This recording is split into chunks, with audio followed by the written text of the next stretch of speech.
And hello again, everybody. And here we are. We're back into business again, and we're gonna play a little baseball. And I've been no surprise there, right?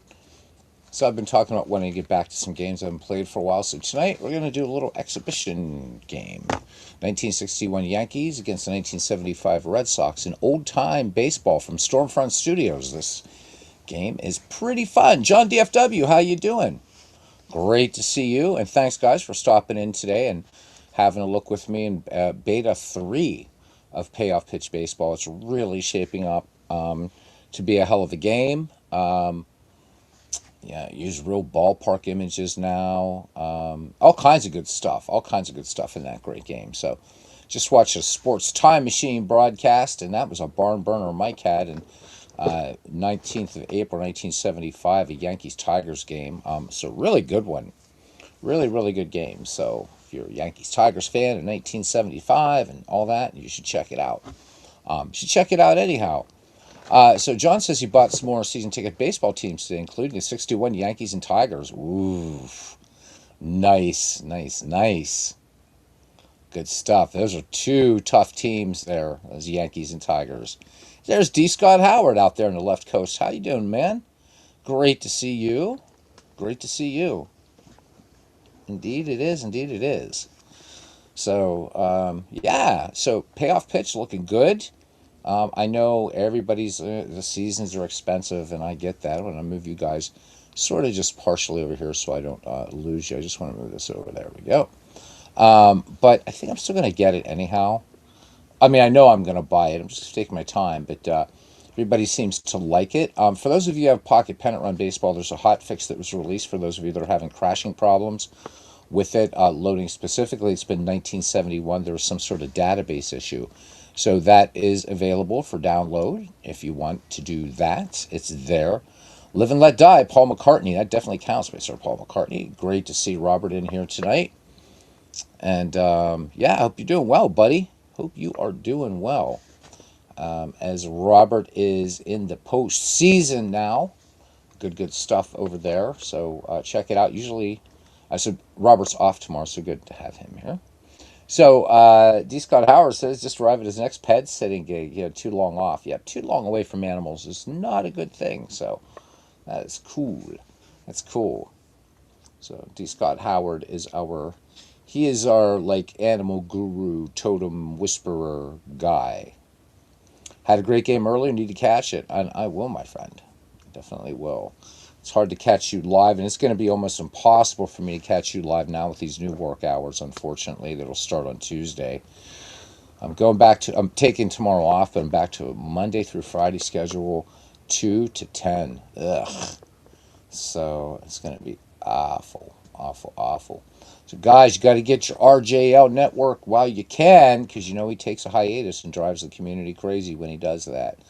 The entire community barfs. So, and there's Samuel Smith joining us here. Guys are like, this is the pregame show here. Happy Sunday night. He said he tried the new baseball mogul rated a 7. Yep, same engine for decades, and on the field gameplay is like doing batting practice. Yeah. Yeah, it is, but it's all right, Jack. I'm not a morning person anyhow. Yep, 2 p.m. to 10 p.m. Sucks. Monday through Friday. It'll probably eventually switch around to 1 to 9, which would be a little better. But like I said, I'm taking off tomorrow, but I'm going to miss having Mondays off. I really hate working Mondays. But it is what it is, 2 to 10 p.m. It's all cool. I'm not a courier for FedEx, so that's not really a big deal. I actually work in, I do like research and stuff like that. So baseball mogul is, baseball mogul again I think it's an excellent beginner digital baseball game, and it has it's great user interface. It's the on-field experience that kills it. But again, my understanding is that Clay has absolutely no intention of porting season ticket baseball. But I got a feeling that with payoff pitch coming out, who knows, that might change his mind. So John hasn't bought it in 25 years. So Hey, Christopher says, don't worry, you're substitute teaching tomorrow. Yeah, vampire shift. You rarely see the daylight. That's very true. I'm a nighttime person anyhow, and I'll still have, Saturdays, Sundays off to be able to do some, just my own thing, if you will. So I guess it's not too bad, I suppose.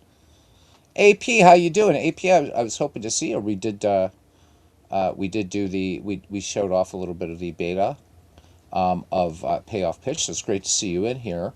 Strategy Baseball is going to be held up for another week. Crash hasn't fixed all the things that we've mentioned yet, but it's that one's shaping up to be a real winner.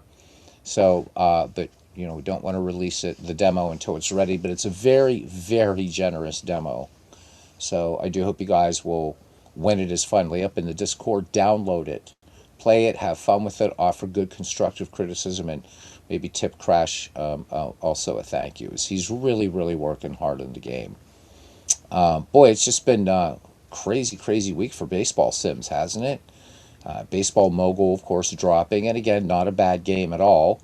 I just wish Clay would really think about season ticket. But anyhow, good stuff. Beta's dropping now pretty quickly for Payoff Pitch Baseball, which is such a fun game to play. It's a joy. Watch the Playoff Pitch Beta from Baseball Maelstrom. Baseball Maelstrom, Michael, does a great job. Again, I kind of just gloss over it. I'm more into like, okay, how does the game play? But he's going to take you deep into it. Dave Gardner also doing a lot of great work with Payoff Pitch. So looking forward to that release in April. There was mention that there might be an early release. I don't think they should rush it. That could be a death knell. I was actually going to play a game of Digital Diamond tonight, but I was going to play Digital Diamond Baseball as its own engine. Everybody uses it pretty much as a board game companion, but it's a good baseball game on its own. So I set up some season. I can't remember what it is. So we may get there. We'll see. So Christopher says, be careful with OneDrive coming to computers. OneDrive crashes saves like it did your second and 10 save. Yeah, OneDrive's a bit of a suck. And I've been thinking about actually turning it off. I don't use OneDrive anyhow. I use, anything I need to save, I save on Google Drive, which has been awesome. I've had no issues with that. So, yeah, OneDrive has been a little bit of a troublemaker. So AP says, Clay mentioned he started working on adding additional historical lineups to Baseball Mogul some time ago, but it's not done yet. Well, the other thing, AP, is that the all-time All-Stars thing is just flat out broken. In fact, we could fire it up right now to see if there's even an update for it. There's that. The he said there was an improvement to the sort of exhibition mode. There's not. It's the same exhibition mode that we've all seen and played before. Again, it's a fine game. I think it's really, if it ain't broke, don't fix it. People have been telling me there's some really nice ballpark images and better player images out there to add to the game, so I will do that. But I think it just doesn't change that on-field action, and it does look like batting practice. It is kind of a batting practice. It's not a bad game. It's not that, but I think there are for and props to him for giving it to service people for free. And if you're subscribed to the newsletter, you get the game for 40% off. He's keeping the price at $39.95, but as I've said before, it's Alla Park Baseball is only $10 more expensive, and you're getting exponentially more game with it. But again, he's got a real winner with season ticket baseball. Why not port it to PC? I just don't understand why you don't do that. Because I guess why I'm a little bit about Baseball Mogul is that, I read all the hype, and the improvements were from 2 and 3 years ago, except for a lot of the stuff for this year, like the past season. But it still works. Will I play it on here occasionally? Occasionally I'll play it, but I think that the game we're about to play tonight, Oldtime Baseball, which ironically he was part of, I think I still think is a better game and gives you more freedom than Baseball Mogul, which came out, what was the first edition of Baseball Mogul? Early 2000s or something like that, or late 19, well, yeah, I guess early 2000s. Forget baseball mogul, says Samuel Smith. Somebody's really jonesing for it. There's a free copy on Steam and a $10 version too. Yeah, and you're basically getting the same game. You're not getting the ability to, do teams from all different eras, but I know that that's not something that a lot of folks do anyhow. I do, but not a lot of people do. But I've been doing. You guys have been noticing. I'm doing more season type stuff. That 1971 project, and that's been fun to get immersed into a season for a change. JT Dutch. Hopefully, I can get you on the mic later if you feel like it. He says, "Hope you've been having a good day. Pirates got to win. That's a good thing. Yes, it is." All these. Yeah, I'll make a comment about that. Not at you guys. You guys understand baseball. And it's the long season, the long slog. People got to heat up. People do whatever, right? But sometimes I think that there are pirate fans uh, that are like the biggest idiots in baseball. So the Pirates start out 0 for 2. That's it. They're going to suck for the rest of the year. It's over. It's a 162 game season. All right. And it's not like they laid down. They played tough, forcing extra innings. O'Neill Cruz, yeah, that was a disaster in game one. But, baseball's not a game where you can just say, okay, wow, geez, you're 0 2. I get it. If you're playing American football, you start at 0 2. Maybe you're going to get a little itchy, but still, you're not going to start freaking out until your team goes like 0 4 or something.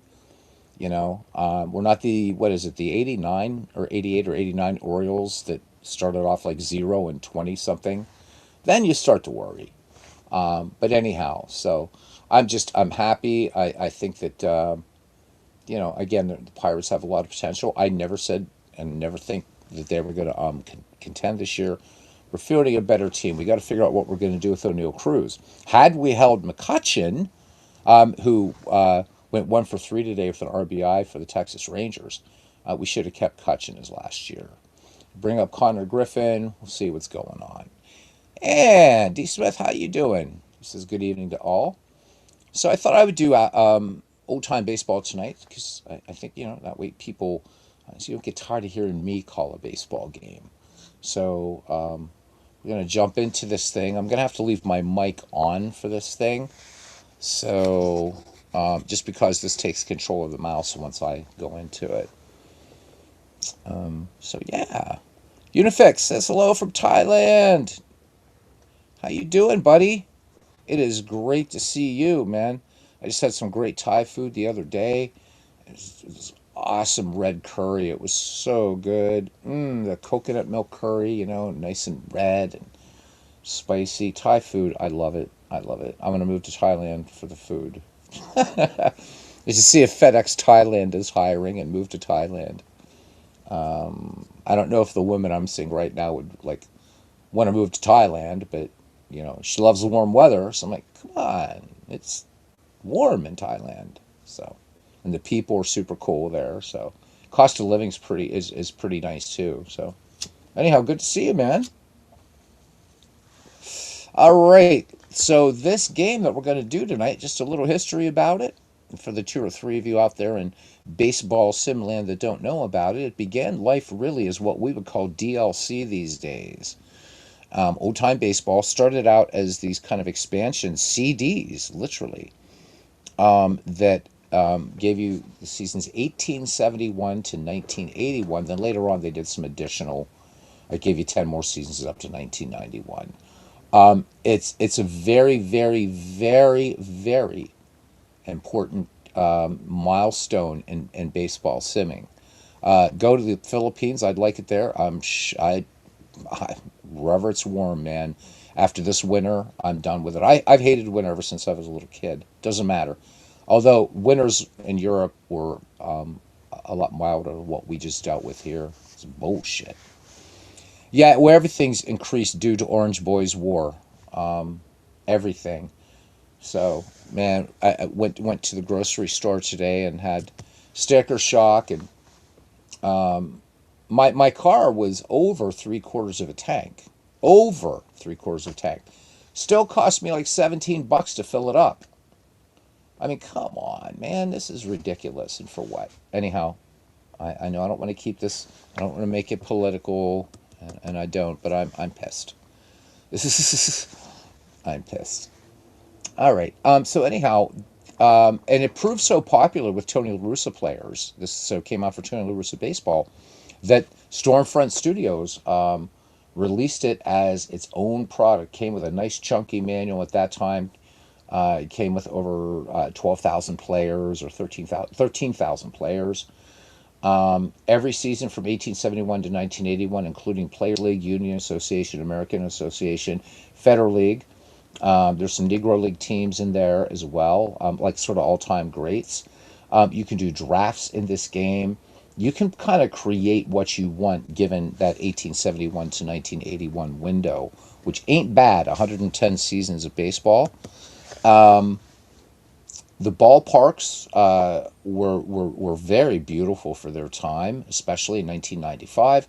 Osborne and Associates supplying the blueprints to all these, and these were lovingly recreated with not the real advertising, obviously, but a great game. Used rotoscopic animation for the players, which made it kind of smooth. In fact, it's yeah, it was in so many ways ahead of its time. Probably the most important thing about old time baseball was the time machine that was included with it. So it was the first digital baseball game, the first to allow normalization to a year, to a specific year or to an era. And that was a big, big, big selling point. But like any baseball game, it did have, it had its issues too, but it was a groundbreaking game, and luckily it is still available and free on our Discord, and you can also pick it up if you feel like buying it in some other places as well. Game originally ran on a well, I guess it was a DVD by that point, I suppose. Um, and it was just a fun game. You can choose between Mel Allen and or Kurt Gowdy to announce the game. I usually select Mel Allen as he says more names. The broadcasting is pretty good. It's not as extensive, anywhere near as extensive as Baseball for Windows. But it's a really, really, really deep program. It is a DOS-based game, however, AP, and you can download it. I have it in the Discord. It's already configured and ready to rock and roll. And you'll just get a little icon up here that says start the game. You don't have to do any configuration. It will just run. And I gotta say, it runs pretty well. I really do. So, we're going to take a mini tour of it, and then we're going to play a game. All right, let's go.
So, welcome to Old Time Baseball by Stormfront Studios. So, it has it's such a beautifully designed game. It's got this kind of what we would now call a modern retro feel.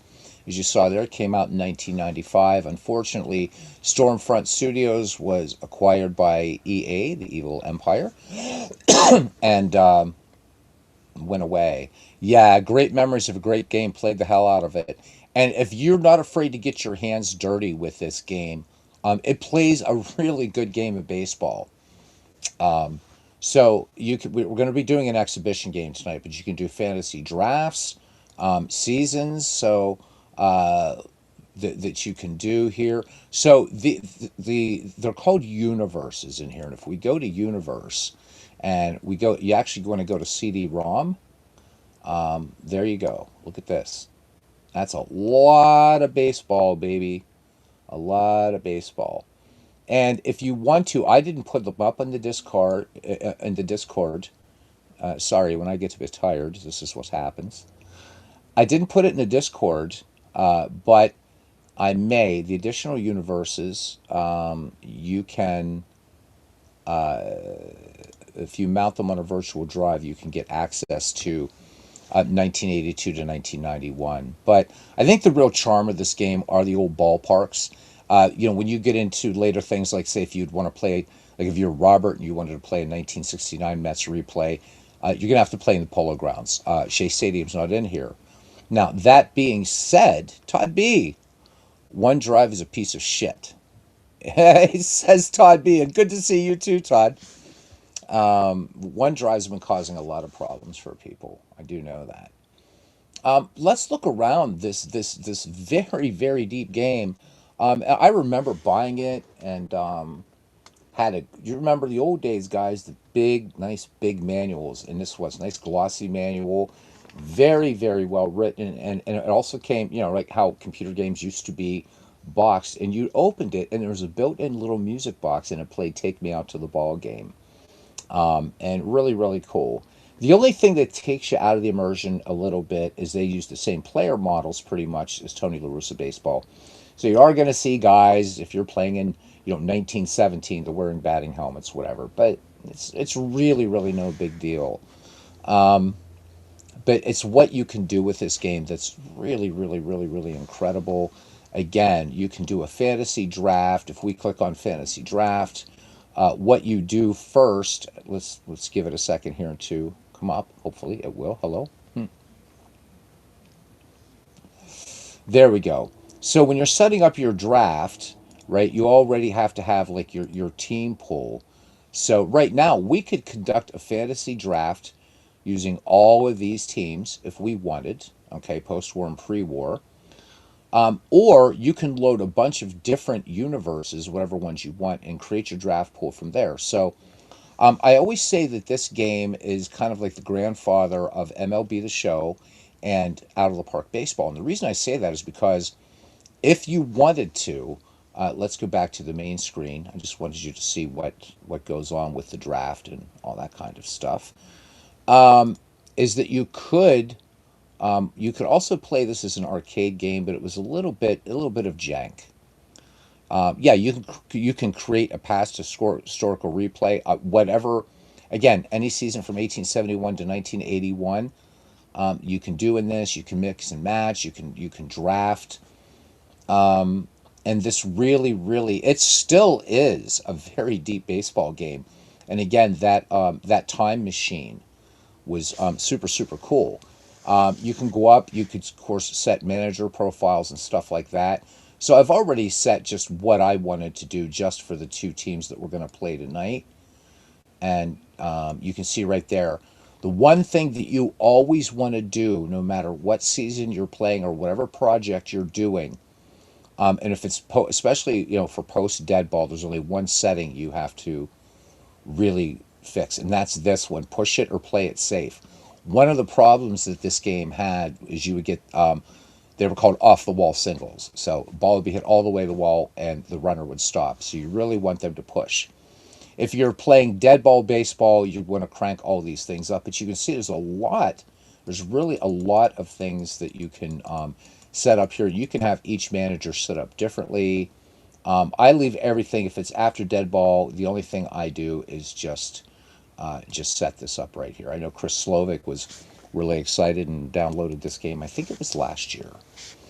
So then already got Boston 75 set up, and I did the same thing for the New York Yankees of 1961, and there it is. You can see play it safe just to get rid of those. Okay. Let me see what other utilities you can have. You can create teams in this thing, which is really, really super cool. So again, let's give it a second here to come up. So you can just, you know, these are all the players that are in this loaded universe. So, imagine all the things. Now, some of these guys are going to be here twice because they're on a couple different teams or whatever. But if you want to put Jerry Grody over there, you just create. You can create teams and put them, into it. Load your team that you've created into any universe. It really gives you an incredible, incredible, a lot of freedom. If you go to new source, then you can start bringing in from different seasons if you want, and kind of just hand create your own team. So this is something that you could do like a McGreevy type league or whatever from it. So let's go ahead and let it cancel out of there, and let's go back to our. So again, there's a fantasy draft in here, which is a little bit different. There's so much to show in this game, but I just want to get to the game so we can just kick back and enjoy one. But if you guys would like to see an actual sort of season played out, and we can definitely do that. But you can prompt user after your selection. You can do auction style drafts, rotisserie points. Boy, that's old timey, isn't it? I would usually turn that off. But let's go back again to our of course options. There you go. Historical stats, simulated stats, career stats, print options. Nobody uses a damn printer anymore unless you're doing cards for cards and dice games.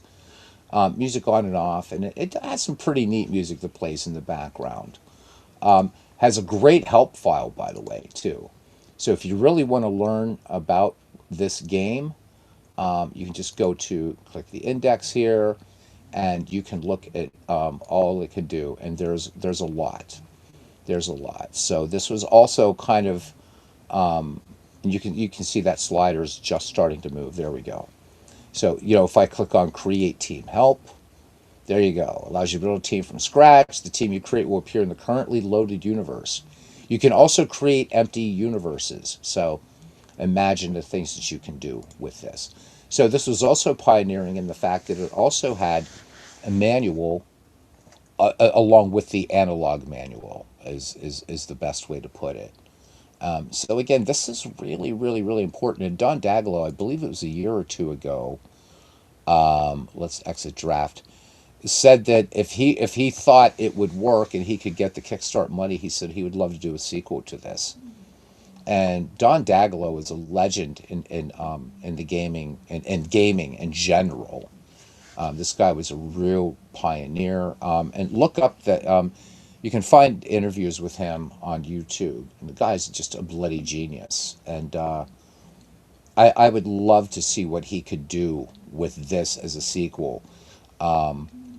This would be a serious competitor for Out of the Park Baseball, because it doesn't look too bad now. I mean, the graphics you're looking at here, 1995, and pretty nice. And of course, there's Babe Ruth, and so you're going to get to see these nice little screens here. So let's go ahead and jump into things, and we'll go from there. You can do all-star matchups, games of notes. Oh my God, it's crazy what you can do.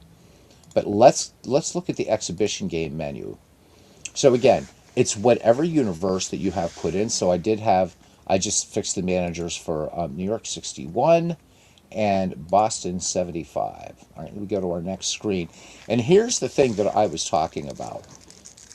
So we're going to be playing in expansion era, but we could go to a specific year in baseball from 1871 all the way to wherever.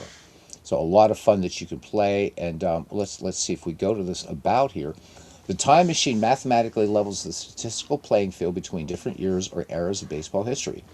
For example, a hitter from the dead ball era will perform very differently if brought forward to the 1950s. Now you can simulate competition between players and teams from different eras with unprecedented accuracy.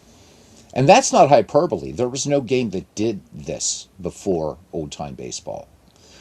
Select a specific year to adjust ball players' performance standards accordingly. Selecting an era will reference average performance standards of all the years of that era.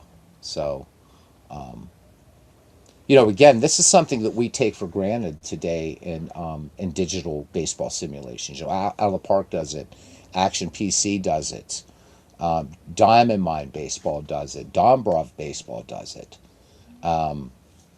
so on and so forth. This was truly, truly groundbreaking, and just incredible. Just an incredible, incredible baseball game. And I love it, and I'm so glad it's playable now. This is D. Scott Howard says, yeah, played the hell out of it. Played the hell out of it. All right, let's play ball. Let's play ball. So let's go to our next screen. All right. And we're going to have Mel Allen. Will you do manager view, all loaded? So these things for all loaded, and you could notice the old, right? This was like 640 by 480 at one time. That was like, dude, that was high res, blah, blah, blah. And you needed 16, you ready to laugh at this? You needed 16 megabytes of RAM to play in 640 by 480. So I think that's awesome. That is really, really awesome. Okay, so we got Mel Allen. Mel Allen took this project very seriously, by the way, too. Okay, let's go on to our next screen. All right, here's all your options that you can do. So I'm going to suggest that you always do quick off the field, or your games are going to last 4 hours. You can play pitch by pitch. I would suggest just playing one pitch mode. Everything else should be as it is. I am going to turn off injuries though. No DH. Errors. Yeah, we can leave errors on, or it doesn't really matter. You can have ultra offense. You can actually play the game as an arcade game. So we're going to manage. We can do computer versus computer, but we'll manage the Red Sox and actually no, let's just do computer versus computer. That'll be fine. Okay, and we'll just leave it at that. Okay, we're going to do this from the batter view, and we can always come back and change these views. Okay, animation speed is where it is. Okay, there's your lineup screen. Love it. It's just so cool. So Rick Wise versus Whitey Ford in this game. So Fred Lynn will be leading off in center field. Rico Petrocelli batting second at third. Jim Rice in right field batting third. In the cleanup spot and catching, Pudge, Carlton Fisk.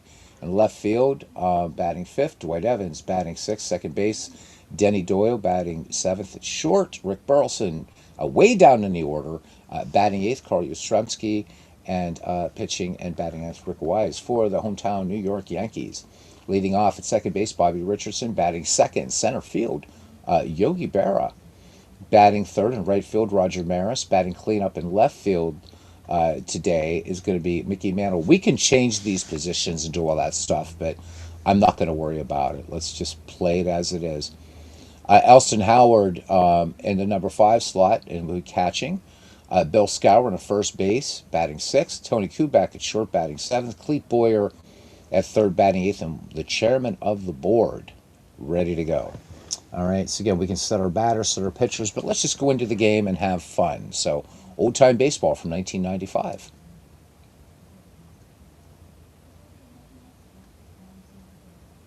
Hello there, everybody. Welcome to historic Fenway Park in beautiful Boston, where today we'll see New York play Boston in this exhibition. Today, the weather is cold with 50% humidity. And now, friends, let's settle down and enjoy what is likely to be a real pitcher's duel, because this wind blowing in, looming above the players in left field, the famous Green Monster, a friend to so many Boston hitters over the years. This is Mel Allen, and I'm here to bring you all the exciting action. And now starting off the inning is Bobby Richards, batting .261.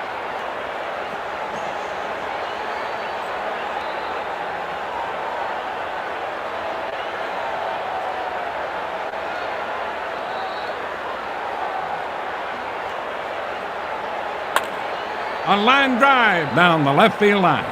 Look at that one. It's going right to the wall. The throw to second base. Base hit for Richards. Up next, Yogi Berra, hitting .271.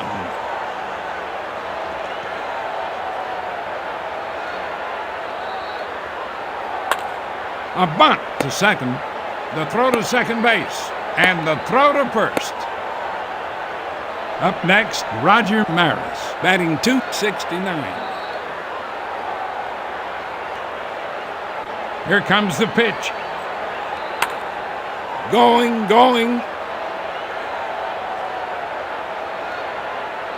He reels it in at the warning track.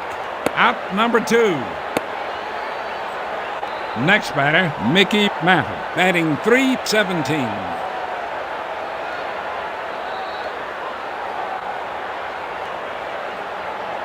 Strike 3. He struck him out, and that's the 3rd out of the inning. No runs, 1 hit, no errors, and 1 runner left on base. Middle of the 1st inning, it's 0-0. And now starting off the inning is Fred Lynn, hitting .331.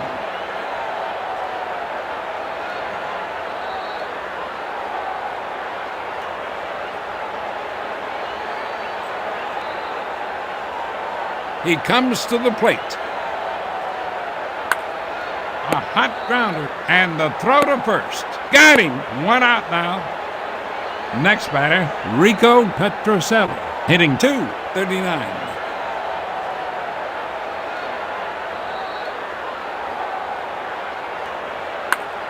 Fly ball to center field. Caught by Berra. That's 2 away. Now coming up, Jim Rice, hitting .309.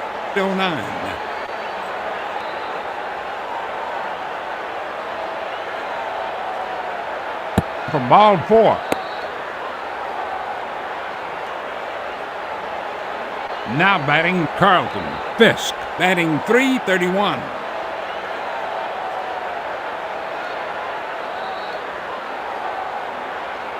Called strike 3, and that's the 3rd out of the inning. That's the first strikeout he's recorded today. No runs, no hits, no errors, and 1 runner left on base. Going to the top of the 2nd, it's 0-0. Leading off, Elston Howard, batting .348.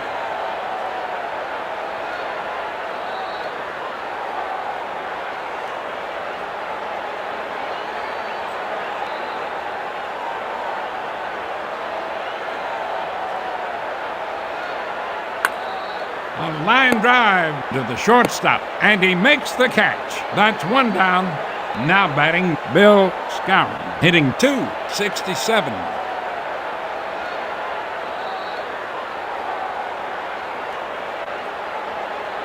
Strike 3.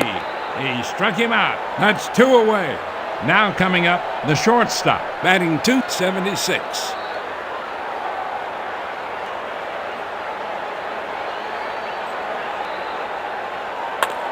Fly ball to right field. Caught by Rice, and that's the 3rd out of the inning. No runs, no hits, no errors, and nobody left on. And now in the middle of the 2nd inning, it's 0-0. Leading off the inning, the left fielder, hitting .274.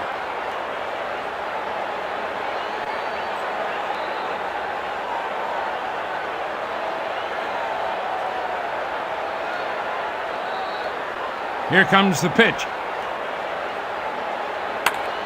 A high fly ball going out to deep right field. Going.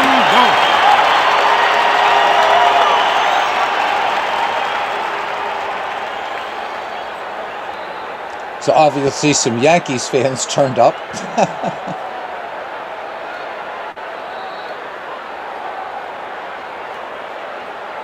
That's a solo shot, and it's 1-0. Coming up next is the second baseman. I heard some hitting boos in there. .310.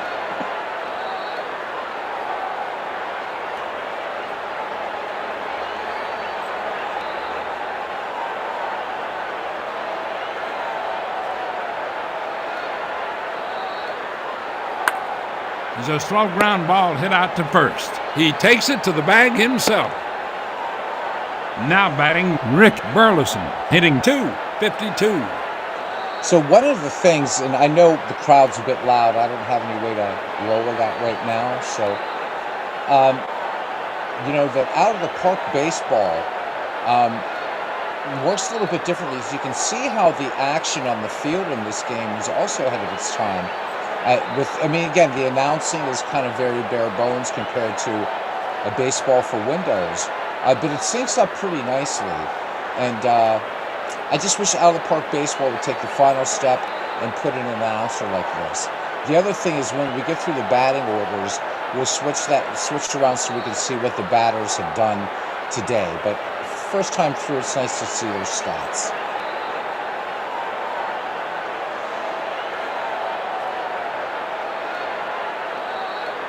Strike 3, 2 down. That's the second strikeout he's chalked up today. Now that brings up Carl Yastrzemski, batting .269.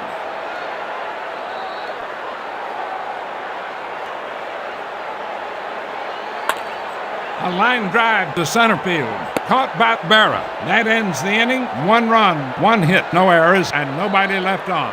Heading to the third, Boston leads New York by 1. Leading off, Clete Boyer, batting .224.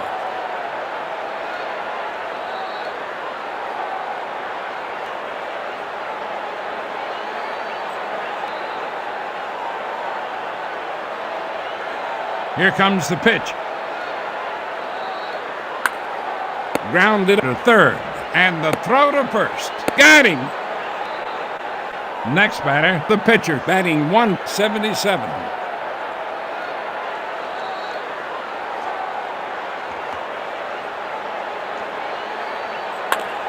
A liner to second. That dribbler goes through the right side for a base hit. That's a base hit for forward. Coming up to bat, Bobby Richards. He's 1 for 1 with a single.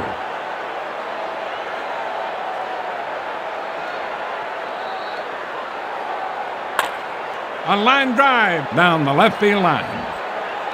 Look at that one. It's going right to the wall. The throw to second base, safe. A single for Richards. Next batter, Yogi Berra. He's nothing for 1 today.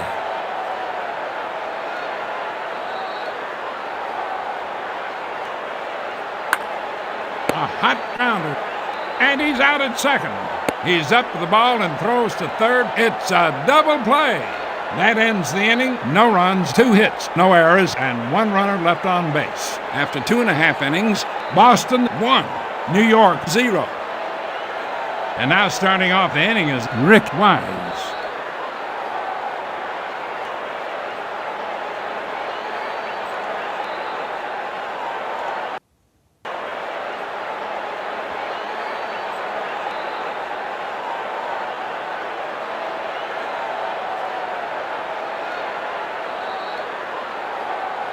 Strike 3, 1 down.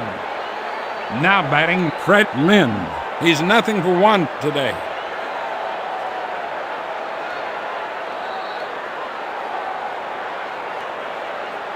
Strike 3. That's 2 away. That's the 4th K the pitch has earned today. Up next, Rico Petrocelli. He's nothing for 1 in this game.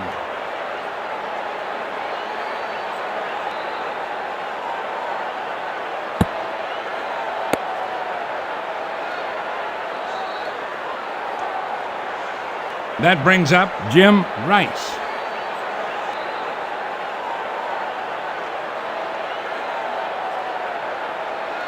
Hey, Aaron. To third, caught by Boyer, and that retires the side. No runs, no hits, no errors, and 1 runner left on base. At the end of 3, Boston leads New York by 1. Leading off, Roger Maris. He's nothing for 1 in this game.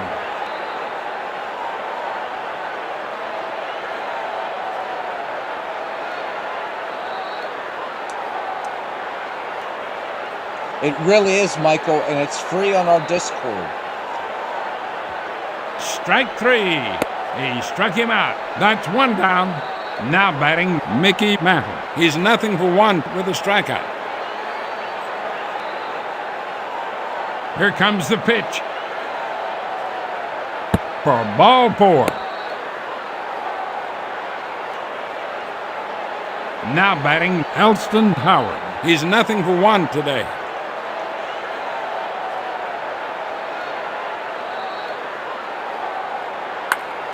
A hot grounder. The throw to second base, and he's out at second.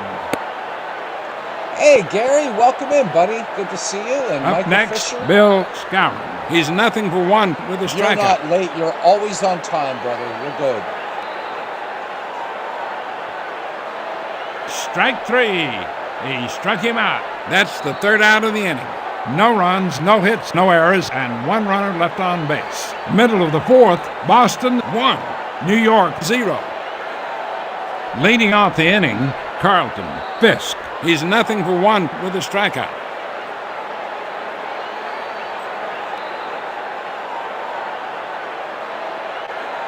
And Mike, told everybody you had a barn burner over there on your channel, man. Great game, buddy.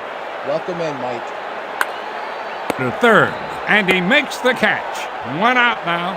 Coming up to bat, the left fielder. He's 1 for 1 with 1 run batted in and for the homer.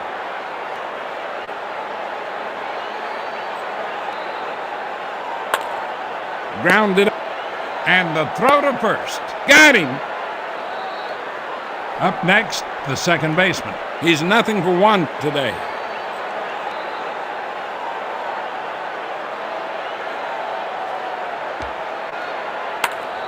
There's a drive and it's up the left field. It's off the wall.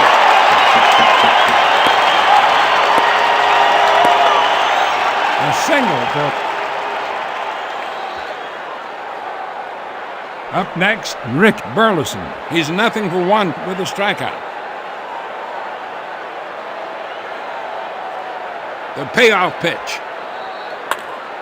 Grounded to second, and the throw to first. Got him! That ends the inning. No runs, 1 hit, no errors, and 1 runner left on base. After 4 complete, Boston leads New York by 1 run. Leading off, the shortstop. He's nothing for one in this game.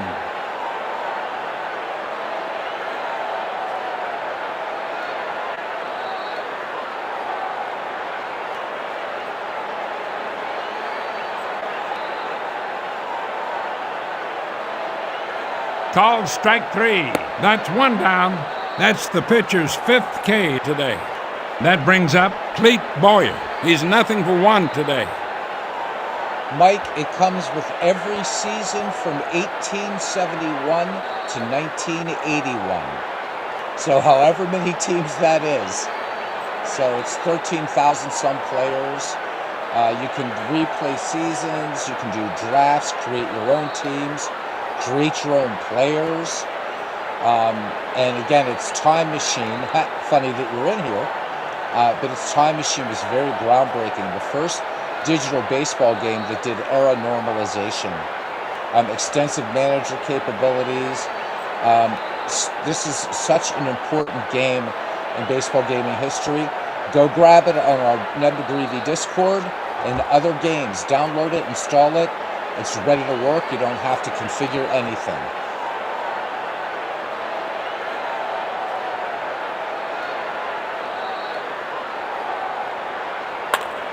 A liner to second.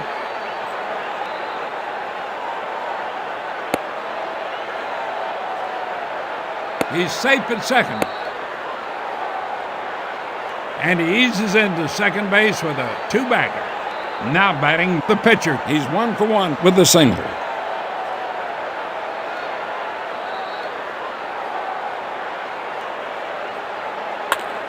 A high fly ball going out down the right field line.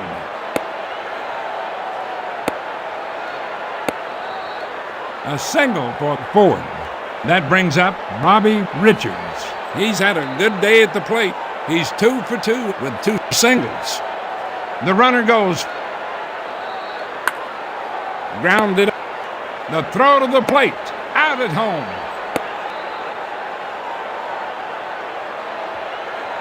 Now that brings up Yogi Berra. He's nothing for 2 in this game. Here comes the pitch. Grounded. It's a bouncer right through the infield. Fielded by Lynn. Base hit for Berra. Next batter, Roger Maris. He's nothing for 2 with a strikeout. Here comes the pitch. It's a slow ground ball hit out, but right back to the pitcher. That'll do it for the visitors in the fifth. No runs, 3 hits, no errors, and they leave them loaded. In the middle of the fifth, Boston 1, New York 0. And now starting off the inning is Carl Yastrzemski. He's nothing for 1 in this game.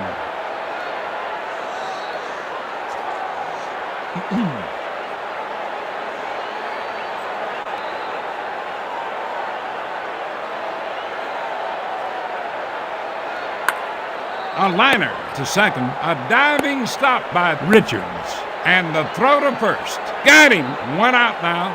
Now coming up, Rick Wise. He's nothing for 1 with a strikeout. He comes to the plate. Strike 3. He struck him out. That's 2 away. Coming up next is Fred Lynn. He's nothing for 2 with a strikeout. Oh, that's cool, Aaron.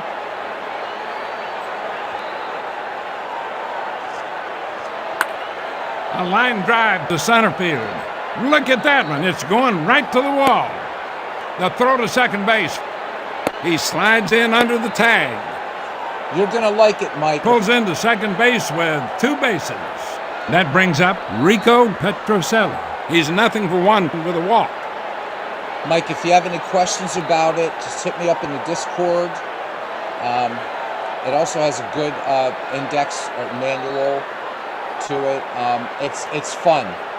It's so much fun. You have to get your hands dirty with it to really customize things the way you want. But it's just such a wonderful, wonderful game.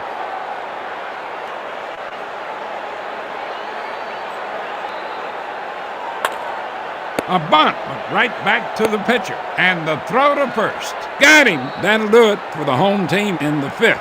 No runs, 1 hit, no errors, and 1 runner left on base. 5 innings gone. Boston leads New York by 1 run. Leading off, Mickey Mantle. He's nothing for 1 with a strikeout and with a walk.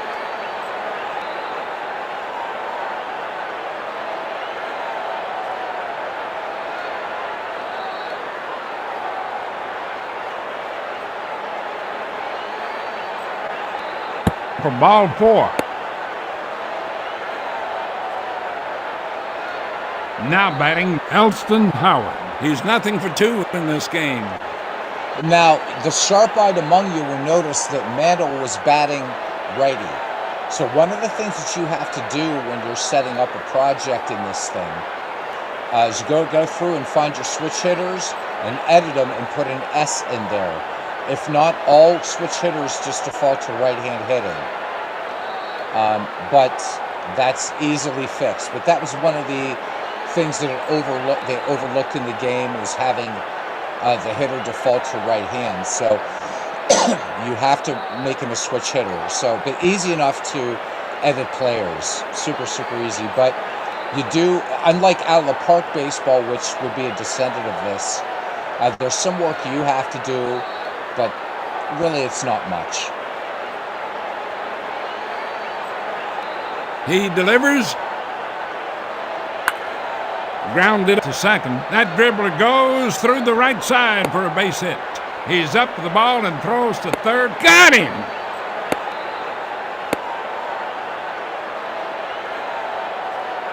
Next batter, Bill Skowron. He's nothing for 2 with 2 strikeouts.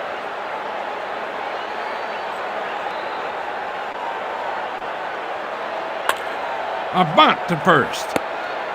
He takes it to the bag himself. Now batting, the shortstop. He's nothing for 2 with a strikeout. Glad you caught it, Mike, and very easy to change.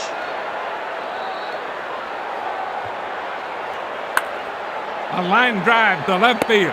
Caught by, and that's the 3rd out of the inning. No runs, 1 hit, no errors, and 1 runner left on base. We played 5 1/2, and it's 1-0.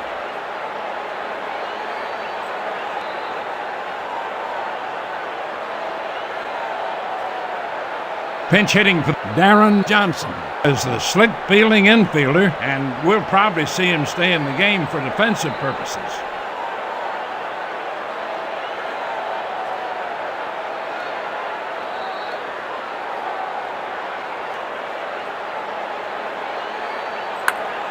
A line drive to third. Caught by Boyer. That's one down. Up next, Carlton. Fisk. He's nothing for two with a strikeout.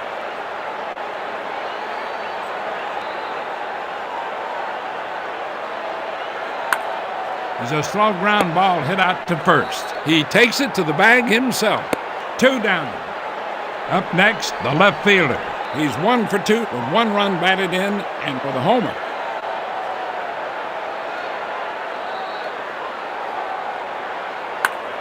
A high fly ball going out down the left field line. Caught by Boyer. That ends the inning. 3 up, 3 down. That's 6 in the books. And it's 1-0.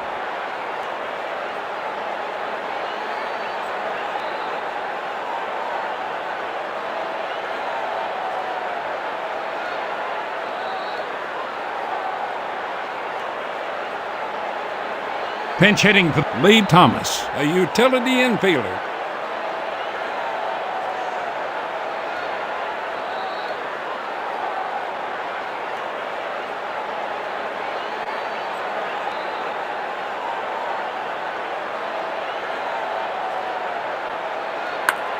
Fly ball to center field. Caught by Lynn. 1 out now. Next batter, the pitcher. He's had a good day at the plate. He's 2 for 2 with 2 singles.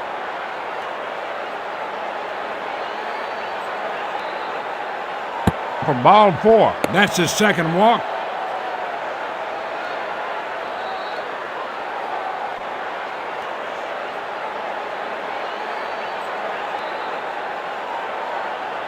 Hitting for the second baseman, the left-hander.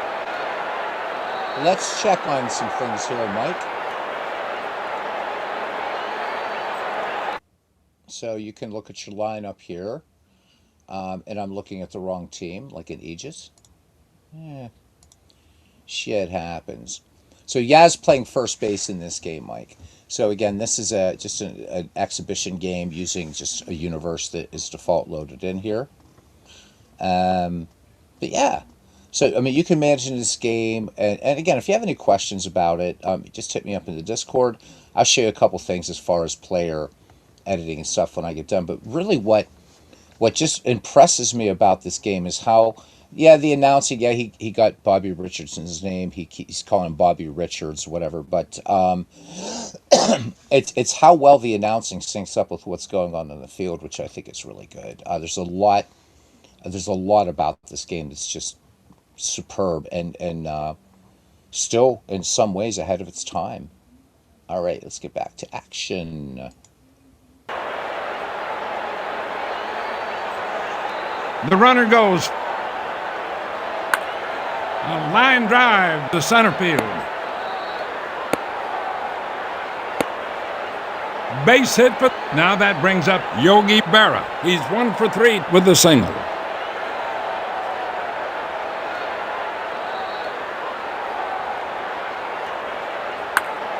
A line drive to center field. A diving catch by Lynn.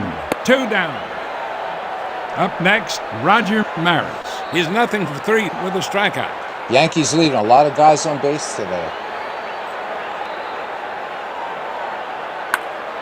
To second. The throw to second base. Safe. That's a base hit for Maris. Now coming up, Mickey Mantle. He's nothing for 1 with a strikeout and with 2 walks.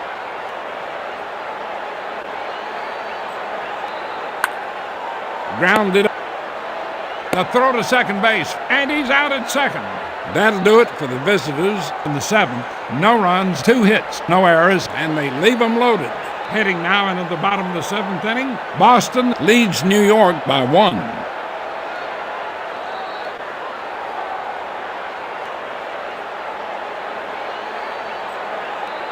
Leading off, the second baseman. He's 1 for 2 with a single. Modern Relic, man. Great to see you. Welcome in. Old-time baseball. Been a while since I've seen you, bud. Hope you're doing well. He delivers. Strike 3. He struck him out. The first out of the inning. Coming up next is Rick Burleson. He's nothing for two with a strikeout.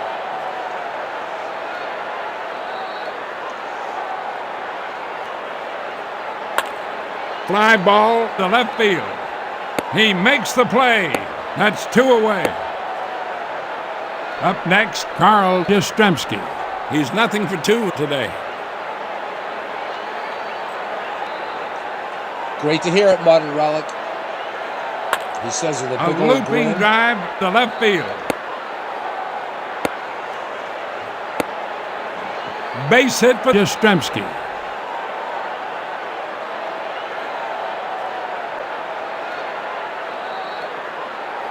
That brings up Rick Wise. He's nothing for two with two strikeouts. He delivers for ball four. That's his second walk. Now coming up, Fred Lynn. He's 1 for 3 with a strikeout and with a double.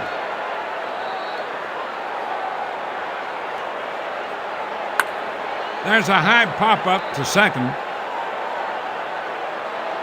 Foul.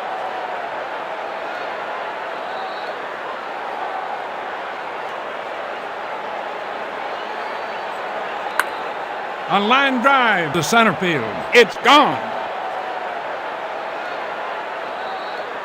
Stick a fork in this one.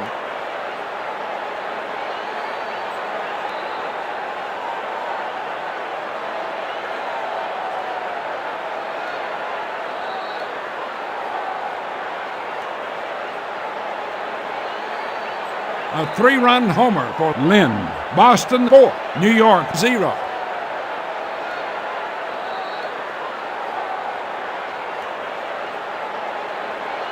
Next batter, Rico Petroselli. He's nothing for two with a walk. It's a great one, wasn't it, Modern Relic? Still is.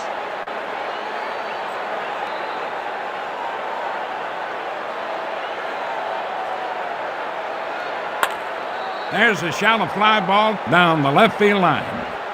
He makes the play, and that's the third out of the inning. 3 runs, 2 hits, no errors, and nobody left on. After 7 full, Boston 4, New York 0. Leading off, Elston Howard. He's 1 for 3 with a single. Yes, these ballparks still do hold up. I see them in a lot of other games, actually.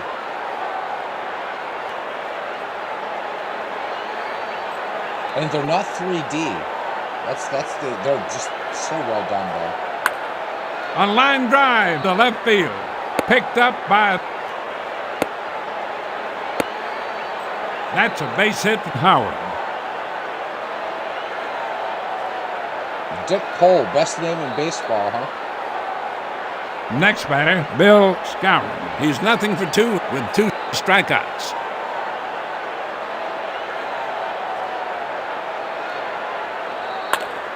A liner to left field. A diving catch by Burleson. 1 out now.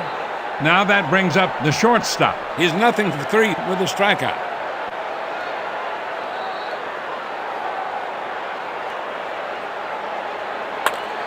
A hot grounder. The throw to second base and the throw to first.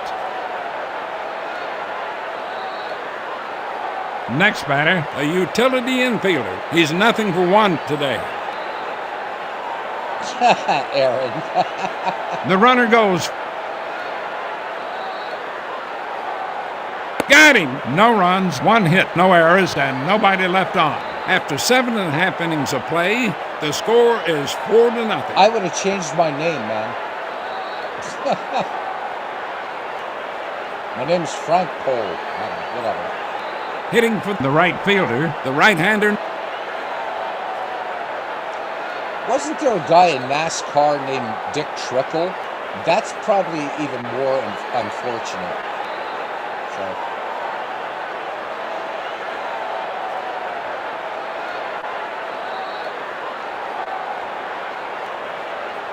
Here comes the pitch. A looping drive to right field.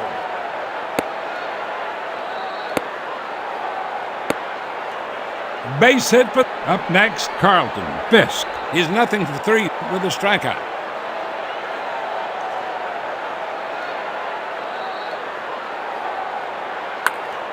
Grounded up the middle for a base hit. And he's out at second.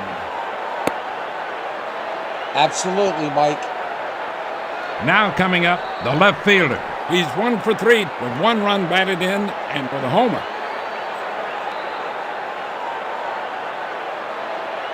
Strike 3. Out number 2. Now batting the second baseman. He's 1 for 3 with a strikeout and with a single.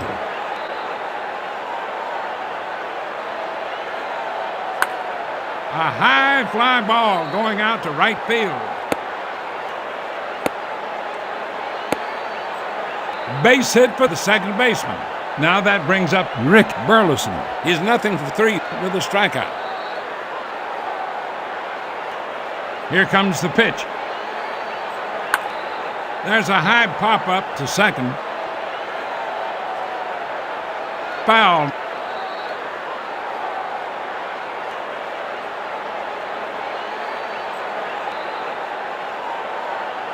Strike 3. He struck him out. That ends the inning. No runs, 2 hits, no errors, and 2 runners left stranded.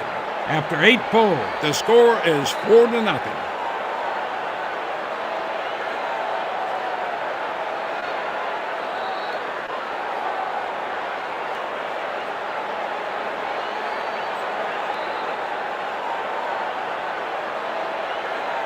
Leading off, Lee Thomas. He's nothing for 1 today.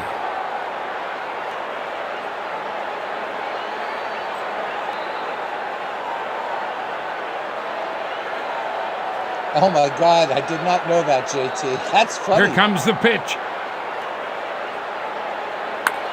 Fly ball to deep right field. Look at that one. It's going right to the wall. The throw to second base. That's a base hit for Thomas.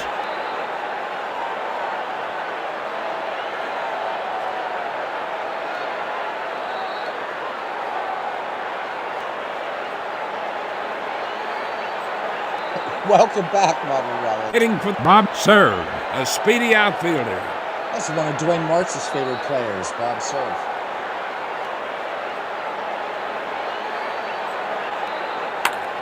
A high fly ball going out down the left field line.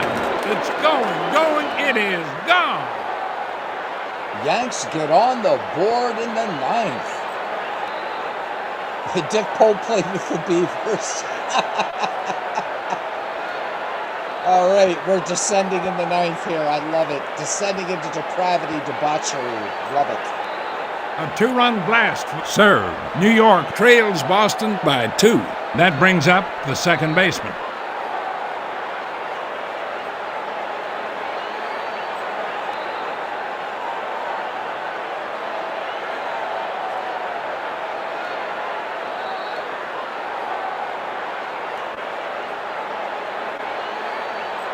For ball 4. That's 3 walks given up. You know, we just played 5 innings. I think fatigue is beginning to take its toll out there on the pitcher's mound. His pitch count is beginning to add up, and the bullpen is already starting to work. Coming up to bat, Yogi Berra. He's 1 for 4 with a single. The runner goes. Going. He reels it in. The first out of the inning. It could happen, Aaron, if you were playing baseball for Windows, yep. That brings up Roger Maris. He's 1 for 4 with a strikeout and with a single. What if Harwell would have said that with a straight face, huh? Strike 3. He struck him out, and now 2 outs. Yeah, Mel hitting the bottle late, Mike. How about it? Coming up to bat, Mickey Mantle. He's nothing for 2 with a strikeout and with 2 walks. The payoff pitch. Strike 3. That ends the inning. 2 runs, 2 hits, no errors, and 1 runner left on base. And that's the end of the ball game. Boston wins, and that's the ball game. This is Mel Allen saying so long, everybody. See you tomorrow. Goodbye. So there you go. You know, it's like that really hot girl that maybe just has this little weird kind of birthmark or something, right? But it's a great, it's just a great game, and you know, there's a lot of little touches that, and compare it to, its descendant, out of the park baseball, just doesn't have, right? I love the fact that the screens come up, you know, showing you who's in the bullpen, things like that. A lot of little touches. You even look at the movement of the fielders, pretty good. And again, just the way the announcing syncs up with the game is really really nice. I just it's just a fantastic game, great game that they've done. And 1995. I mean, this is now it is old timey baseball. So, what, this game is 30 what 30 some years old. It's incredible to think. So you can there's your box score, and you can see Boston's pitchers, and then we can look at New York, and yeah. So there we go. So Bob served with that pinch hit home run. You can save the game or just done. We'll just go done. Go back to the main screen. So yeah, Mike, this is already pre-configured in DOSBox. 31 years old. Thank you, Aaron. So but like I said, you can do things like edit players and things like that. So if we go to edit player stats, and let's go down and find New York, and where's the Mick? Where's the Mick? Where's the Mick? Do I want to recalculate? Nope. I'm just going to edit him. Right. So da da da da da. Where is it? Where's his? Is this it? I forget if it's this one or not. Oh yeah, bats. There. That's how you make him a switch hitter. So you can go. You just click in here. You got right, switch, left. So we just make him that, and then we're just done. So now the next time we would play, if we would play these 1961 Yankees, hey Nathaniel. I can't remember exactly when this released, Aaron. I just know it was 1995. So there, Mick's now a switch hitter. And yeah, I mean, it's just really something.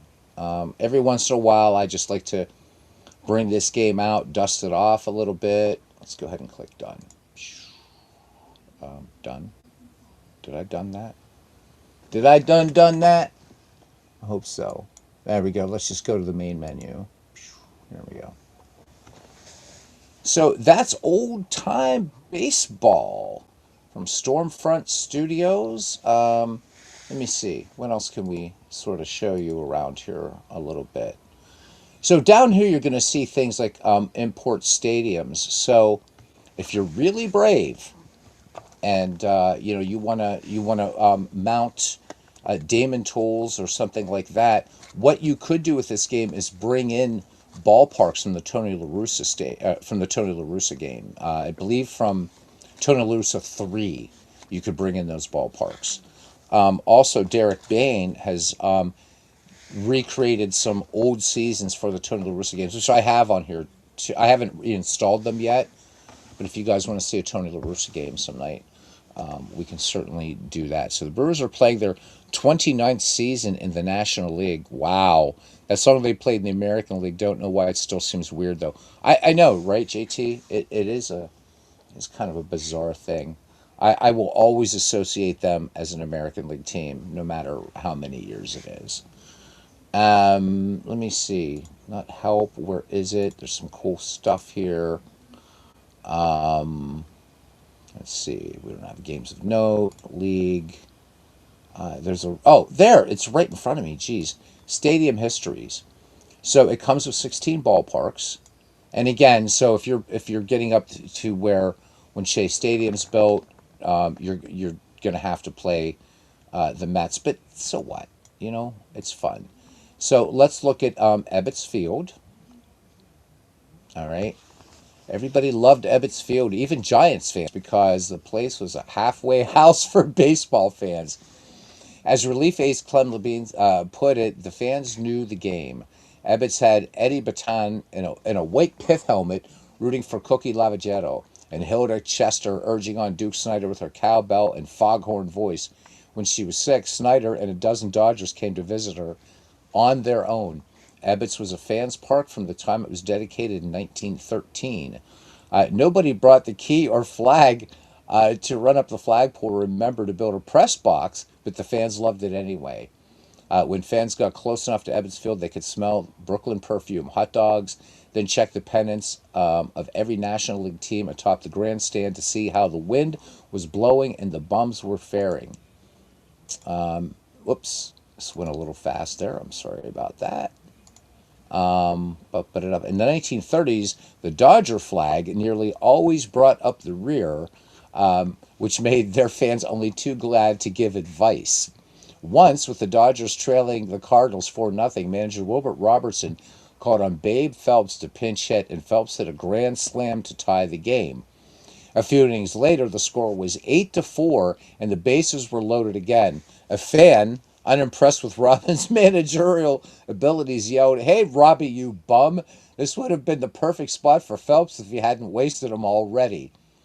After World War II, the Schaefer beer sign in right center divulged scorers' decisions. H for a hit, E for an error.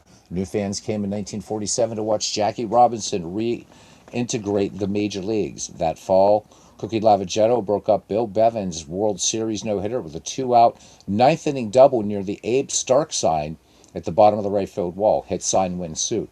The Dodgers didn't win a World Series until 1955, clinching at Yankee Stadium on the strength of Johnny Padres' left arm. But the night of October 4th, half of Brooklyn celebrated the lifting of the Yankee curse at Ebbets as strangers hugged and kissed as if the world had ended. Less than 8 years later, the Wreckers Ball made short work of Ebbets, but it remained lodged in the memories of baseball fans everywhere as the Field of Dreams. So you can just get nice little close up there of the photo. There it is, and this really so Charles Hercules Ebbets, of course, I mean, just sunk so much money into this to this ballpark and was never the majority owner. But a great grand dam of baseball. But it was built just on one city block, so that's you can in fact you can see this right here. I think in this close up, which is why they couldn't expand Ebbets anymore. So it kept expanding upwards as it was going. So here it was 1913. So you can see, right, you had grandstands here, but the bleachers were yet to be built. And eventually that roof up here would be the one that Joe Adcock, the only player in history to hit a ball to the roof, on the roof of Ebbets Field. Now, the View Stadium, I don't know how that's going to work on this new PC. It could make us all seasick. Let me see. Yep. So we can kind of look around. It's a little fast, but you get a kind of just close-up look. You can see these are drawn based upon so there's the Abe Stark sign. So and you had to hit that on a fly, by the way. So I don't think Abe Stark gave away too many suits. Of course, they couldn't use the actual Schaefer beer, but you get the idea. How cool would it be? Hey, Michael Kenny, welcome in, welcome to the family. Says, how cool would it be to go to a game? They always said, if I don't think I'm going to make it to heaven, but if I would, and if God says, so what would you like to do? I'd like to say, can I just go anywhere in time and see a baseball game anywhere I wanted to? And even though I'm a Pittsburgh Pirates fan, this would be the first place I would go to see. I would go to see the Brooklyn Dodgers. So I forget who the author is. So Michael Gershman, who wrote really the definitive book on ballparks. So wrote all the entries for the 16 ballparks in this. And back to main menu. It would have been amazing. Could you imagine the Dodger Symphony Band? And oh my God, it would have been amazing. Would have been amazing. JT says, on the day the Dodgers won the World Series in 1955, Western Union had more telegrams than any other day except VJ Day in 1945, Victory over Japan. I never knew that, JT. Thank you, man. That is cool. So, there we are. I mean, this is it. Download it. Have fun with it. It's really just a superb game. What else can I say? We're going to go ahead and exit out of this. Unless you guys have any other questions, and I don't know if anybody's really up for a double header of this or not, but it's really, really, really good. Yeah, holodeck. All we have to do is get to the 24th century. All right. But again, just the things that you can do here. Like, so we go to create baseball universe. You can do all this stuff and then start bringing in teams and just pretty incredible. Start new seasons that you can do. You can do like this sort of all-star matchup in the one that you're playing, and it's going to select an all-star game, which is pretty super cool. We're not going to do it tonight, but just remember these are called universes, and then once the universe is in, then you're actually working at the season level and so forth and so on. You can set batting orders.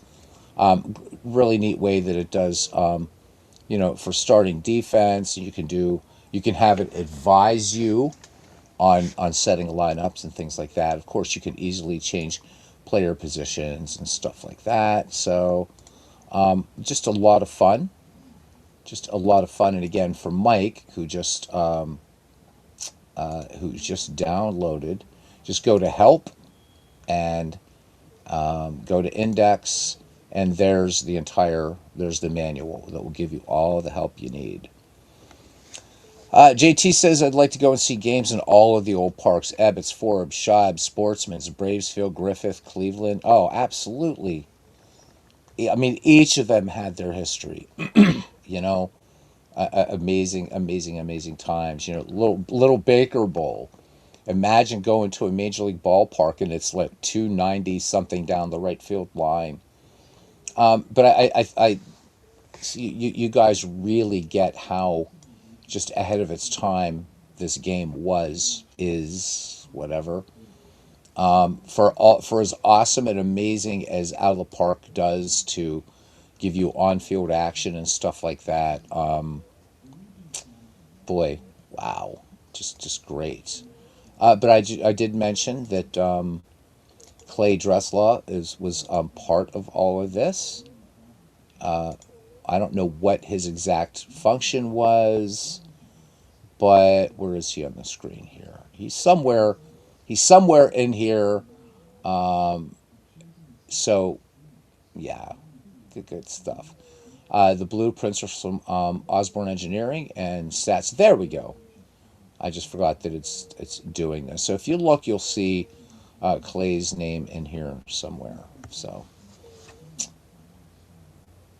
yes. So, but what happened was, JT, that you could they released then 10 more seasons, 1982 to 1991. I was going to post those up on the Discord as well, but I think that but at that point, I think you've got kind of gone beyond what this was supposed to be, and you'd have to mount a virtual drive to be able to acknowledge that. So yeah, 1871 to 1991, and you can see that they did a lot of it's just a lot of work, a lot of love went into this game. And again, as I said at the top before we got into the game, Don Dagalo in an interview said that, look, John Thorne is in there. This is pretty serious stuff. Lawrence Okren. I mean, you can see there's a lot of big names that were involved with this game. And he said, if I thought it would go, if I thought I could get the funding, I'd love to do a sequel to Old Time Baseball. And boy, I really wish that could be a thing that would happen. Again, so much ahead of its time. And so there you go. I hope you guys enjoyed that. A lot you can do in this game. Really, really meant to just have fun and it's to see where we are. It's always great to see where we were, and when you see these gems that were just so good. I played the heck out of this one as well. I don't need my headphones on anymore. I'm going to stop my screen share for a second and then reshare again. So you'll just see this go.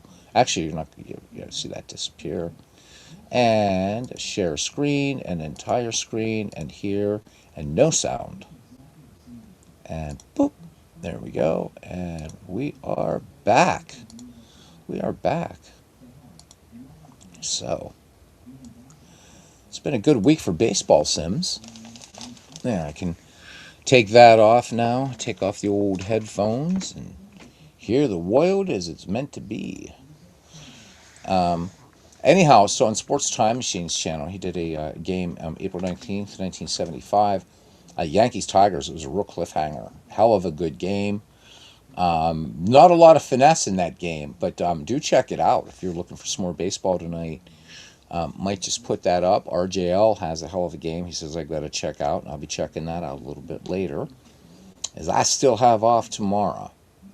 So I don't know if anybody feels like talking for a little bit or not for a few minutes. JT, how you're feeling? If you want to make it another night, we can certainly do that.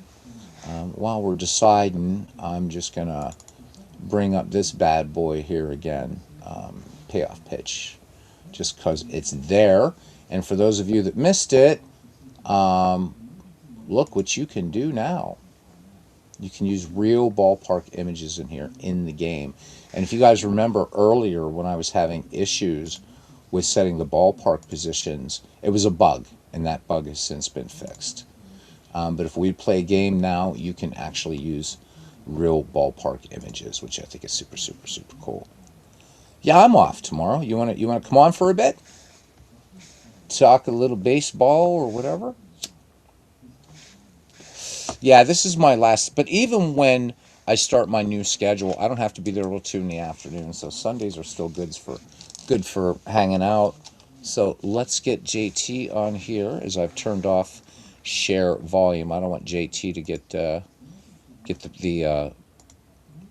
Pink Floyd. Well, it's not really the Pink Floyd effect. It's more like what is that band that Lemmy from Motorhead used to be in? Hawkwind. That was it, Hawkwind. So I'm not old enough to remember them, but there you go. All right. So, so payoff pitch. Everybody a buzz on this one. I know there's been a lot of back and forth about the season prices. My thing is more about the price of the base game, but I'm gonna buy it. I'm gonna buy it. I mean, why not? It'll just take a while, and it's gonna teach me some discipline.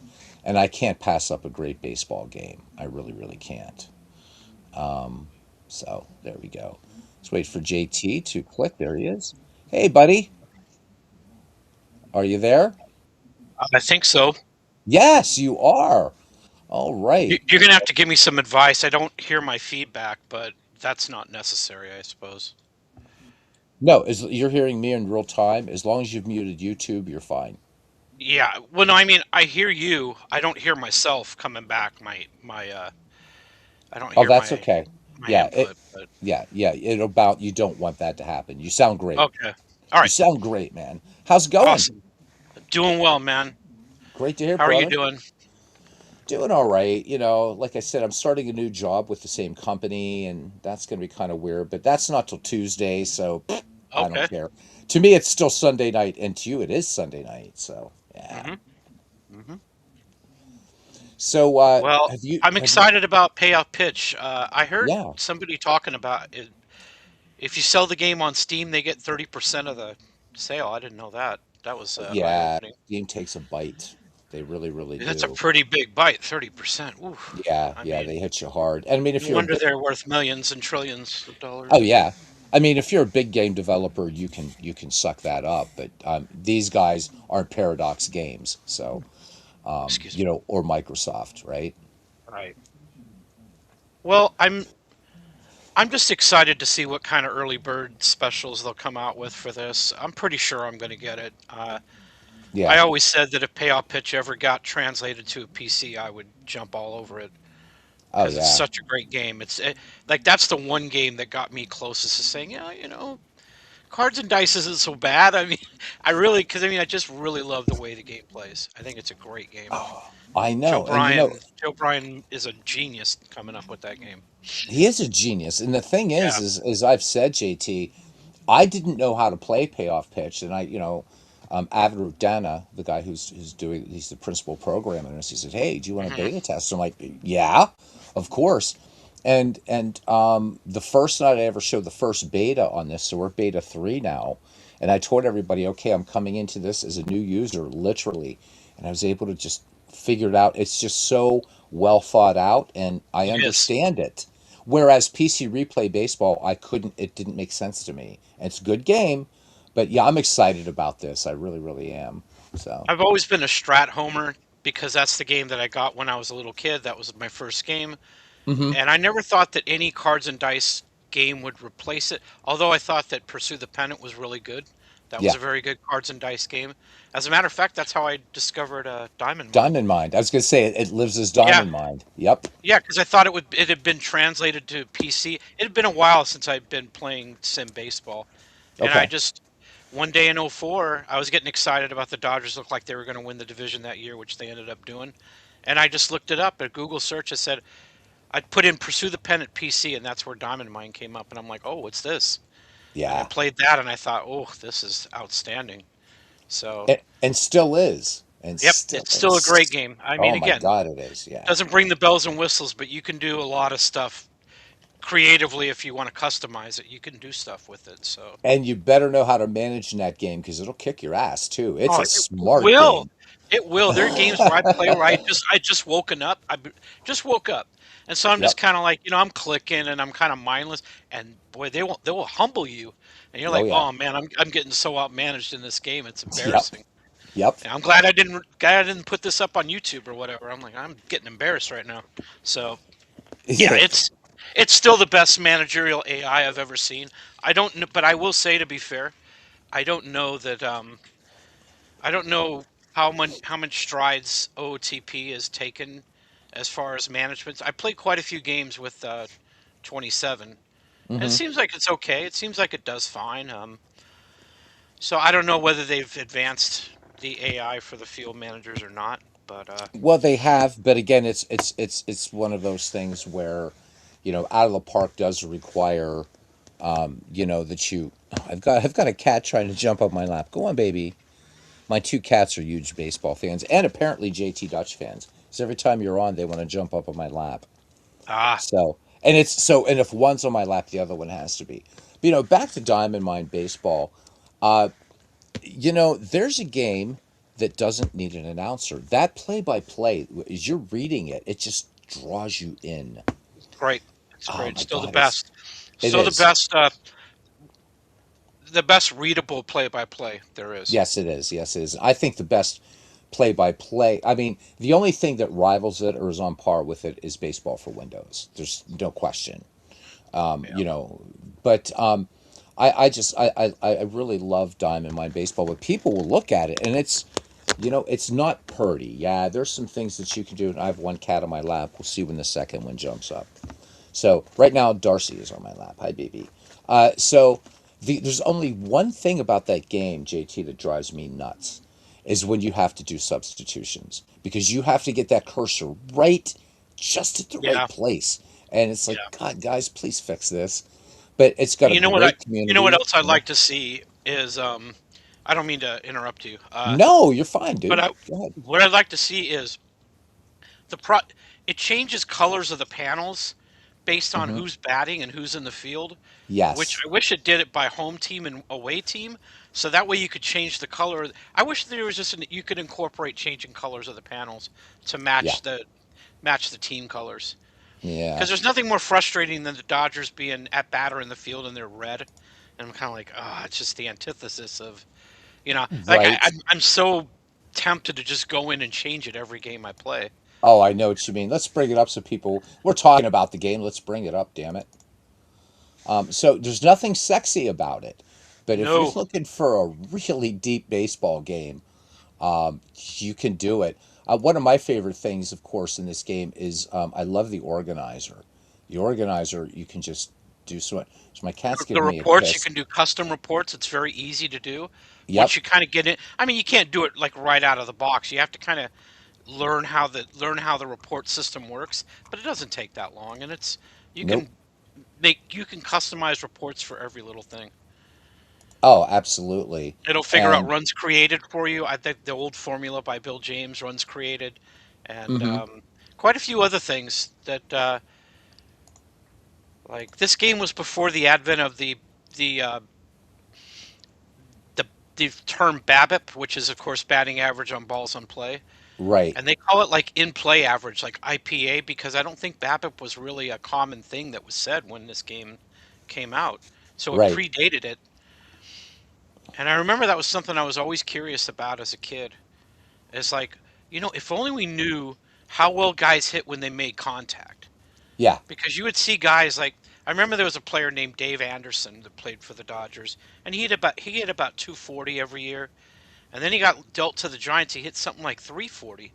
I'm like, how is that even possible? That just doesn't seem like it hmm fits with his level of ability. But now we know he just kind of got lucky with balls in play. They found holes that they ordinarily wouldn't, and that's why he hit so high. Oh, yeah.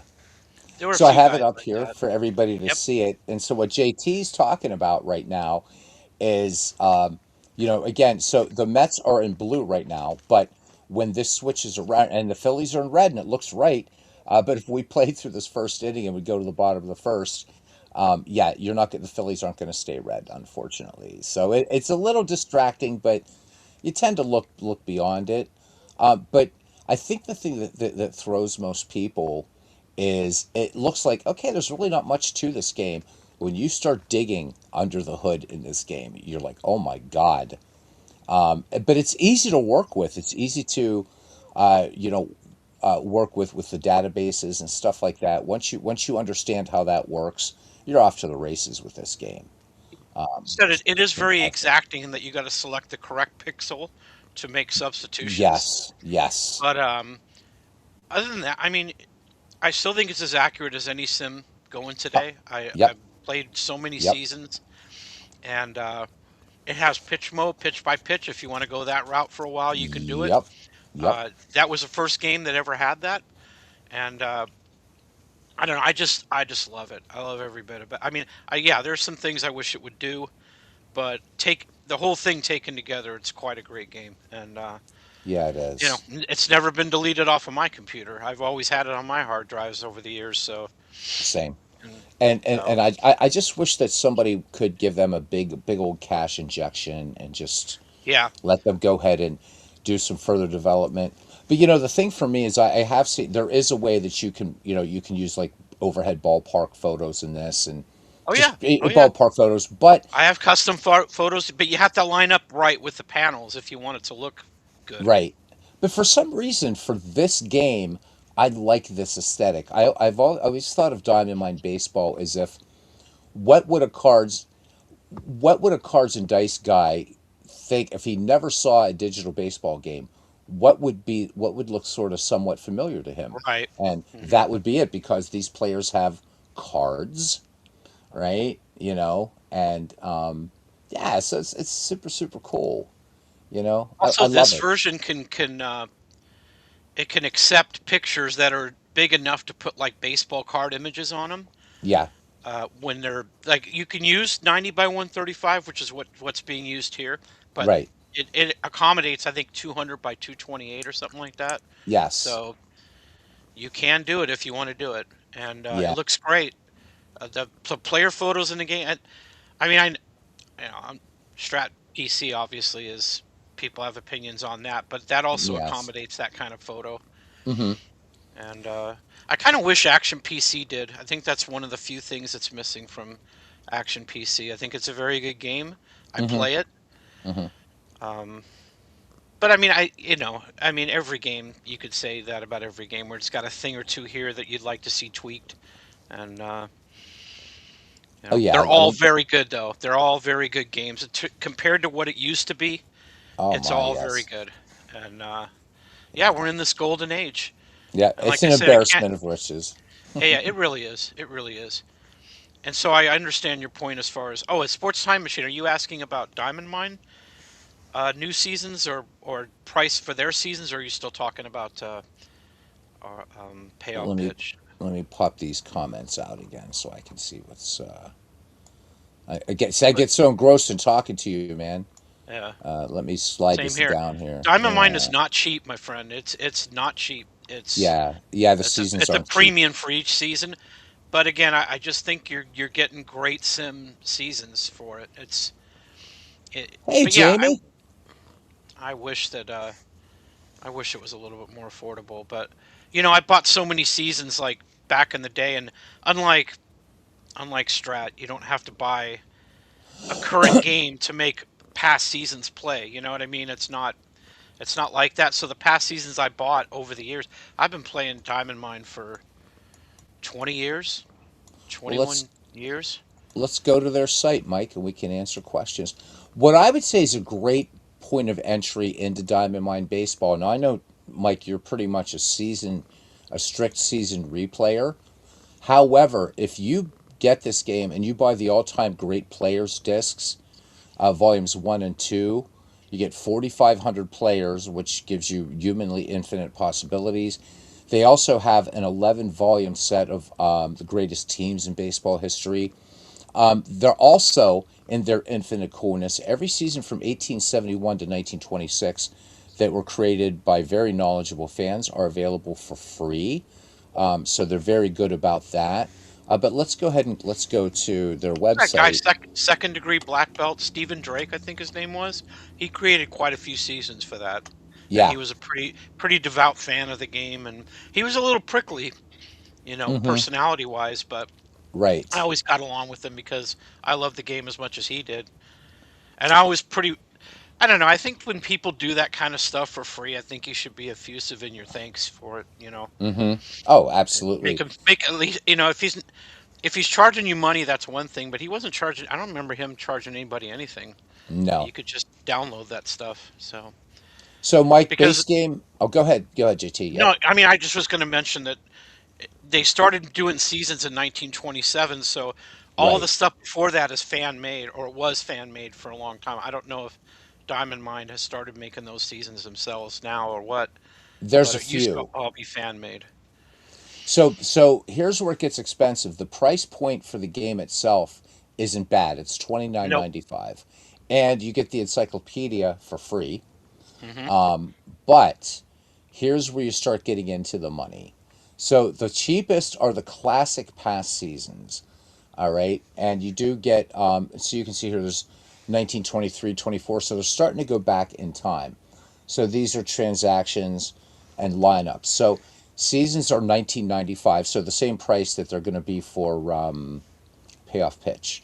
But now some of them are a little bit cheaper. But I know, Mike, you're not afraid to go back into the past. So older seasons, like in the 1930s, here we can see are 14.95. The deluxe ones have left right splits, and the Right, classic ones don't. I think that's the only right. difference. So yeah, now the deluxe ones, now these are like, so if you wanted to buy the 2025 season, it's 29.95. So Yeah. like JT, yeah, this isn't a cheap one at Nope. all. So if look, we got like 1922, 1921 with the transactions, lineup splits and everything. So 24.95. If you really want to get the whole enchilada, this game would be a considerable investment, and they rarely have sales. It's they actually had a sale. Was it the end of last year, beginning of this year? I think Hmm. it was beginning of this year, and I'm like, oh my god, because they usually have one. So there, JT, you can see now they've gone back to 1919. There's 20. So they're start, but Yeah. and what's cool is they're still allowing fans to keep to keep those homebrews up there. And there's some great homebrews Yeah. in this Very game good. too. Yeah, but It had a again, very it's vibrant community years ago. Not so much anymore, but it used to have a really good community.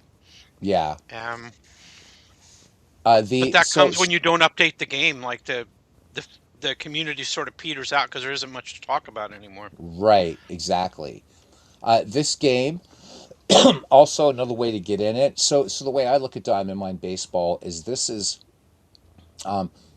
so you've got every All Star game. They're 14.95. I bought all these, but Yeah. so they're 14.95. But you can get every All Star game. They're split up into volumes from 1933 to 2023. You've got the all time greatest teams. And did I say they're up to? I think they're up to 11 now. I think are they or about to be? Yeah. So there's 11 volumes of these. These comes with tons and tons of teams. So lots of options and anything that's in a Diamond Mine database or whatever, you can kind of just move players around, create teams. It's Yeah. so without spending tons of money, there's great points of entry. Really, I think into this game as Hey, well. Bernie, how you doing? Hey Bernie, how you doing, buddy? So, but if I were a rich man, as Tevye sang, this is a game I would have gone all in on. But it's just, these deluxe seasons are like just crazy expensive. I But have all the it seasons I want also, because I've had 20 years to buy the seasons. I mean, that's the only reason. sure, So, sure. But this but yeah, really is it's a premium baseball game. It doesn't look it, but it really really is. And when you spend time with this thing, so now yeah, so there's 260 of the best teams in baseball history, which is so much you can do with this. But if you're a seasoned replayer, thank God the base game is like 29.95 because you're going to be spending money on seasons on this. But you know what? That my goal is at some point. Yep, I will. Somehow I'll figure out a way to do it, but unfortunately, I'm really besotted with payoff pitch. So Diamond Mine's gonna have to wait. And besides, most of the things I do with Diamond Mine Baseball, I've got all the stuff I need for it anyhow. not the And it's greatest game to stream. I mean, it's not really that fun to look at, so I but thought that, and so what I used to have, what I would do in the baseball chin wags is I would have just in the background and I click the mouse and let it play, right? But then I started broadcasting games because I thought, what the hell? I love this game. And it would actually get a lot of viewership when I would you got a just, good turnout. Oh, okay. Well, yes, I stand corrected then. I didn't think it would be that fun to look at, but it is a yeah, fun game to follow. Like I said, the play-by-play is top notch. I don't think it any game really is is. better play-by-play. You know what? Sports Time Machine, Mike. Let me see here. Strat seasons. I don't have a whole lot of them. I, Let me see if I've got a list Oh, I'll somewhere. show it to you, Bernie, while JT's answering this. So there's a new thing and it's free and they finally brought it here. They're still having let's see, March 15th. So there is a sale right now, guys, and this is really, really, really rare. So if you do want to get in to Diamond Mine Baseball, they have a sale now running until first week of April. So where is that? There is a full. Where is it? It's free. Where is it? Where is it? Where is it? I have it on my other PC, unfortunately.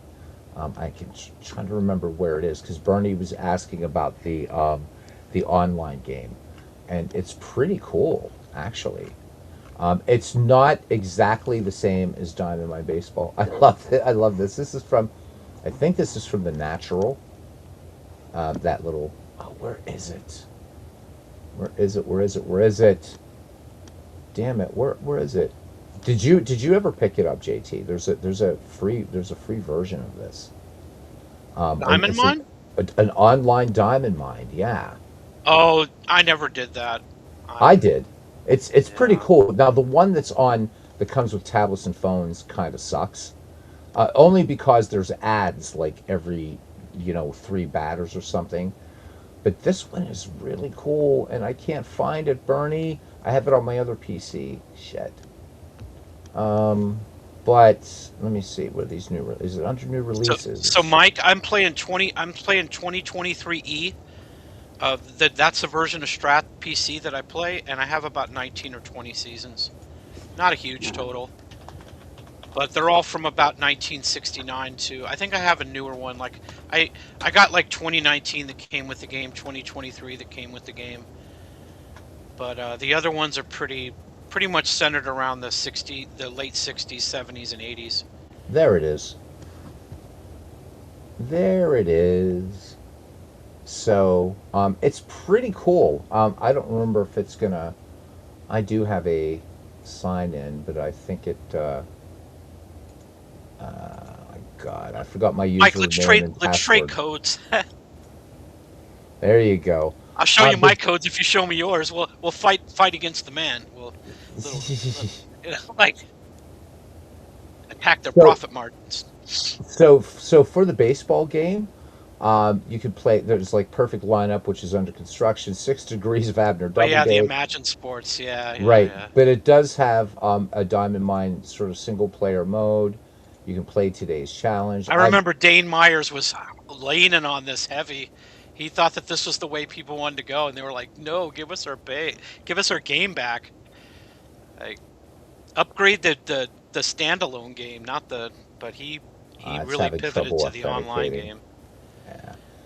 It's having trouble authenticating right now, but it's fun to mess around with. It's pretty cool, and it's way better than the one that's available for Android and iOS and stuff like that. But is it still as good as this? Nah. So No, I've always shied away from internet-based games. Like I know that StratMax has potential, and I don't know about like APBA guys. I just don't play it. I've never. It's not because I don't think the game is good, as I just was so into Strat that I never played APBA, and I so never could are get you into talking it. about cards and dice? You're talking about the online ones. I'm talking about the online Sims. Strat Max blows Apago away. Oh, is it? At Does it?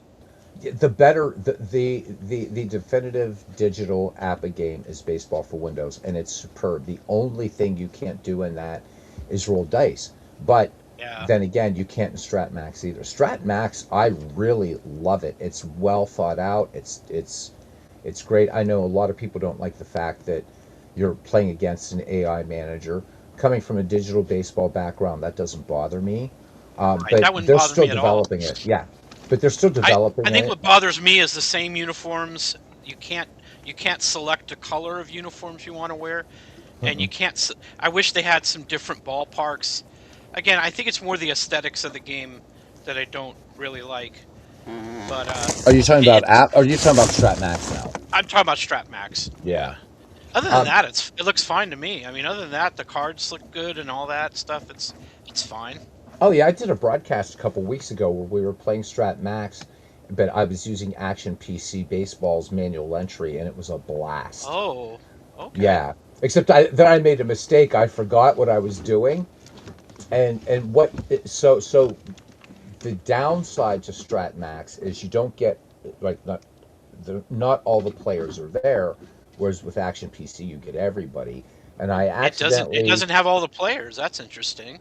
so yeah, Huh. so I brought in a player that was on a team, and we picked I guess it was 1980 we were doing the game, and I brought in this player in Action PC, and I'm like to everybody, I said, no, I just got to just put him in Strat, and I looked and he wasn't there. I'm like, oh, that's right, he's not there. So You know, it's the same outlier issue, but it's just next time I just know to do that. But I play, so I was subscribing to both StratMax and Apago for a while, and I'd okay. actually in college, in this order, when I was playing, when I finally got introduced to cards and dice, it was Status Pro was the most played, and then APA, and then we played some Strat. Um, and but, just being used to Baseball for Windows, I started out by saying, yeah, guys, Apago I'm going to keep, but Strat Max I'll keep for a while, but I'm probably gonna just that's probably going to be the one I'm going to let go, and it turned out that was the complete opposite. I absolutely love Strat Max. Apago, I'm looking at the game and I'm like, I want to be able to do this, and I can do it in Baseball for Windows, and I can't do it in this game. So why am I going to pay for a game and there's a better version of it that I'm playing since 1995? So I got rid of it. Apago has potential, but Strat Max just kicks its ass in every conceivable way. It really, really does. My Isn't opinion. APBA, isn't that the company that doesn't believe in sales or whatever? Yes, Is that them? yes, Oh my yes. goodness. Oh my goodness. He That's so feels silly. it is. He It's not feels that. fair or something. You said it wasn't Well, fair. that yeah. So people would be Really? upset, and we want to be a premium product, and I just Oh keep boy. thinking Dave Cook would say, "Hold my beer," um, Yeah. because in fact, Dave, because anybody who's in marketing will tell you that sales breed more sales, My right? gosh. And so I bought so I've many bought a seasons lot for of Action product. PC that I probably will never use just because he Yep, put them on sale. he I'm put them like, on I got it. sale, I can't pass this up. It's like $8.99 for a season. I can't pass it up. What am I doing? and And he so I had would this. just buy it just to have it, just Yeah, in case one day I might want to play it. So yeah, Dave Cook's sales are and he had this very bizarre rampant and they're reasoning. awesome. Yeah, and so that the head of APA also said, well, then people would get upset if they bought a season and later it's on for sale. It happens all the time. And Yeah, it does. on the flip side, I'm so like, that I'll buy some things. I will buy some seasons full price just to Yeah, keep supporting Action PC baseball. right. And I just, Well, I you're a know, better man the than head. me. I always wait for the sales. I'm one Well, of he those doesn't guys. mind. He's cool with Yeah, I that, know. He wouldn't put up the sales if he minded. Yeah, he wouldn't do it so much. And there's But always something I, for sale. I want to put It's out a just- little bit of a shout out for Stephen Cohen, who develops Digital Diamond for coming up with that manual entry thing, because that's becoming a thing that oh other yeah, games are adopting. And boy, bless Stephen Cohen for doing that. I mean, it's for those dedicated, those diehard cards and dice. I mean, I know that baseball demos David. He has Strat PC with his cards and dice, so he puts them in there. But I like how you can play any game you want, cards and dice, and input right. any PC game you can input it in Digital Diamond. That was such a great thing to It do. is.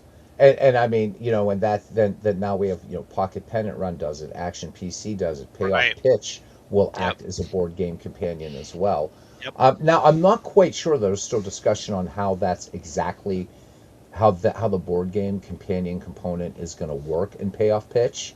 Uh huh. I'm not, because it doesn't make sense to me, because maybe because we're looking at the beta, but I'm trying. It's like, okay, so if I have, I'm playing APA, but where am I getting those players in the payoff pitch interface? How's that working? So I'm not sure that that's fully fleshed out yet, and frankly, I don't know that it needs to be. I mean, again, as you say, Mark Cohen really opened that up. The only thing about Digital Diamond and Oh, was it and Mark his way Cohen? of I'm doing sorry, it, I had his name wrong. I well, had called him Stephen Cohen. you're thinking of the Sorry. owner of the Mets. No, that's all good. That's right. I am. I am. Wow. Yeah, the owner of the Good Mets. call. And also, there's a magician named Stephen Cohen. He's the millionaire magician, Uh, works in New York City. yeah, it's So Mark Cohen. yeah, And he's a but great guy to help you out for like I had problems oh, he's with fantastic, man. with Digital Diamond, a past version like years ago, and I came to him, and at first he was just going to give me a refund, and I was kind of sad. I was like, let's just try to get it to work, and I found out there was some adware on my computer that was preventing it from being Oh, loaded up, really? because it used to run in Java. I don't think it does anymore, but it Right? used to run in Java, and I had some adware that was messing with Java because it's not a very secure system. Oh, by the No, way, it's not. Mike, I heard your broadcast that Dodgers versus '78 Yankees. I was there. I didn't Yeah, say he much. called a great game. He called a great game. I didn't say much because I was kind of half asleep watching it. And I was just like, if I chat something, I might be behind people or whatever. But I remember I was in the audience for that one. So This sometimes I'm on game, here and I don't say anything. Just you not. just hang out, and that's Yeah, cool. yeah. You know, Just lurk. the thing that drives me crazy is that I play this game for its own baseball engine, because I don't like typing in the syntax. This is a hell of a good baseball game on its own. Baseball To Engine, do, it's not bad. I don't think you it's know, like. I mean, I think there are better ones. Obviously, I think that Diamond Mine's better, and Action PC is probably better, and OTP's better. OTP It's better than I remember, but then again, I mean, the last one I owned was like something like 17, 18, or 19. I think was the last Yeah, OTP I had. yeah. They So all it's do. it's improved. But you know what? They all have their unique kind of approach to things, Hmm. and I like that. Now, that being said, as much as I do like the baseball engine in this, if Status Pro is really going to be for real implemented into the next edition, I'm going to be, because it's going to be like, oh my God, this is great. Just taking me back to my days at Penn State and playing again. Oh, Um, I but, never played you know, Status Pro. oh my God, it's Never. so much fun. So much I mean, fun. I just always been such a homer. Hmm. Like I said, the only other cards and dice game that I played besides Strat was Pursue the Pennant, which is Okay. called now. It's called like Dynasty League Baseball or something like that. Hmm. And that they have an online thing too. I remember someone playing. I think it was Higher Ground Gaming. Eric, Higher Ground Gaming. Eric, I'm getting yes, first Eric. names wrong here. Eric, and he doesn't post anymore. Sadly, I still follow. I get subscribe to his channel. I'm Right. I hope he's doing okay. That's a guy that I really Yeah. enjoyed It's been a while since watching his. Eric has done Hmm. anything. Yeah, Yeah. I he was just playing a wanted to. Strat PC. He was playing the 77 Red Sox on Strat PC. Played the 78 Red Sox. Played the whole season. It's not. It's not that I like. Not many people complete seasons that they start. A lot of Right. times it kind of peters out, but he Hmm. powered through it, and I was like, wow, credit to you for going through the whole season and getting Yeah, it all done. exactly. I admired that, but he tried 77 and then that kind of stopped. And I Right. thought, oh, that's too bad. I hope he's doing okay or whatever. Maybe just life gets in the way, time constraints. Yeah. Hey, Paul, welcome in. So here, you can export Status Pro cards, and here they are on the screen. So right from the game. Um, so Oh, Status he Pro is is. in here. Yeah. So there it I didn't is. know he was a math teacher. Yeah. Um, Eric's a good guy. he In is. particular, he's a Braves fan, so he would always give me grief being, because he Oh, was he a is. He's Braves a fan Braves and stuff fan, like. Eric. Oh, I Yes. didn't know that. I thought he was a Red Yep. Sox fan. Yep. Yeah, Huh. D. Smith, I have to agree with you. He says Status Pro Advance is great. Looking forward to full blown implementation of Digital Diamond Baseball. And I know the guy who's doing the work on that. I mean, know him personally. I used to work with him at Penn State. Derek is such a great guy. He really is. Anyhow. So Dynasty League, everybody's talking about Dynasty League, but and I just can't afford it. Paul, how you doing, man? I can't. I just can't afford another subscription right now. I'd love to play Dynasty League baseball, but I want to hold on to StratMax and just have fun with that. And I'd like to adopt it, but you know that money could be going towards seasons for payoff pitch baseball. So yeah, definitely. Yeah, 15 bucks, Bernie, but yeah, I just bought a new car and shit like that. And Yeah. right now with Orange Boys War, um, holy shit, what it cost me to just top up my tank today. I was like, jeez. And so Lord I knows got it's not easy just being alive today. It's just tough. it's not. So it's like, Uh, okay, I'm thinking, yeah, I could get, subscribe to this game and that game and the other game, but I'm like, okay, but yeah, got a vehicle to deal with and da da da da. I mean, it's a really nice car. It's good on gas, but it's a Toyota Avalon, so it's basically a Toyota Lexus. It's a very, very nice vehicle, and it likes to go fast and things. But I mean, that's more important to me right now. Is just that. So I don't know. We'll see once Magic starts going that little sideline, then and turns to full time, then I can make some pretty serious money once I get out of this area of the Commonwealth. But right now, kind of stuck. So Mike, I thought he was a Red Sox fan too. Yeah, because he always starts stuff with Boston. Like he maybe lives I in Mass. Yeah, he lives in Mass, and he always no, does I guess he Boston is. I stuff. guess he is. Yes, I'm sorry, but he used to give me He's crap because he said he liked the Braves, and I think I just remembered oh, that. But maybe yes, that's his National League team. yes, like the Tigers are my I used to American root League for the team. A's too. The A's were my American League team, but Yeah, once they now that they moved out of Oakland, I don't really like them anymore. I don't like their owner. Never have liked their owner. I always liked the Oakland fans. I always loved how great those fans were, and Yeah. It's just a shame that the best fans that I thought in baseball were Oakland fans, and they got their team taken away. Yeah. They don't have any major league sports there now, so. Yeah, it sucks. But yeah, and They, so my American League teams, the Tigers, they're not going anywhere. So they'll be in the postseason this year. Hopefully they get further, but well, yeah, I don't see how they don't win that division. I think we talked about that. yeah, we did. And they still have Scooball, and we'll see. Hmm.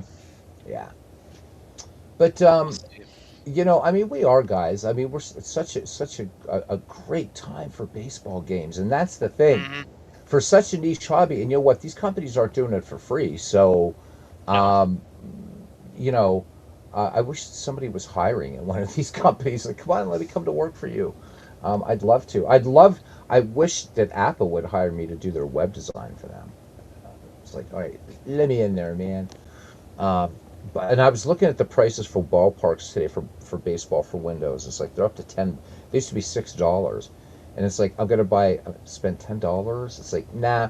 You know what? I'm just not gonna worry about it. I have enough ballparks for that game, but whew. Diamond Mine Baseball, the parks are free, by the way. If anybody buys it, the parks come with it. You don't have to pay for Parks parks. aren't very advanced. I mean, they're No, fine for what they do. They're utilitarian, which is almost that whole game is very utilitarian kind of game. it is a It's just utilitarian game. it's Yeah. not a it's not an eye candy game. So No, but it's also a very, very, very serious baseball sim. And it's a and so it's not one I would recommend for a beginner, somebody new to the no, hobby. no, No way. They would try no. Diamond Mine and they'd be like, even if they would say, okay, I don't care if it's not pretty, but they'd be like, oh my God, what does, yeah, Yeah. because you really, really gotta, you have to meet that game on its terms. There's just no way around it, And but once you do get through it and you understand what's going on, Diamond Mine's such a joy.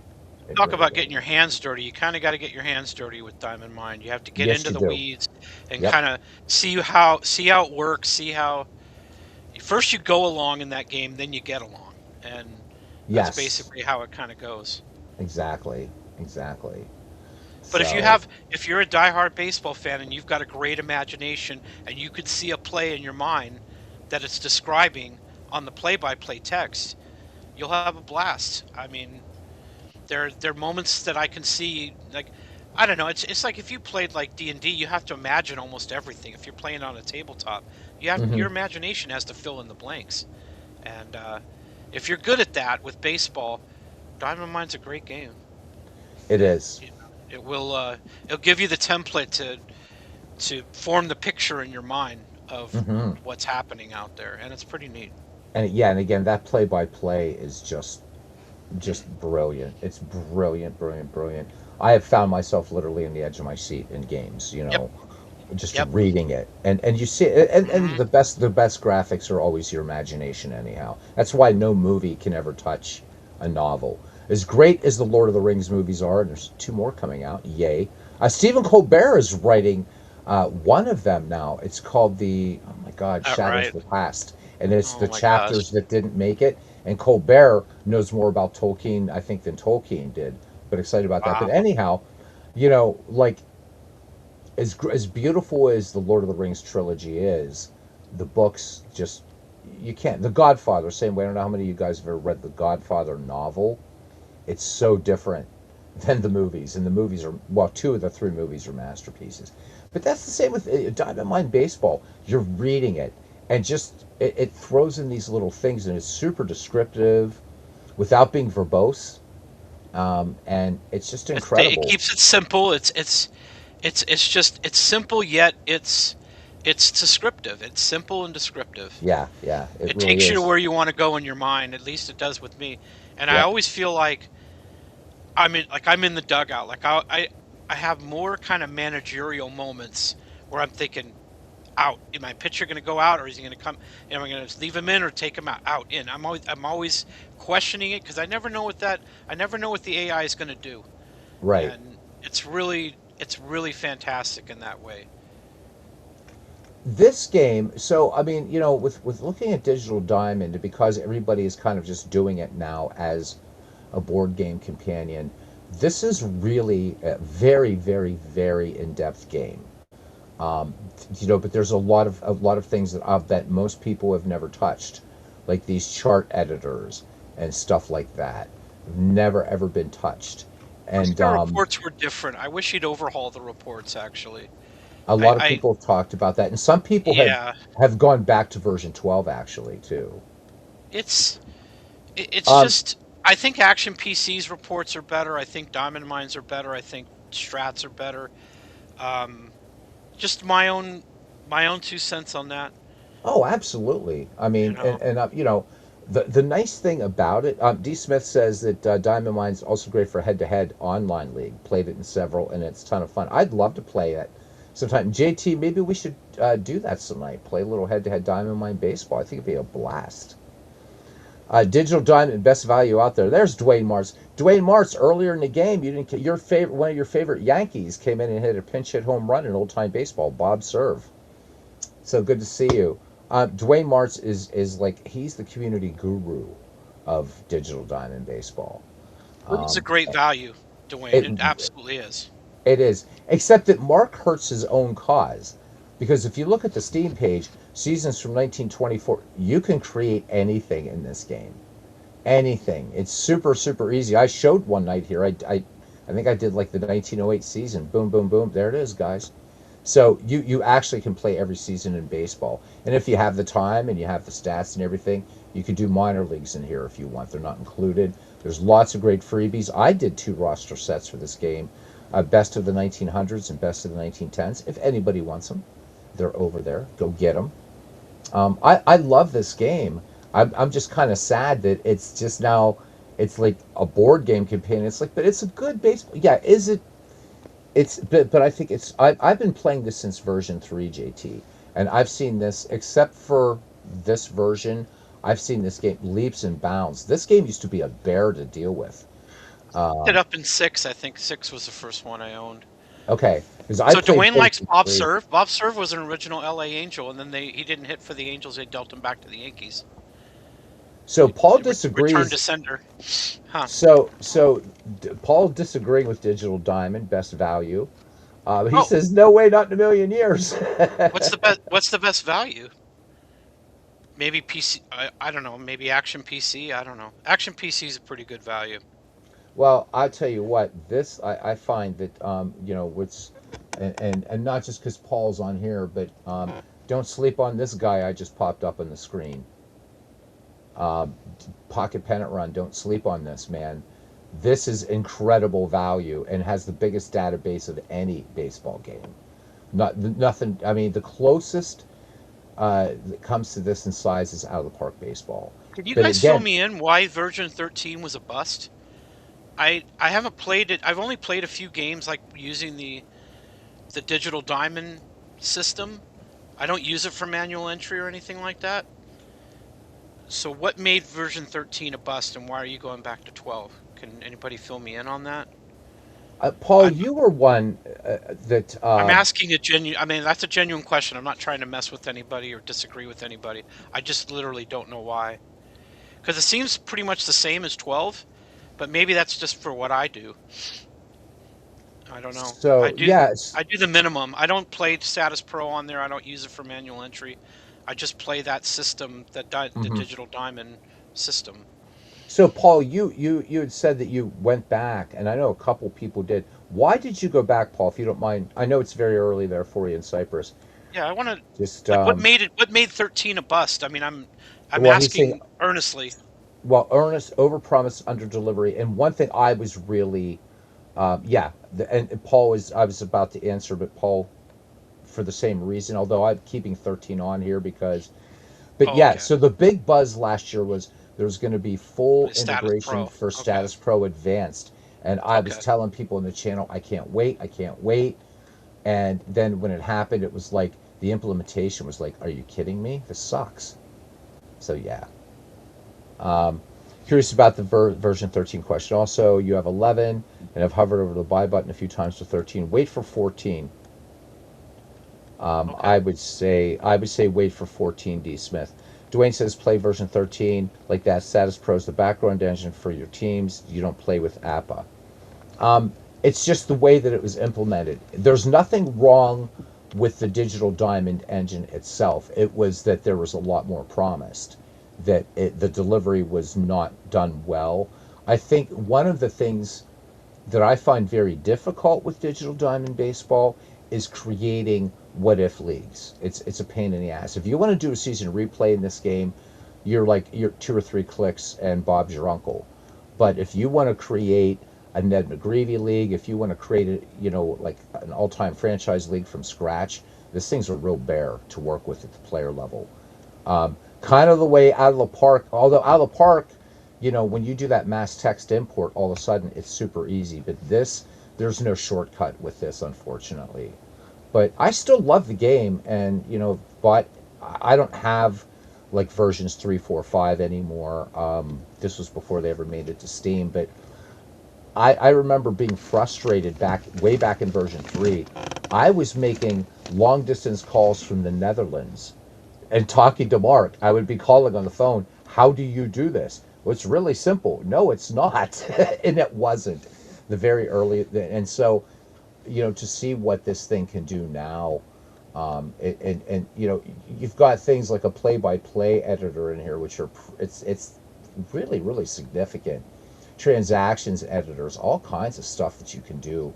And I think there's a lot going forward. And I think, Mark understands the backlash. The other thing that we should remember, too, Paul said they got Mark and Derek together. There's a guy in our community we have to thank for having defensive ratings in Digital Diamond Baseball, and that's Clinton Parks. Yeah, he did a lot of work on this game. Clinton. So Clinton fought for that so hard, and so how this happens, one night in 2018, I just started doing this broadcasting, and we were talking, and I was doing Digital Diamond Baseball, and Clinton's like, yeah, but how come all the fielders have the same range and same arm? And he was right, and I looked at him like, Clemente had this average arm, and that didn't make any sense.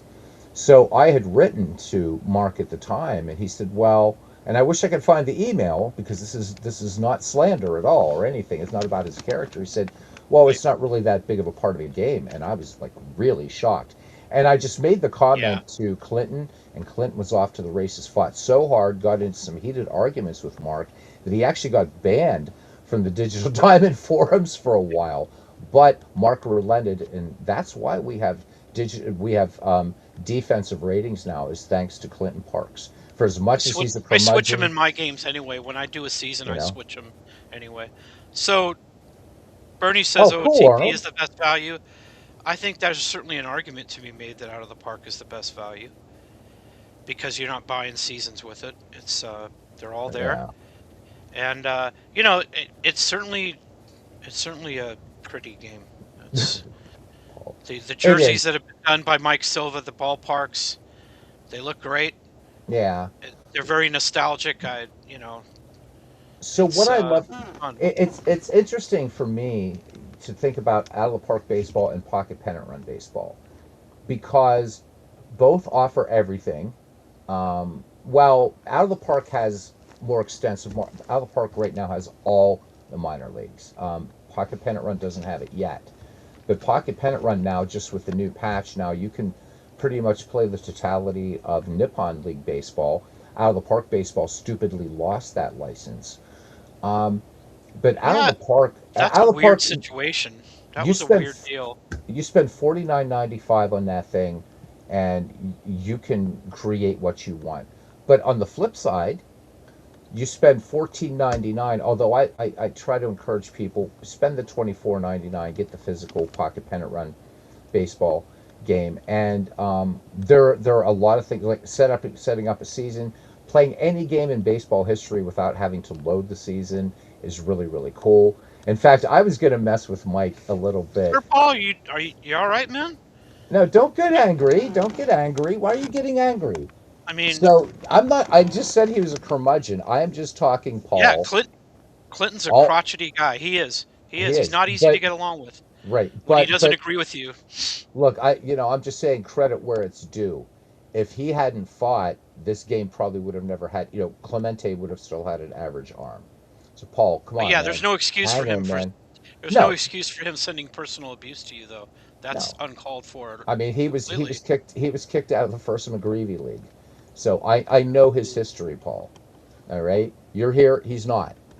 You know, so please, man. I mean, Wow, but what? but That's on really this, that's really bad. There's no excuse for that. no, there's no excuse for that. This is getting out of hand. All I'm trying to say is he fought to get those ratings in the game, and I have to appreciate that.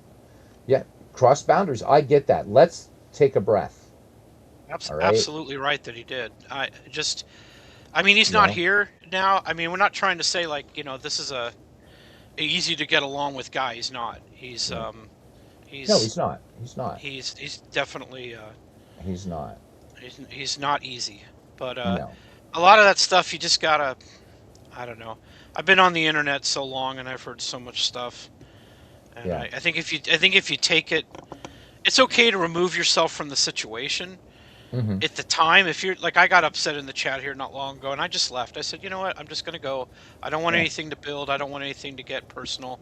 So Nope. I took off. And I said, I'll be back. I'm not gonna go forever. But I've been Right. on the Right. Right. internet Right. so long, and you have to realize that there's just some people that say, I don't know what the deal is with Clinton. Maybe there's like a Who mental illness knows? that I don't know about. I don't know. There may be Yeah. something there. I'm not sure. But yeah, obviously there's no call for what he's doing. No. But it's No. just And one of again, those things that you almost all gotta let this, roll. right? But all this came from, and I'm just gonna, and then we're gonna stop this and change the subject. This is for Hmm. everybody. All I wanted to say, this had nothing to do with character. I know he can be a fucking asshole. All right, I know that. All I'm saying is because of him, we have defensive ratings in the game.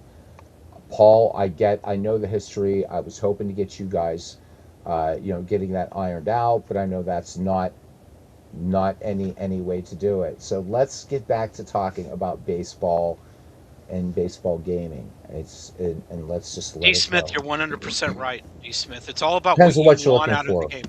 Yep, Right. it's all what you want out of the game. That's the the best game for you is going to have the things that you hold dear, that you like.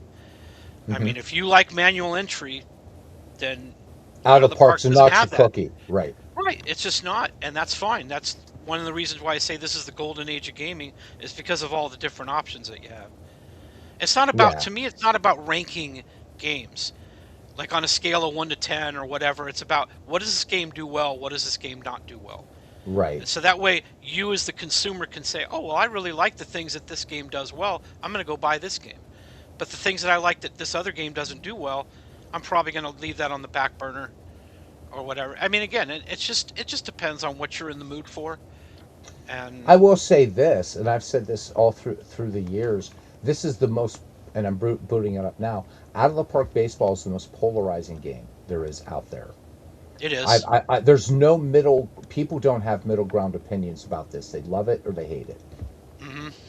and I love it. I love it. I unabashedly, this is my favorite baseball game, and there's a lot of baseball games I have that I love.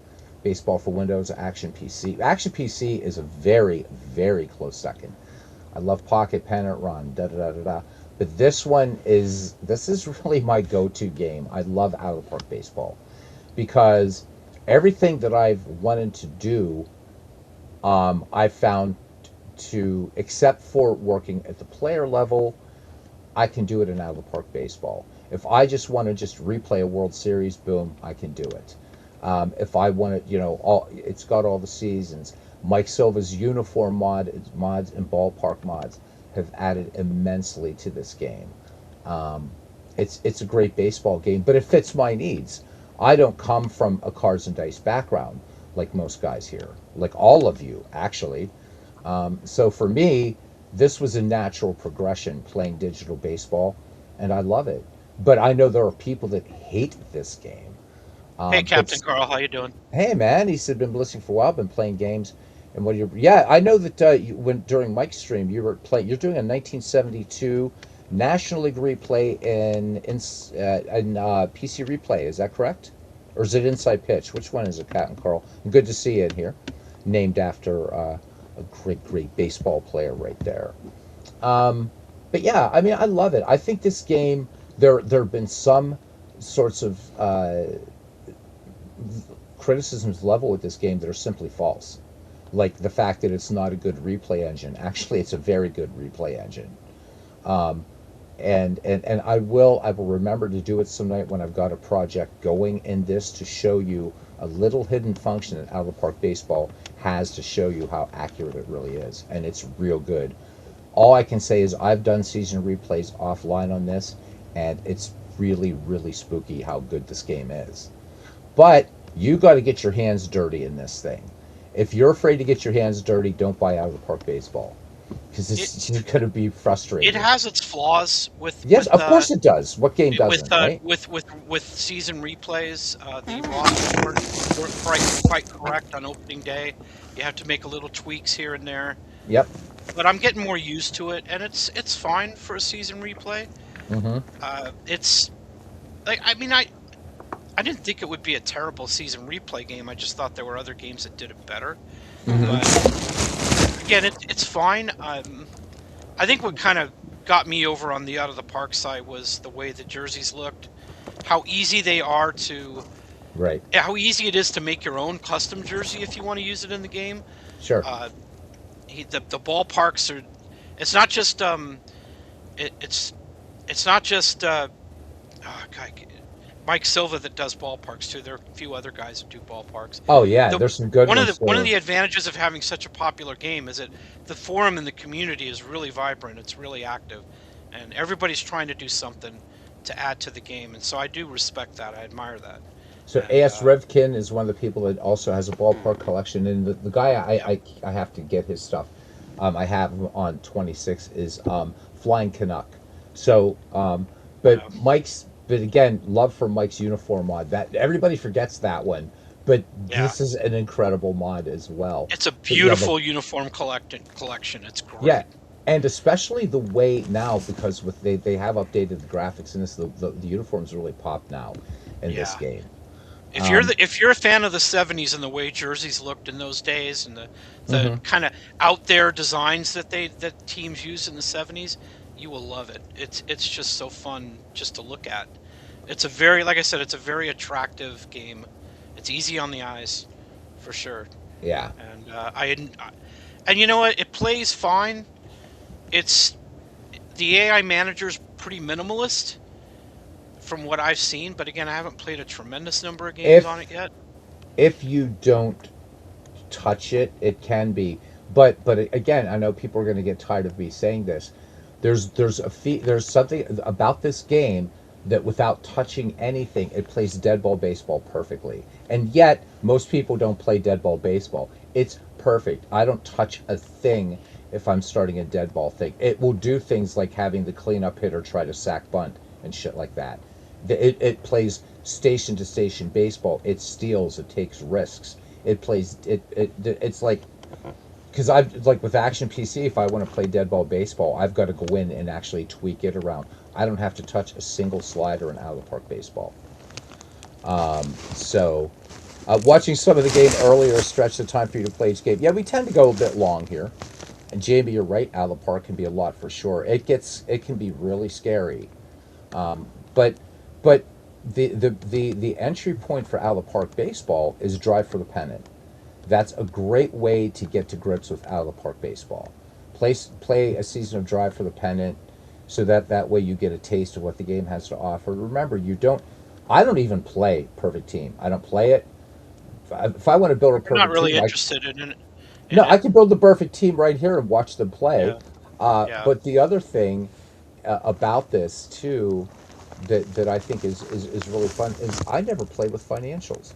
Just turn on commissioner mode and do what you want and just play. Just play. Financials Jamie it says, is what it is. If you like that element of like being a GM, that's fine. Out of the that's Park fine. simulates that real well. Yeah. That's its forte is being a GM.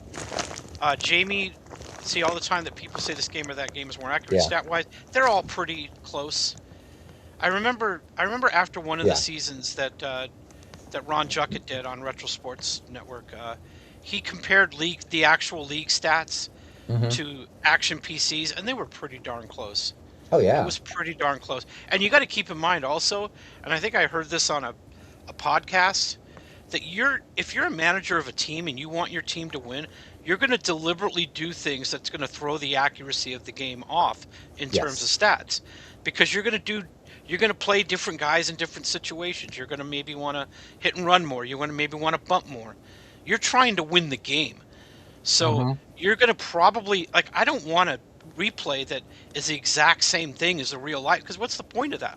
Yeah, I already know what happened in the real life season. I know that. exactly. I'm trying to change history a little bit, not a lot, but a little bit, enough to where maybe my team wins, or basically my team win. I mean, with me, it's like right the wrongs.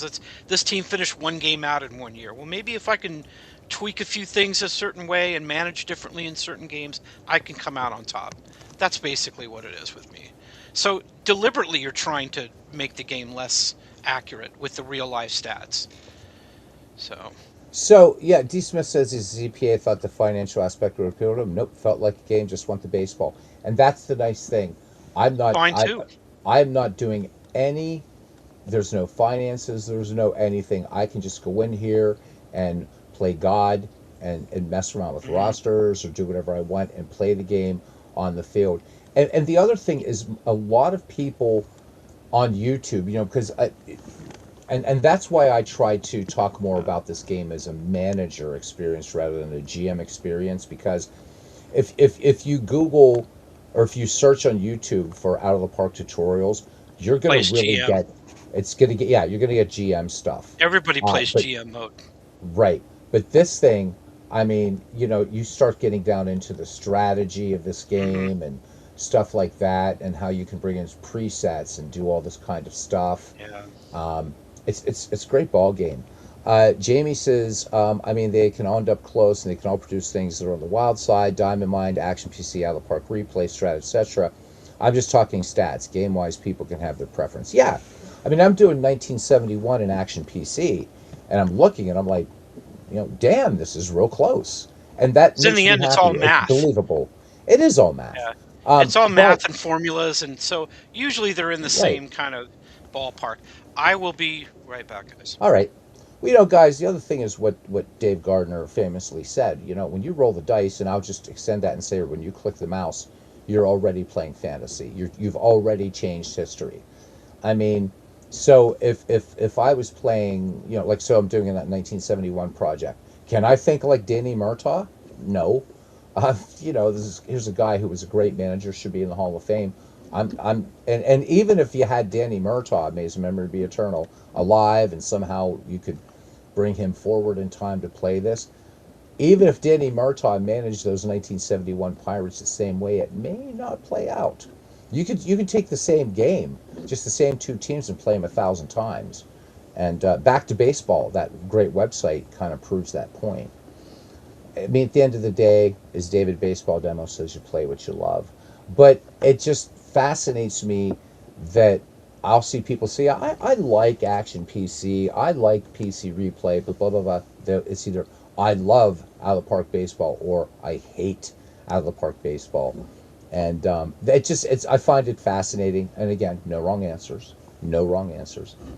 Um, but I find it's curious that for me, it's kind of fun to look at a game that has all these pretty graphical bells and whistles, and this little humble dude doesn't have any of it, and yet there's a lot about these two that are very comparable. What's amazing about Out of the Park Baseball is the player development lab. That's incredible, and there's nothing like that in any other game, and I really love it. Um, but again, it's you play what you want, and I'm glad. But also, if you compare this to the game that we showed earlier tonight, Old Time Baseball. Old Time Baseball, this old game, does some things that this state of the art game cannot do. And I find that really kind of fun. Like how well the announcing and the on field action sync up. Really nice. And you can really see the lineage, though I don't know whether Marcus Hindson ever knew about old time baseball or not. But you can definitely this game was definitely influenced by that. Captain Carl says, I think it's because the players are coded on a full season of stats and we're playing game to game. Yeah, and I mean we're going to see some weird things, certainly. But as Bernie talked about this, we've talked about this in our diamonds and dice thing. That and I agree with this. I'm looking for believability. Is this plausible? Um, I'm you back, by know, the way, but yeah. Welcome back, JT. So I mean, Thanks. like, if I'm replaying a season and Rafael Belliar hits 25 home runs, there's a problem with the Yeah, game engine. that's an issue. Yep. That's an issue. If Rafael Belliar hits 2 home runs, I can deal with that. That's fine. I would Yep. expect that. Or if Babe Ruth Yeah. only hits five, and we're not talking 1925 here now. I'm All talking. right. Let's say you play 1925 and Babe Ruth hits 5 home runs.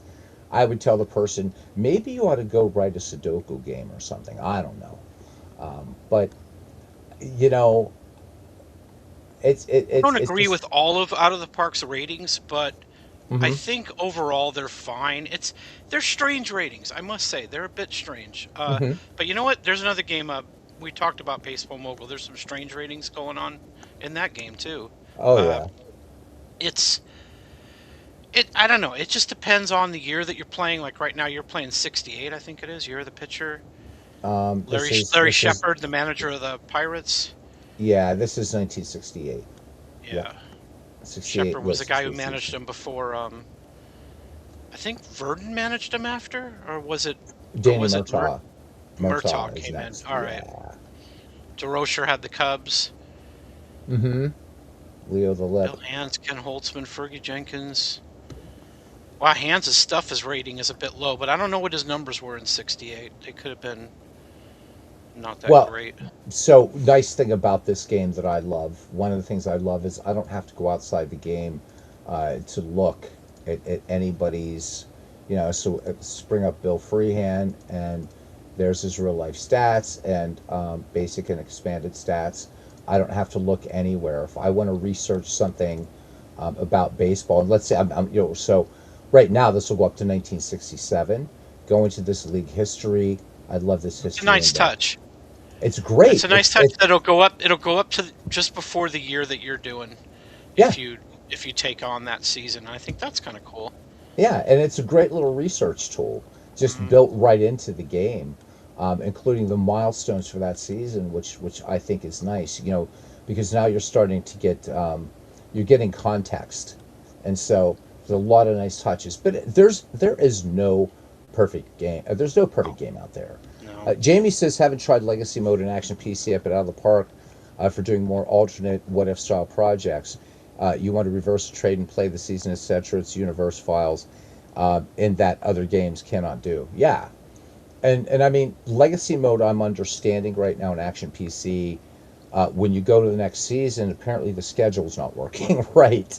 I thought it would just import the schedule, but somebody told me that it's not working yet. So our 1971 project will just end as a season replay until that gets fixed. Because what's the point? Going to all that trouble of importing all the rookies and stuff like that if you're not getting a schedule. But it'll get there. It is basically what that is the career mode that's in out of the park baseball. So, meh, it's cool. One thing that's really a pain, and you can't, like, you're talking about like a what if style, like reverse a trade. That's something you Hmm. really can't do in Diamond Mine. The Diamond Mine will freeze if the players who make up the lineup aren't available. If any one player isn't available, it will completely freeze. It won't even like give you an option to, hey, who do you want to put in here because this guy's in the real life lineup and he's not available on the roster. Who do you want to put in? They should have given you that option, but instead it'll just freeze on you. Yeah, And but I mean, it's not very flexible. right. It's a single season replay engine, but I That's do what it have to is. say that it does pretty well with cross era stuff, though On too. It's yeah, kind of that for that. interesting. But yeah, but if you go off the track on a strict season replay, you will it won't go with you off that track. It'll say Not no, gonna work. we're staying right here. Yep, yep. So, yeah, where are you going, Sparky? Yep. Um, Yep. but but if you think of all the games you guys are playing right now, cards and dice are digital. There's never been a time in history where we've had all these choices, Yeah. and where it's like you've got to start saying, okay, I can't really either I can't afford this or to have the luxury to say this game didn't click with me. I like watching other people play it, and I'm like that with PC replay baseball. It didn't click with me. Payoff pitch did. Why? I don't know.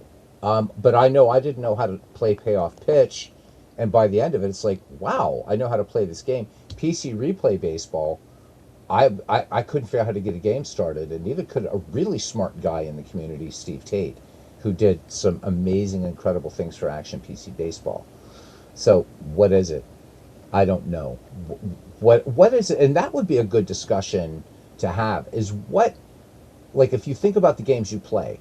So you guys, for instance, so Captain Carl right now, like with what you're playing, why that particular game as opposed to another? So is it just because we've played certain games for years that we tend to stick with one or two, or is it more like when you're going into a new game, what are you looking for? Like, okay, I've never tried this before. So JT, you already knew about payoff pitch, but I mean, and you've But I seen just now didn't play our cards and dice, so right, I never played it. I was waiting for it to come out for PC, and now it's going to. and you've So seen it I'm pretty played, happy. and it seems it seems to make sense. It's super It easy to gets use. my attention when it gets played. I remember JC Sports Replays. Man, I really enjoyed his content. Mm-hmm. But work probably got in the way for him. He works a lot of hours, Mm-hmm. but he played a lot of payoff pitch, and it's just like this. I really enjoy the game. I enjoy the way he presents it. It was Yeah. funny. It was engaging, and I remember thinking, if this game ever comes out on the PC, I'm going to jump all over it because Oh every yeah. time I've watched it being played, it's impressed me. Yeah. So NB says, and welcome in, man. He says, I love replay baseball, but it's a game you have to play first to understand and appreciate the PC game. And maybe that's what happened with Probably me what it is. because, yeah, Yeah. because I never played cards and dice because other guys are jumping into it. It's like, this is amazing. And Jamie mentioned earlier how it's got a great, nice looking interface, and it really does. PC replay is nice and clean, and but I'm like, okay, I just want to play a game. And to PC Replay's credit, they actually make you've got to try the demo before you buy it. And I think that's great that they do it, but it wasn't making sense, and perhaps that's it. I because I see guys just absolutely gush about how awesome replay baseball is as a game, and it's like I want to get on this, but I don't have the real estate to do it. So let me try the PC version. And I tried twice; it didn't work. But I watched Bernie play it, and I'm engrossed with it. It's super cool.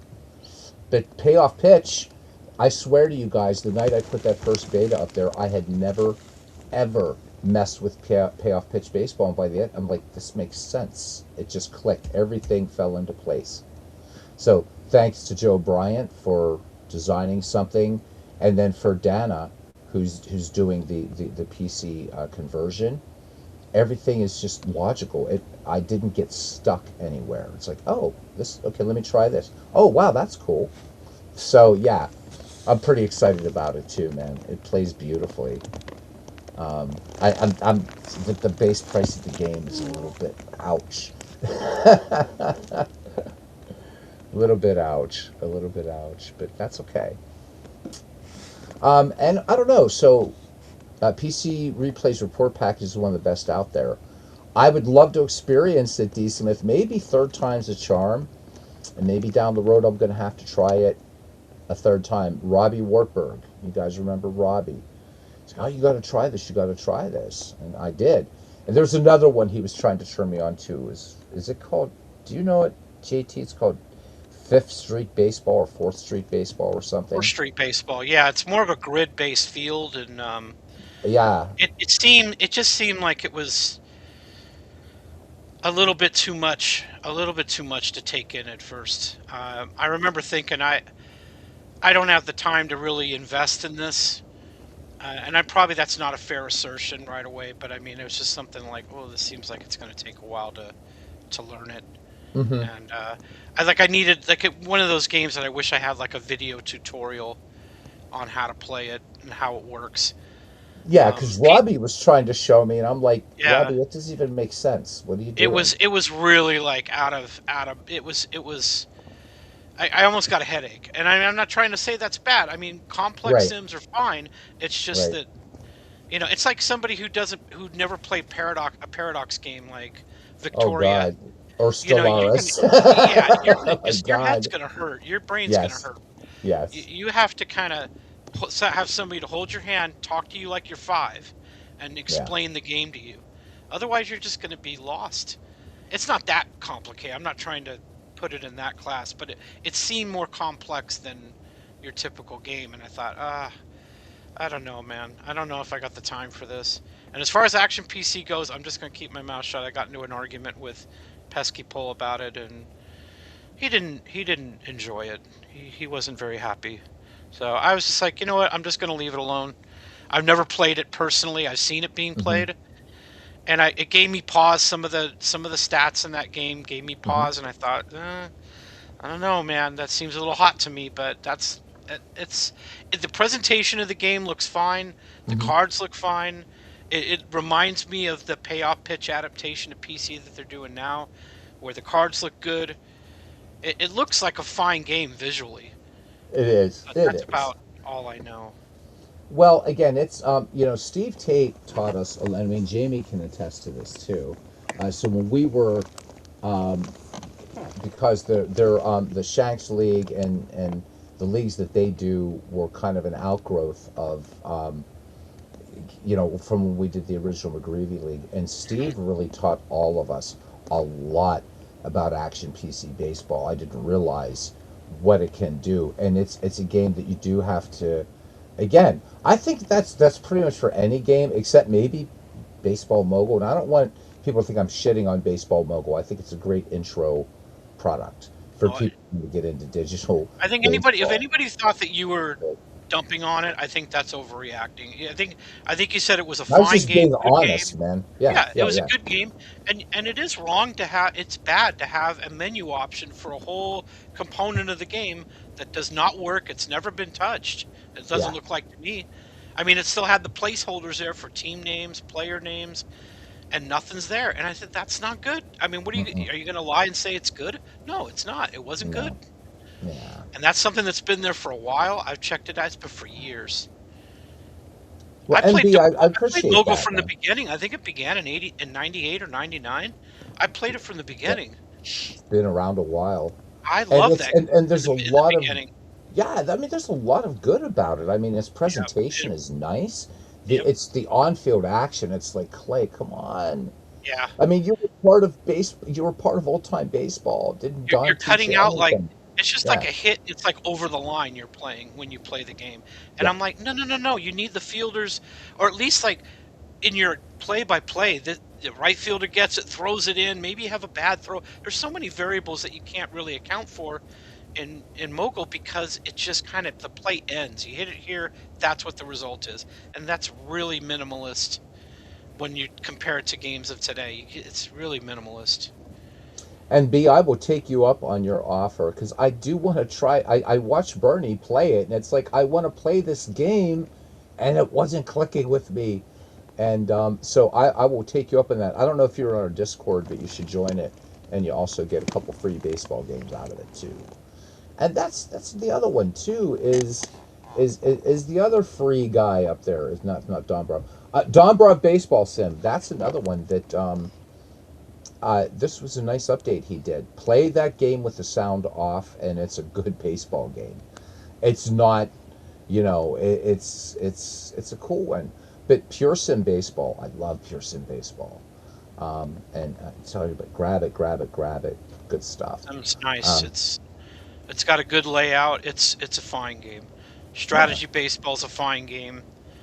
I agree with you. I think it's a very generous demo that he's allowing the community to play for free, and Hmm. I'm definitely going to get my money's worth out of it. It won't cost me any money, Right. and all that does when somebody puts out a generous demo, all that does is make me say I'm going to buy the game, Yeah. and I'm going to buy it, because I want to support this guy. This guy's, he doesn't seem like he's not a money grubber.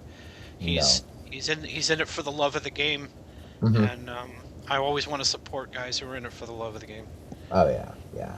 I mean, Crash is a good guy, and he wants this to be right for you guys, you know. And I Mm. mean, he's not even sure if he's going to go commercial with the thing yet, Right, you know. right. I hear him. I understand it. I get it. Yeah, I can understand his mindset with it. It's just like you want to put the best game that you can out. You never really know how the business side of it. Do you even want to deal with that, or you just want to put out a game and just right. see people enjoy it? So, what do you think of Payoff Pitch's decision to go to Steam with this type of game? Bearing in mind that Out of the Park exists on the same platform and Digital Diamond. Steam again. I want to see the guys who put this game together get as much money as they can. So it kind of, but Sure. Steam is so convenient, man. It's so convenient. All the updates go right away and everything. You don't have to go back and check the website and see if there's anything that I need to download or whatever. Hmm. It's I don't know how I want to buy it. Going in Steam, it is what it is. It's gonna be exposed to a lot more people, Which is a and good thing. I think obviously it's a good thing. Yeah. Um, the price points I think are just. I mean, we've gone over this. I think they're a bit high, but you know what? Hmm. That's their decision, and that's what I mean, people are going to vote with their wallets on that. It's going to Yeah, affect they how much they will. buy. I'm looking forward to. Hopefully, there'll be like some kind of an early bird special that you can. I mean, that's how I got Out of the Park. I got it for 40 and some change. And Yeah. that's Out of the Park baseball. I mean, I expect that's a top tier game. That's a AAA Hmm. game. It really Yeah, is. D. Smith, obviously, it will get more exposure, higher volume. They won't make us, but that's, again, you pay for that with the amount of money that you have to pay to Steam to when you sell the game. Yeah. But but So I it is what it is. You know, it's so I guess what they're doing, my understanding, JT, is that they're if you buy it on Steam, you get the 2025 season. If you buy it from them, you can choose the season that you buy. So I'm going oh to buy it from them. well that they changed my mind. I mean, they my mind's made now. I'm like, okay, I know Yeah. where I'm buying it from Yeah. because I don't Um want 2025. I mean, again, I no yeah. offense. I just Yeah. I would much rather Great have. World Series, but Yeah, yeah, you I'd know. much rather have 1979 or something from the 70s. That's Yep. always my first pick. Yeah. Or That's just the way I 74. am. That's Yeah. how I'm. Yeah, or the 80s. The Sure. 80s early. Like I said, I've said this for a long time. The Division era is my wheelhouse. 69 to 93. There you The go. Division era where you had to win the division to get to the playoffs. That era is my wheelhouse. I love that era more than any other. Nice. And that's those when I have my choice of seasons I want to get, those are the ones I usually choose. And Yeah. I own so many seasons, but I own so many seasons now of Action PC just because of the sales. Yeah, I Stuff know. No, I stuff that I know. probably never will play. I got all the 50 seasons now, and I'm like, Oh, do I'm you? never Good. gonna play these. I don't know. Like I might get curious and play the Boston Braves of 1952 just because it's the Boston Braves. Like how cool is that? But I mean, because it's just their want to go last back year and in do a Boston. do You do know. do Brooklyn Dodgers in 1953. There you go. Oh, that was a great team. Or how about the 51 Dodgers and try to stave off the Giants? Because right, Yes. Giants are like blah, and Yeah. the Dodgers are tearing it up, and then everything flipped, and it came down to the shot heard round the world, man. Yeah. So the 51 We found Dodgers would out be that they were fun. stealing signs from the center field They were clubhouse. stealing signs, yeah. Yeah. I'm like, you dirty cheaters. Of course you were cheating. I'm like, Yeah. how did you even do that? And But I love DeRocher, you those. can't. But Yeah. there's there's a there's a story from '51 where the Dodgers won a game in something like June or July. Before the Giants went on that run, the Dodgers were so far out in front of them, and after the game, the Dodgers won the game. And Jackie Robinson, as well as most of the other Dodgers, knew that the showers were back to back.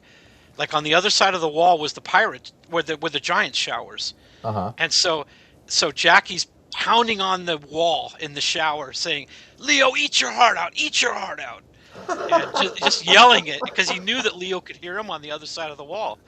And That's I awesome. remember this is when this is in Dick Williams' book. He was a member of the Brooklyn Dodgers that year, and Dick said that's what the Giants did to us that year. They ate our hearts out by the end of the year.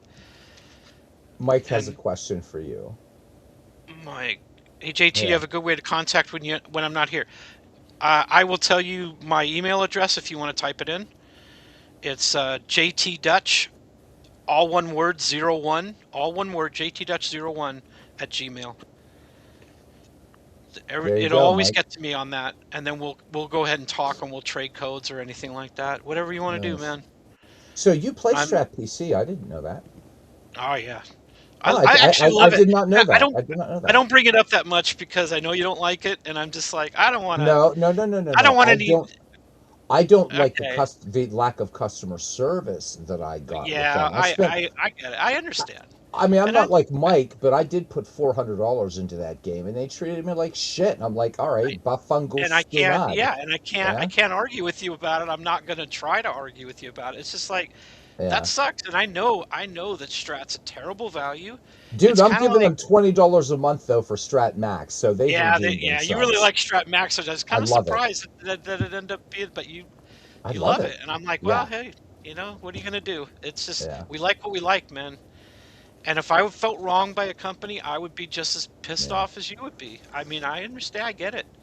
I mean, I So, watched Mike navigate. The only other thing I've got to say about the Strat PC game is the UI is awful.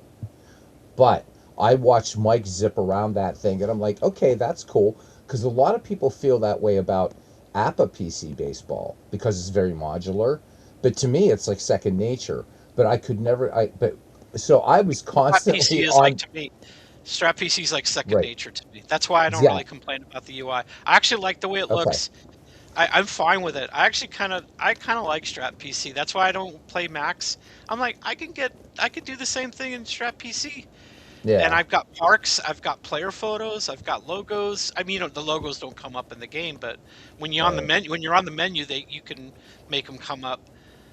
And I put actual Topps baseball cards or Donruss or Fleer in the player photos, That's and cool. it's like, and it kind of connects to back when I was a little kid when I first started collecting baseball cards. I feel like if you're a grown adult and you're collecting baseball cards, that's kind of, I mean, to each his own. But I'm not a big fan. I just was a big fan when I was a little kid, and I always thought if only I could make these baseball cards do something, Hmm. like they could play a game on their own, and now it's happening, and so it's a very nostalgic experience when I see that. I mean, I think the game has the Strat PC game has this old baseball charm to it. It does. It looks like It it was does. designed by a bunch of a bunch, and this is a compliment. I can imagine like some bunch of old timey managers, right, sitting in a dugout, Yeah, like Pop Fisher, right, big old chawed tobacco, Pop and Fisher. it looks old timey baseball, and that's something very cool about Strat PC. Yeah. But there were things that I wanted to do, so I bought the career historical disc. I'm like, this is awesome, and then it was like to create leagues with it and stuff like that. And I'm like, okay, because they really don't cover how to do that. And it's like, oh no, you have to just use numbers like 7,000 as the year, and it's really strange. But I still was sticky with the game until I wanted to just transfer it to a new computer, and that's when they were like, well, we have to have a team viewer thing and actually make sure you're Oh doing it. I'm yeah, like, that's such a pain in the rear what the? to remove. You got to remove all of Yeah, the approval. But you know what? I actually made a mistake, yeah. and I lost the approval for the actual game. But Oh I was shit. able to go. I was able to get a link that took me to a site, and I was able to get a new code like undo my authorization on it there. And I Okay. was actually very impressed. It was a quick process. I mean, But it. it's Yeah, just it's such a cumbersome thing to you got to remove the authorization here, put it over here, and I'm like, oh my god, are you kidding me? yeah, This is ridiculous. yeah, It should just be like if you load a new one up to say, do you want to remove your authorization on the old game? Yes, obviously. So it's like yeah, it's really that is a very, again, I'm not saying it's perfect. I like the game, but yeah. I get it, man. When they say you can't play this past season anymore unless you get the Hmm. brand new game, I'm like, well, you money grubbing. What's wrong with? It's Yeah, just so mad. It's like, yeah, how dare you? yeah. You know, So you're the gonna make game me buy itself's it fine. twice. Yeah, I mean, I So love it was watching just Mike pretty play it, annoying. but I love watching Mike play it. Yeah. But and I was so pissed off at Strat. I'm like, I'm never giving the, and I'm never going. So if anybody you don't like cussing, now's the time to go. But I said I'm never giving these fuckers another penny, and I didn't for years. I don't blame you. I don't blame And you, man. it was Samuel Smith. He's like, dude, you ought to check out Strat Max. It's looking pretty good. And I'm like, oh, fucking Strat, all right. And I'm like, bam. But I love watching Mike play it. But All right. I'll just never buy the game Oh, because I'm too gun shy, dude. I'm not. Besides, that's great. I'm not gonna get that $400 back that I Once put bitten, into twice it. shy. Yeah, I get it. I get Yeah, it, man. yeah. So You know, Mike, instead I give them $240 a year for Strat yeah, Max. Holy they were shit. banging trash cans in 1951. It is a shame that I found all that out. Oh man, that Poor was Ralph funny. Branca, man. Ralph Branca has just got a raw deal. They were cheating the whole time, Yeah. and he had to live with that for the rest of his life. That he gave up that home run, and it was like what 100 feet down the line in the Polo Ground. It was nothing. Everybody talks about Polo Ground. Yeah, I got a little rant to have. Short left and right field I've got a porches. little Yeah. rant to have here. Go Everybody for talked it. about the LA Coliseum being this crappy baseball. Oh, it's not a Yes. real baseball stadium. What was the Polo Grounds? It was the same damn thing. It was actually more fair in the Coliseum to hit home runs because it wasn't 270 down the right field line or 250 or whatever it was. The Polo Grounds wasn't, but everybody's like, "Oh, the Polo Grounds is such a classic park." I said, "It's a joke. It's a piece of crap." I don't know, man. I do not get it. I don't get the love for the Polo Grounds. I never will. And you know I what? It think has it a was lot to big. do with hate the Giants, and that just like fuck the Giants. I don't like them. And you know what? I don't like the park either. I never like Candlestick. Now I can't say Here's the Dodger fan coming out now, brothers. it. Go ahead, Well, man. the park that they have Preach. now is beautiful. San Francisco is a beautiful city. Yeah. Look, I don't want to like San Francisco, but it's very beautiful. And I've been to Pier 31, I think it's called. I can't Yeah. remember what it's called. Yeah. Pier something or other. But I mean, it's a Yeah. nice city. It's very expensive. It's going to cost you an Yes. arm and a leg to do stuff there. But the Oof. Golden Yeah. Gate, we've been to the Golden Gate Park. It's very nice. It's their park is great. Candlestick was, I don't want to say it was a dump, but It was the site of the last Beatles concert before the rooftop concert in '69. oh, is that That's when they right? decided they're like, we're done. We're done touring. Yep. Wow. But so I get it. So Polo Grounds there. Bernie's giving you the number 200 or Yeah, 258 it was feet. 258 down the right field line. I think down the left field line it was in the 260s or 270s. But I I think it want was to. that cavernous center field because nobody ever hit one out, and you couldn't. Oh my God, you could maybe hit a golf ball out of there to dead center out of Polo 280 Grounds. to left in the Polo Grounds, 480 to center, 475 to 480 to Yeah, center. yeah, yeah, But I yeah, mean, it was shaped just like the Coliseum. Why would everybody say in the Coliseum they had to build the 35, 40-foot high wall, the chain link, the chain fence or whatever? And they were going to say that if you hit it over that fence, you had to hit it over a second fence to have a home run. It was only a double if you hit it over the first wall. I'm like, you played in the Polo Grounds where it was even less. And you're saying those are home runs, and the fence wasn't even that high. I was like, I don't. It was so weird that people. Again, I think the LA Coliseum isn't a baseball stadium either, but I don't think the Polo Grounds was. yeah. Right. They played in a football stadium. It looked like a football stadium to me. Like Uh, it's a perfect place for football. well, you mean the And Polo Grounds? the Polo Grounds, yeah, it Yeah, looked yeah, like a yeah, perfect yeah. football stadium. Do you know they never played polo in that park? Of course not. I mean, There's it's Polo never Grounds polo was ever because. played there. Yeah, just Yeah. because. How Yeah, about that? yeah, And the LA Coliseum was a Summer Olympic stadium. It wasn't meant for yeah. baseball. The only No. reason they played baseball there, the Dodgers did, is because Wrigley Field in LA, there was one in LA. Mm-hmm. It was only, the capacity was only like 26,000. Right. And Walter O'Malley was like, more people are going to come to see the Dodgers than that. So they tried to get into the Rose Bowl, which seated about 100,000. Mm-hmm. They had trouble getting into the Coliseum, but the Coliseum was like 90,000. I remember the tribute game for Roy Campanella, I think 93,103 showed up for that. Wow. Just an insane number. And, That you know, is. they that, that was how excited LA was to see the Dodgers. So I never feel guilty about, oh, he took the Dodgers away from Brooklyn.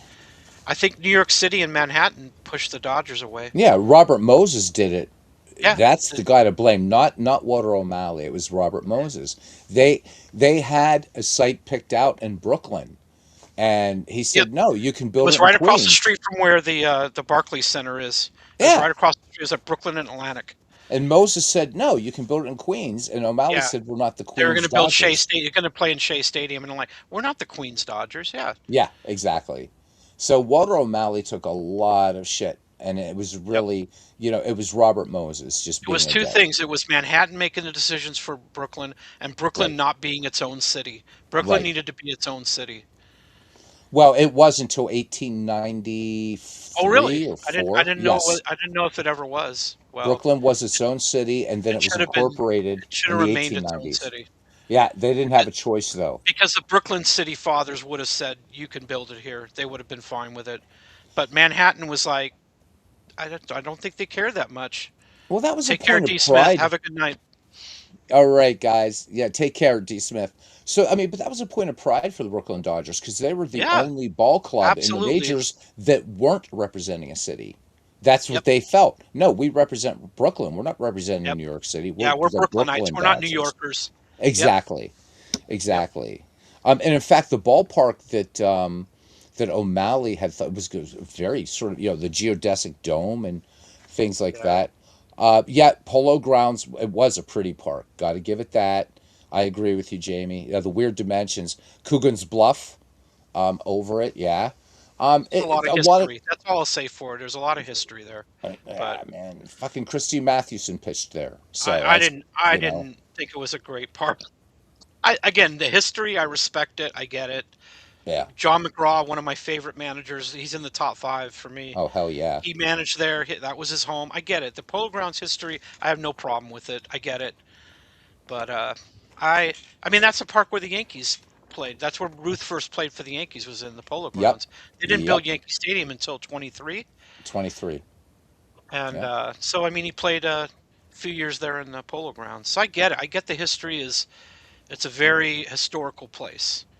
And What I is did the go deal? there. I did go to that place, the John T. Brush staircase there. Oh wow. Well, we were in New York City, so we said, yeah, we got to check out. It's not the greatest neighborhood, but I No. went there and checked it. We didn't see Brooklyn. We didn't see Ebbetsfield Apartments because we did a hard no on that. We said, well, I'm not going over there. Yeah, not a not not I not a kind of I'm kind of addicted to breathing and living, and I don't want to go yeah. over there. Yeah. So, You but know we the thing saw this. always This was back I when Shea yeah. Stadium was still there. It was in 2002. We Uh-huh. saw old Yankee Stadium. We saw Fenway. We saw the. Well, this is when we went to the Hall of Fame. This was like a Oh, okay. banner vacation that we took. We went to New York City. We Wow. saw the side of the Polo Grounds. We saw Yankee Stadium. We saw Shea. Went to see a game at Shea. We only did a tour at Yankee Stadium. The Yankees were at home when we were there, but we got to see Shea and the Mets play there. And then we drove up to Albany and stayed there when we went to visit the Hall of Fame. We were staying in Albany. And then we went down to Boston. The drive from Albany, New York to Boston, Massachusetts, is one of the most beautiful drives on Mm, US Highway 20. It yeah. was beautiful. We were in the autumn too, so I mean it's all the fall Oh colors. my. It was Yeah. gorgeous. Every so often it was like we'd pass a city in Massachusetts and they had the church, they had the graveyard, they had the burger stand. It's like wow, it was like a drive unlike any other drive I've ever made. It was beautiful. I And might have to try that. I have to try because that is beautiful. You get into upstate New York, and that's beautiful up there. It really is. we Never went to a been to game the Hall at of Fenway. Fame.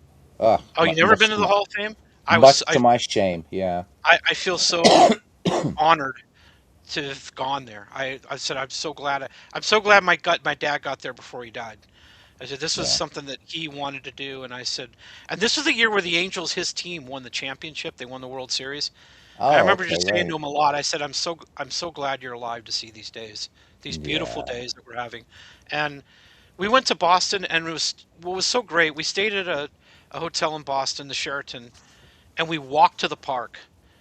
And I'm like, just walking with the crowd of people to Fenway to see the game was Oh yeah. just great. I'm an LA guy. We drive and we drive to the park and we park there and Mm-hmm. we wait in traffic and all this stuff. And our car was, I think we even returned the car. I don't think we even had it in Boston. We just walked everywhere.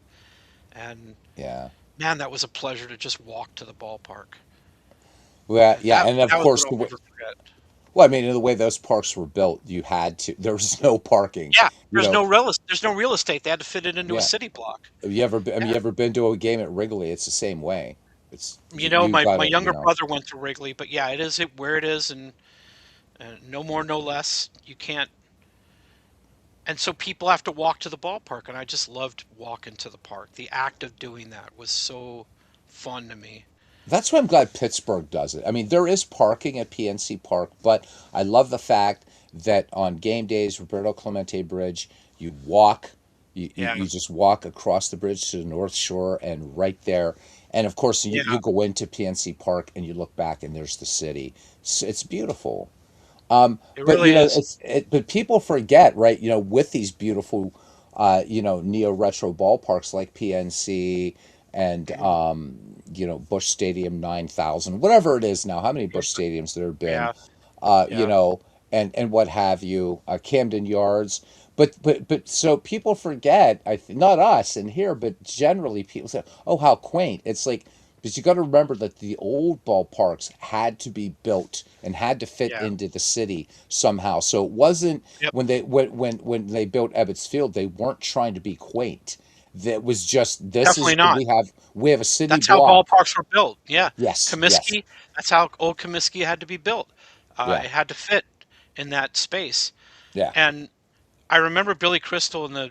I reference. I think every day I reference the Baseball by Ken Burns film, but Billy That's Crystal all said right. it was like he was surprised that the Dodgers were building the stadium up on a hill, and he's like, no, no, in the city where people can, you could stop by the cleaners to get the get the suit that you spilled the mustard on when you were eating your hot dog at the last game or whatever. It's just Right. that, where are the arguments, where are the discussions, where, and there was something very, very nice. It was almost like a slice of history, a slice of Americana, whatever you want to call it, to walk to the game and pass Yeah. by these shops and these Hmm. cafes on the way to the game. Hey, you want to stop and get something to drink before you go to the game? You can do that. Oh yeah. And a lot of guys go to liquor up. They oil up in a bar or whatever before they come down. Hmm. And but I mean, you have that option if you want it. There's nothing around Dodger Stadium now. There is if you go into Dodger Stadium. There's stuff in, but it's not the same. You have to actually pay for admission to go to those places. It's Yeah. not like they're on the road, like you walk in to the park and you pass them by. They're all up on the hill with the ballpark. Hmm. And so I've never gotten to really feel that. And even in Anaheim where the Angels play, I mean, I live closer to Angel Stadium than I do to Dodger Stadium. In fact, Angel Stadium's like down the street pretty much. I mean, I'm Oh really wow. close to it. Okay. And even now, I mean, now they're finally starting to build some places where you can like eat and gather, but that it didn't used to be the case either. And so it was very much limited to the ballpark, and I really enjoyed being able to walk down to Fenway and just talk to people, Oh yeah. and And Ken hang out. Casey, Ken Casey of the Dropkick Murphys, they recreated Michael McGreevy's third base saloon. They actually, with from the pictures, everything, That's and they great. had even it was 1,500 steps to Fenway. Unfortunately, after the pandemic, it just wasn't viable for them to keep it open. But that would have been fun because they had all the pictures on the wall, and it was like you were. I mean, it had modern amenities, obviously, but it was like you Like were walking into McGreevy's like third base saloon, and the that's so Royal cool. Rooters. I think The they were Royal called the Royal Rooters, Rooters. yeah, Yeah. and the damn Tessie song. Yep. Yep. Yep. So, Any Honus Wagner fan is going to curse the Tessie song, and oh, just of that's course, just of the way it course. is. Poor But Hannes. That's right. We got back 1909 though. We yep, and the yep, whole Ty Cobb Hannes Wagner yep. episode, and Wagner Hmm. outperformed him. But yes, I mean that's what Tommy Leach said. He said, "I think those Boston fans won that series with that damn Tessie song." I'm Hannes sure they had an Wagner hit impact. so badly. Yeah, yep. I'm Well, sure they had an impact on it. they took 3 games of that series, but Hmm. it was Deacon Philippe It was a good practically pitched series. his arm off. Yeah, Yeah, yeah, he yeah, did. and between all the fights and fans Hmm. spilling onto the fields, and It was a both at Huntington yeah. Avenue grounds and Exposition Park. Yeah, It was a fun very stuff. different game in those days. Very much more chaotic and Violent, even violent. Yeah. violent. Well, it was played by hard guys, hard Oh yeah, men. I wouldn't You mess with know. those guys. Yeah, Not these even the guys weren't college guys. I mean, a lot. Christy Mathewson. Christy Mathewson knocked out a lemonade vendor during a game. Bam! Yeah, yeah. A lot of Oh my guys God. today who play Major League Baseball, they're kind of had a silver spoon in their mouths from it. That wasn't Oh, the sure. case in those days. These were hard guys. That playing baseball in those days was a ticket out of the mines, and it was Joe hard McGinnity people, worked in the hard steel guys. mills. You Yep, imagine that. yep. You're in the steel mills, and yeah, They it were was a different underpaid, game. massively underpaid, Yep. and they Yeah. all had to work in the off season. It was just a very different experience. They were closer to a normal working wage, Yeah. but then Well, a lot of Brooklyn fans would talk about, like, there'd be Duke Snyder just walking down the street. Hey, what's up yeah. there? And, here, do you need help taking down your lawn? Things like that, taking down your Well, laundry, whatever. you mentioned it today where they went to go visit Clara Chester in hospital. Yes, yes, yes, exactly. Hilda Chester, not Clara. Hilda Chester. She got sick, and guys made it on. They did made their own trip to go there. It wasn't part of some company, some charity. They did it on their own, and Yeah. it was a different game. The players were more relatable, and Well, I they were think the closer movie to the Eight. fans. Well, I think the movie Eight Men Out really captures that too, right? It Because does. right, Buck It does. Weaver, he's teaching these kids how to play and Yep. Yep. stuff like that, and you had that, and it seems to me that like baseball players now are so far removed from us, but Yeah. and I'm not old enough, and neither you, nobody in here is old enough to remember the days that we're talking about, that we've read about or we've watched, where you'd be coming out and sitting on your front stoop in any, whether it's Chicago, St. Louis, Brooklyn, whatever, right? And Mel Ott's walking down the street, or Duke Snyder, or whatever, and you're just Or like, Willie Mays is playing stickball with kids in the street. I mean, exactly. And it was a given, yeah, right? It was a yeah, given. But and it's now, very yeah, endearing to people who don't remember that. yeah, But it's very endearing to look to have again use your imagination and have a picture in your head of what that looks like. A lot of times they will have pictures of guys who are hanging out with fans just in their normal day to day life, yeah. and Hannes it's Wagner, just not like that today. Hannes Wagner would go play sandlot baseball with the kids in the neighborhood around Exposition Park and then Forbes Field. And you think Yeah, about it, so for these kids, it's like, yeah, here's, but for me to imagine a player of that stature, one of the pantheon, and there were people, nobody's alive now, but there were people that just, yeah, when I was a kid, I played sandlot baseball with Hannes yeah, Wagner when he was in the Pirates, and I can't, because it'd be like us, imagine like playing, like Shohei Ohtani coming out to play stickball, or Aaron Judge, or right, whatever. It's right. just not, This is not you a thing you anymore. yeah, you can't even imagine it. It's just Yeah, surreal, yeah. you know. I remember they interviewed that guy in the baseball movie who remembered the 1919 White Sox, Oh, I and love he that guy. Yeah, yeah, yeah, and I mean it was just like that's amazing. Like there's a guy I would love to talk to about and pick his yeah. brain about what life was like, what being a fan was like in those days. Mm-hmm. And anytime I see a guy who's older, I always want to kind of ask him stuff. It's just or her. Mm-hmm. There's one gal who remembered the Dodgers from the 60s. And I said, That's "What's the cool. maddest you ever got at the Dodgers for a move they made or a decision they made?" And she said, "When they traded away Frank Howard for Claude Osteen, I was pissed off." And I love those things, man. I just love it. He said Frank Howard was great. I don't know why they let him go. And I said, "There's certainly a case to be made that that wasn't a good trade." The Dodgers just were a pitching team. I guess they felt like getting a pitcher was the best way they could go. But I love that she had such strong feelings about it so many years later. Baseball fans were, I mean, baseball was the game. It really was, and Yeah, in those days it was everything. Yeah, yeah, it was, it and was. and and There I was mean, no NBA, there was no NFL for the nope. most part. And I love talking to those old timey baseball fans. I Hmm. had was talking to a man who's close to my family, and he remembered the Philadelphia A's. And he knew his history about that franchise too. And he would talk about Jimmy Fox and Al Simmons. And I'm like, Wow. and Lefty Grove. And I'm like, how cool is this? How about You that? know, Yeah. yeah. He's just a little kid. I guess at that point he was old enough. But I mean, He says, a little kid, and I remember Lefty Grove and in 1931 and blah blah blah, and I'm just rapt, listening. Yeah. But even Bernie, I listened to Bernie, and talking about, here's a guy that saw Carl Yastrzemski play, that started, Mhm. that Bernie was going to Fenway Park when fucking Ted Williams was playing. Granted, Right. toward the end of his career, but still, you and I, Yeah. we didn't. I saw Ted Williams, like, was that All-Star game, and then you just Yep. see films of Ted Williams. But Bernie saw these Yeah. guys, See these these great guys Red play. Sox players. Yep. Yeah, you Yep. know, God damn, Yep. I mean, who'd I see? Okay, I saw Barry Bonds. Yeah, all right, but Right.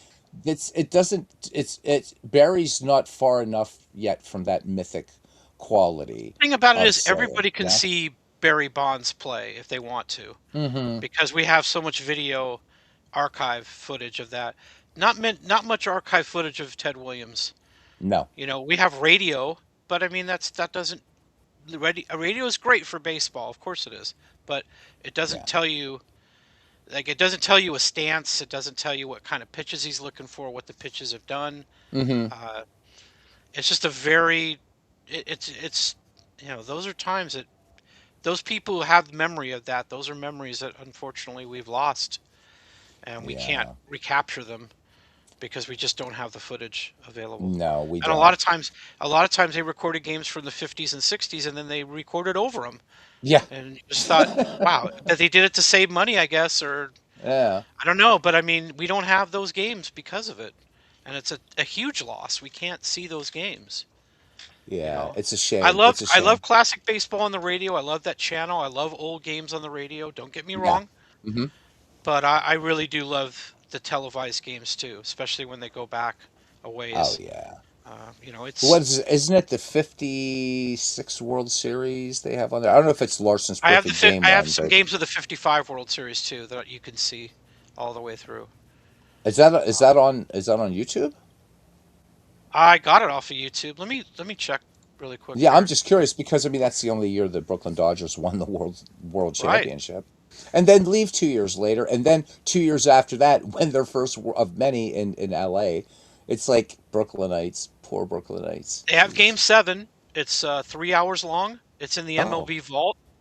Oh, actually, okay. 1952 Game 7. It's not 55. It's sad that they didn't win that World Series at Ebbets. Damn it. Well, It's 53 they were had a better team and they still didn't win. they did have a better Shame. team. It's a Yes, they did. shame. Wasn't that because that was wasn't it the end of 52 that Hodges was in that awful slump and got out of it in 53 because there was a Catholic priest that was saying just go home and pray that Gil Hodges gets out of the slump, and I think that day he went like 4 for 4 or something. Oh, I didn't know about that. Yeah, uh-huh. Yeah, he was in this Let me awful check slump. 52 for the Dodgers. Hmm. Oh, hang on. Let's see. Yeah, Hodges didn't have. Well, I mean, he didn't have a bad year. He actually had a pretty good year. Yeah. Let me see. He probably did better in 53. About the same. He hit for a higher average. I think most people kind of look at the batting average with Hodges. Hmm. But the thing about it is, Hodges in 52 drew over 100 walks. And so even though he only hit 254, he got on base nearly 400, Yeah. which is great. And he slugged 500, which is great. And yeah, he had a good season. Probably better in 52 than he did in 53. It's just the batting average was lower in 52, and that's what Yeah. leads a lot of people to believe that he had a worse year.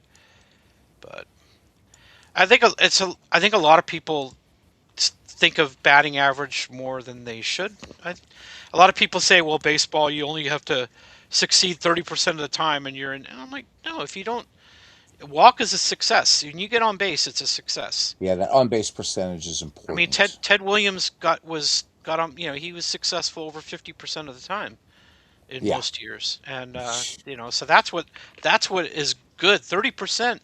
If you're making 70% outs, you're probably going to get sent down to the minors pretty soon. Yeah, because you So got to get on base. Yeah, you got to get on I base, don't move the line. I don't like the Yeah, idea that if you don't get a hit, you failed. I don't like that yeah. idea at all. That's not true.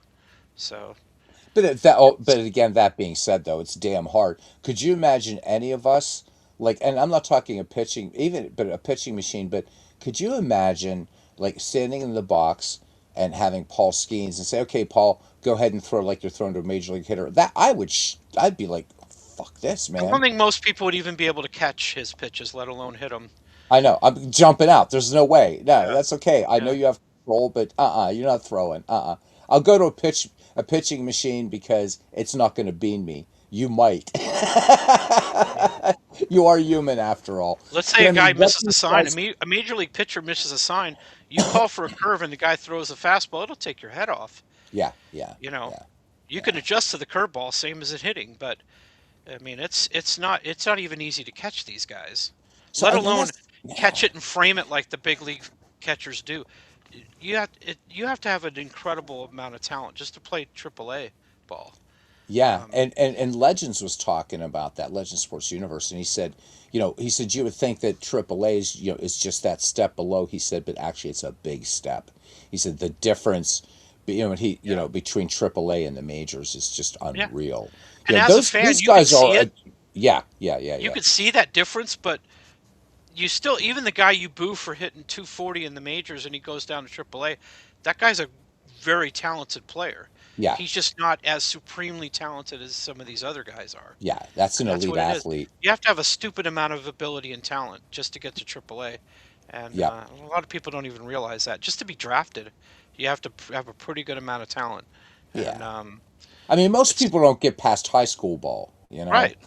and I then didn't. A lot college of is people going to didn't. chew you Yeah, up, and yeah. yeah, It just yeah. keeps It's filtering, tough. filtering out, filtering out.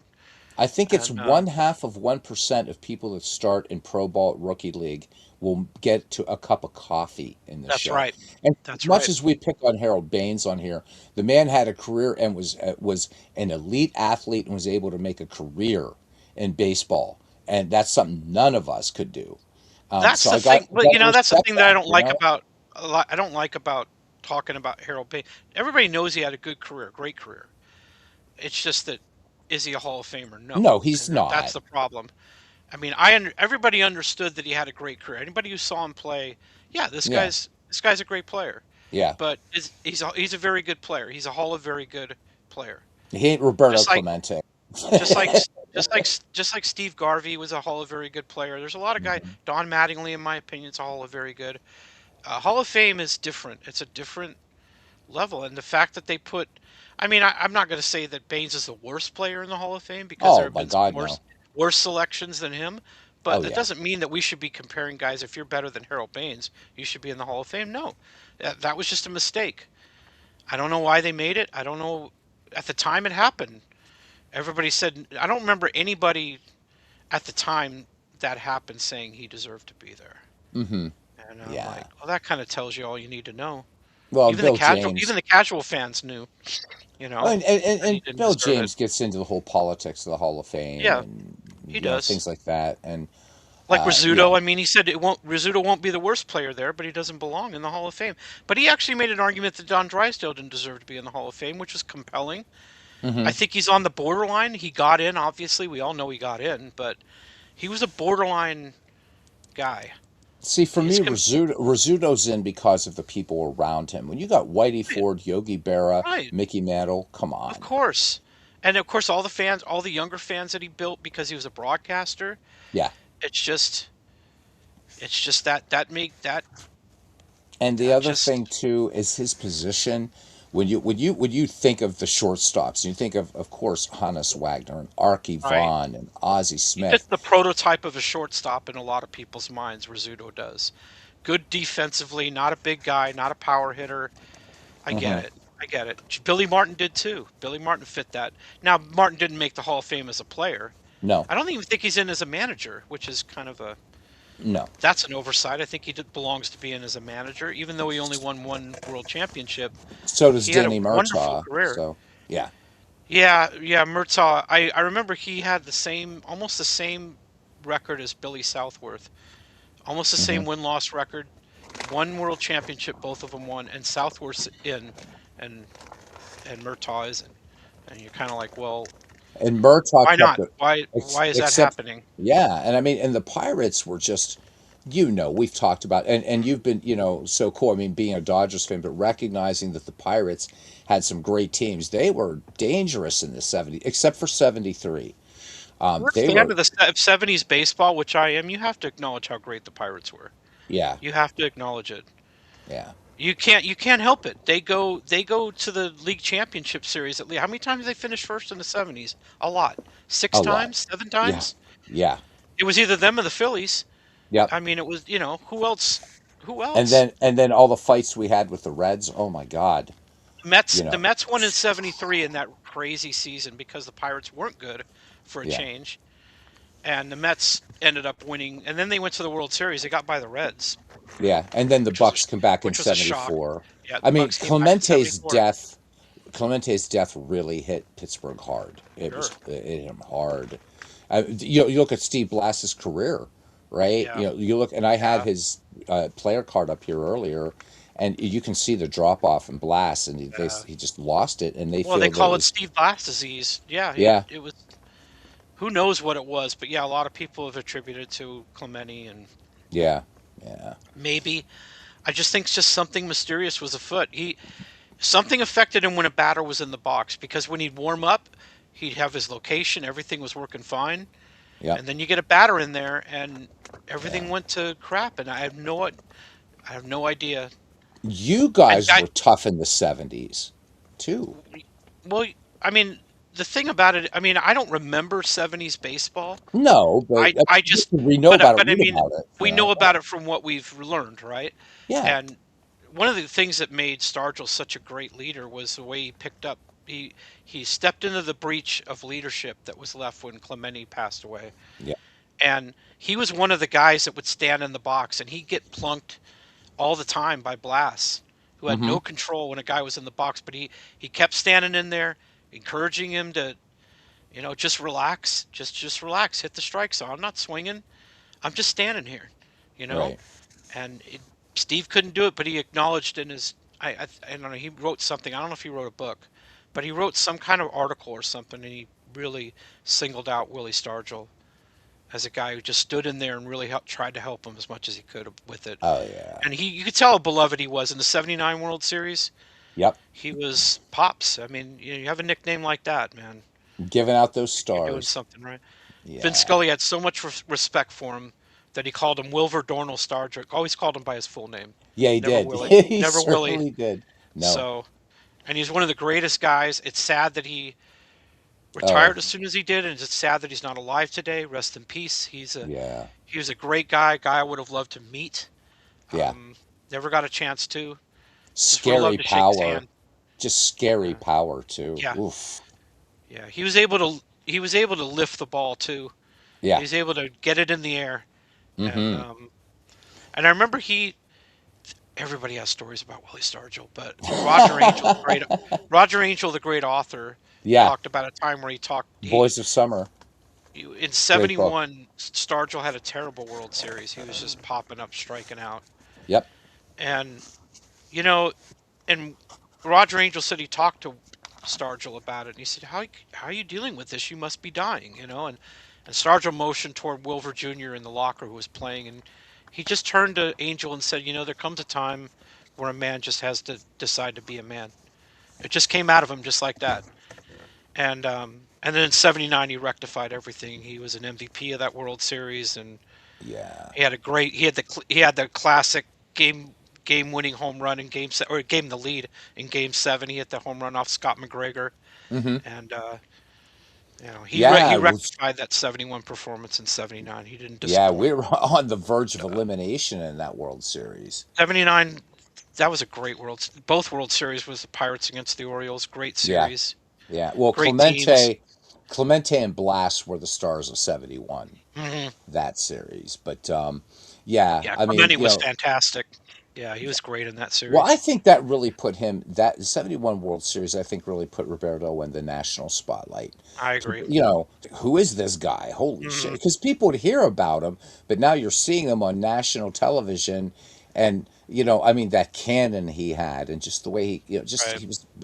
I actually got in an argument with somebody on social media who was trying to say Clemente didn't deserve to be in the Hall of Fame. I'm like, oh my God. Oh, And I said, look, very dude, that is very incorrect. right. I'm not even going to argue as a Pirate fan. Yeah, Look at the numbers. that is very Gee, incorrect. Now, Clemente did play in the 60 World Series, but he was overlooked for the right. most part. Hmm. 71, he wasn't. 71, he was a star. Yeah. He really, his name got out there, his play. He made plays like, take a look at this, watch this. He very much, Hmm. it's hard not to notice Clemente in the 71 World Series. I've seen it a number of times on video, and Yeah. he was great. He was great in a way that was very, very noticeable. You always Hmm. were aware of him. It was like the year before when Brooks Robinson dominated the World Series in the field and at the plate Oh my against the God. Reds, and people kind of, oh, that's what Brooks Robinson does. That's why he's so highly regarded, isn't it? And And he could hit yeah, home runs too. We talk about his defense, but well, Brooks he had a dominated bat, offensively man. in that World Series too. He led Yes. the team in Yes. RBIs, I think. So, But and the you never plays you he noticed makes, everything though. about him, But huh? the plays he makes, JT, Oh, you watch them he's on incredible. YouTube. It's like Yep. this has to be trick photography, except it Hmm. isn't. How does Yeah, he? Was that throw he made in the 71 World Series? He's yeah, like the ball gets over the bag into foul yep, territory. Brooks gets it, and he's like his back is to first, and yep, he throws a strike. yep. Just bam! It's like It helped that Lee May, not one of the fastest players in baseball, was running, but still, yeah, he but wasn't going yeah, to get anybody else. He wasn't going to get anybody but a slow guy. But right, it was an incredible throw. It was a great yeah. play. It's just We all know about it. insane. He, I mean, he was so noticeable in that series. He seemed like he Yeah. was everywhere, doing everything. Yep. You noticed that he had that little bill on his helmet, that shaved off bill.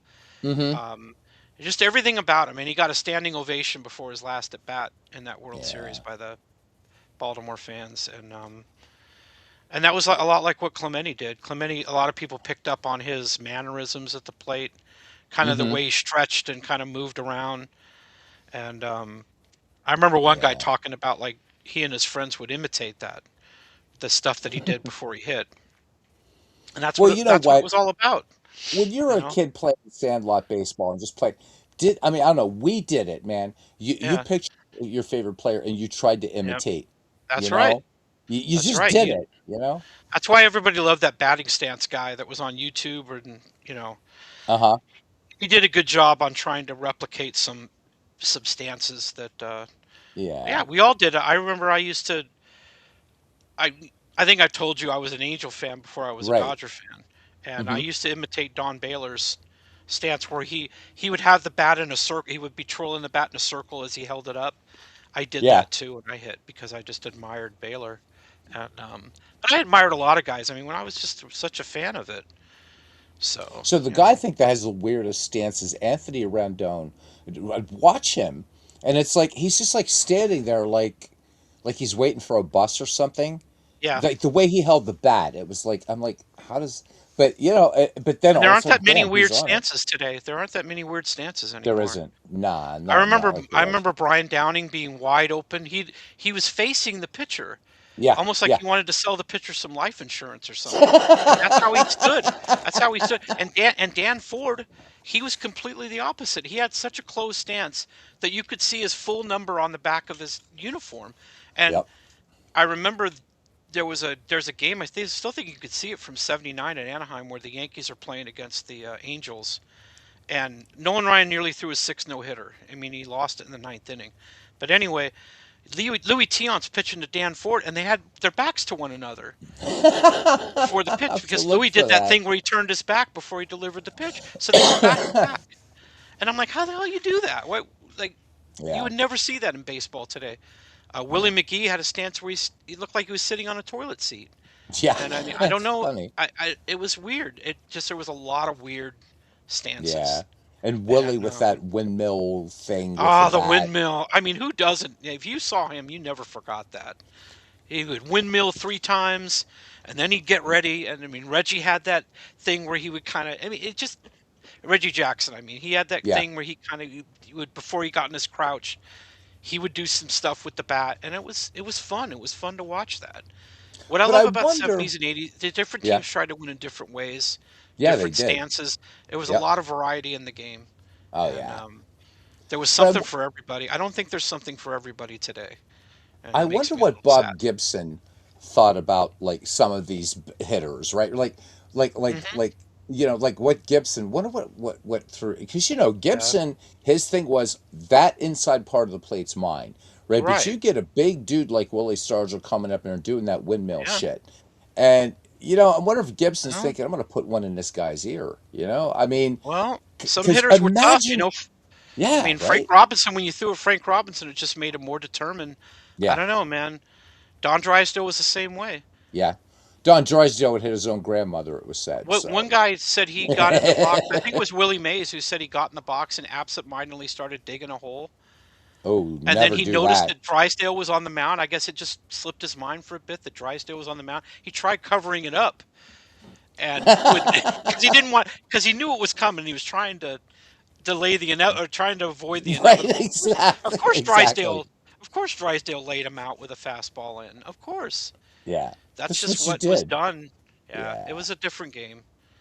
I don't know Yeah. how clean that is. I don't know how much I would have liked it, but it was what it was. That was what those guys did. It was a damn And great decade in baseball. It it, really was. well, that was the '60s. I mean, the pitchers kind of ruled the game in the '60s for most of Yeah, the they did. decade. Yeah, especially the And later 60s. Yeah. yeah, Well, in yep. fact, this year I have up, as you said, it's the year of the pitcher, 1968. So, Wow. It was. I think the team you have up, the Reds. hmm Oh no, you're not even. I'm not even live with you. Okay, now I am. But yeah, the Reds in '60, I think were the only one of the few teams that actually hit well in '68. I know the Dodgers had a bad offense even for '68. They were terrible offensively, but they had yeah. the What, best pitching staff, so it kind of evened out. I mean, they were about a 500 team on merit. what was Um, that? Yastrzemski hit just 301 that year and yeah, won led the the league. American League Led the batting league. champion. Yep. Yeah. Yep. 301 So, average. so everything's relative. I mean, everything is the same people that say 301 is inadequate for leading a league in hitting, but then you look at a guy with a 112 ERA and say, I mean, that's what the year was. That's how what kind of a year it Right. And was. Denny McClain with 31 wins. Danny You McClain know. had a 190 ERA and Yeah. 30 game winner. Um, Yeah. Great Drysdale threw stuff. six straight shutouts that hmm season. Um, It's a good a lot of season. That's why I want to jump into it. It's a great good for season. pitching. Yeah, if you're a guy who likes the pitchers duels, Yeah. yeah, And, you'll love and 68. oh yeah, and for those of you, just quick tip: if you want a lot of offense, play 1930. So, 1930, play one of the steroid era teams, one of yeah, those seasons, I get bored with especially all the the American home League. runs, though, man. I do. It's a lot. It's a lot. It's a lot. Yeah. It's Yeah, like it's okay, almost it's lost its meaning. nice, but Yeah, yeah, yeah. it used to be an occasional thing, and people hmm would get excited about it. Now it seems like when people get excited about a home run, it's like it's acted out, like it's contrived. Because Yeah. I'm like, we see so many home runs, how can it be that big of a deal? It I don't know, it just doesn't carry the same weight that Give it me a used to. triple any day, brother. I love triples. Can't Yeah, help it. yeah. The Triples parks are today, because yeah, triples, man. yeah, Everybody is on his or her feet for a triple. It doesn't matter, right? Because right, no, the home team is like, okay, we right. got to get this guy, right? Visiting team is like, come on, right? And you get everybody is up for a One of the cool triple, and it's things about crazy. one of the cool things about baseball is the decision of whether this ball is going to be a triple instead of a double. That the Right? base runner has to make the decision on the fly, or he Yep. looks at the coach, and you got to make that decision in your mind. You don't want to be thrown out at third by 15 feet or whatever it is, you Exactly. know. So you got to make that decision, and some guys were really good at knowing about it. Some guys weren't. Yeah. That was a Yeah. test of your baseball IQ, and hmm I That's a risky hit because, like you said, you got yeah, to be already. You've got to make that cognitive realization while you're tearing yep, around third base. You can't just say, should I?" and look at the field. You just got to run. You got to yep. go. Yeah, I can do this, and you make that big slide, and It's frustrating to you get know hit a double knowing that you could have had a triple. If you exactly. frustrated, you're like, man, I could have been a third now instead of second, and then they Yep, leave you at third and you don't score, and maybe you that's lose the by one worst. run, and then you Could lose you by one imagine? run Yeah, or something. Yeah, it's just you I waste a saw a leadoff play triple. Oh my God. I saw a play today that cost the Twins a run. There was a ball hit to the left side, and a not fast runner tried to go from second to third on that ground ball, and he got tagged out, and it was a double play. And I'm like, that's terrible. Like Yeah, and what frustrated me is the broadcasters didn't really criticize it, because you can't really, you got to root for the home team when you're a regional broadcaster nowadays. You might as well just bring in pom poms when you broadcast. But yeah. nobody really said, "Hey, that's a bad decision. He shouldn't have done that." The old They tried to, broadcasters would have, though. Red Barber or yeah, Bob Prince would have yeah, said that was stupid.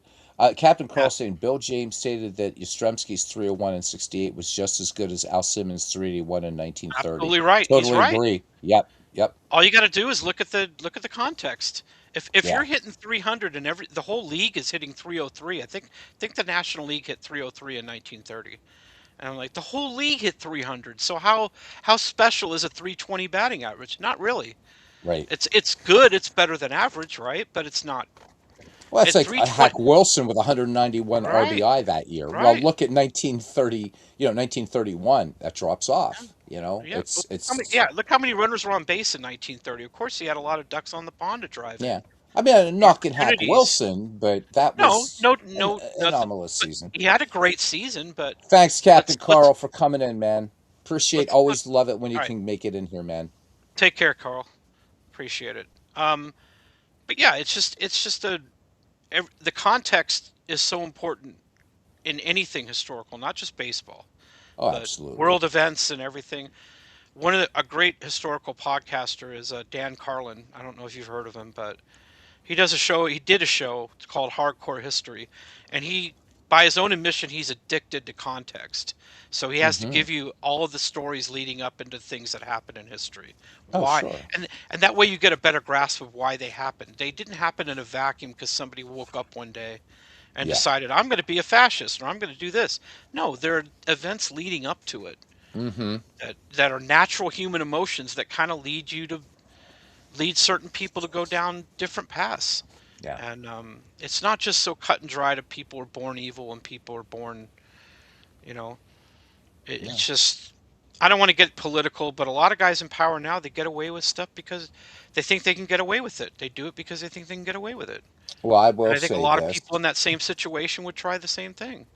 Well, If you I can get had a away with way, it. I don't think he's literate enough, but, you know, of course, Pope Leo came out pretty strong today, not mincing words.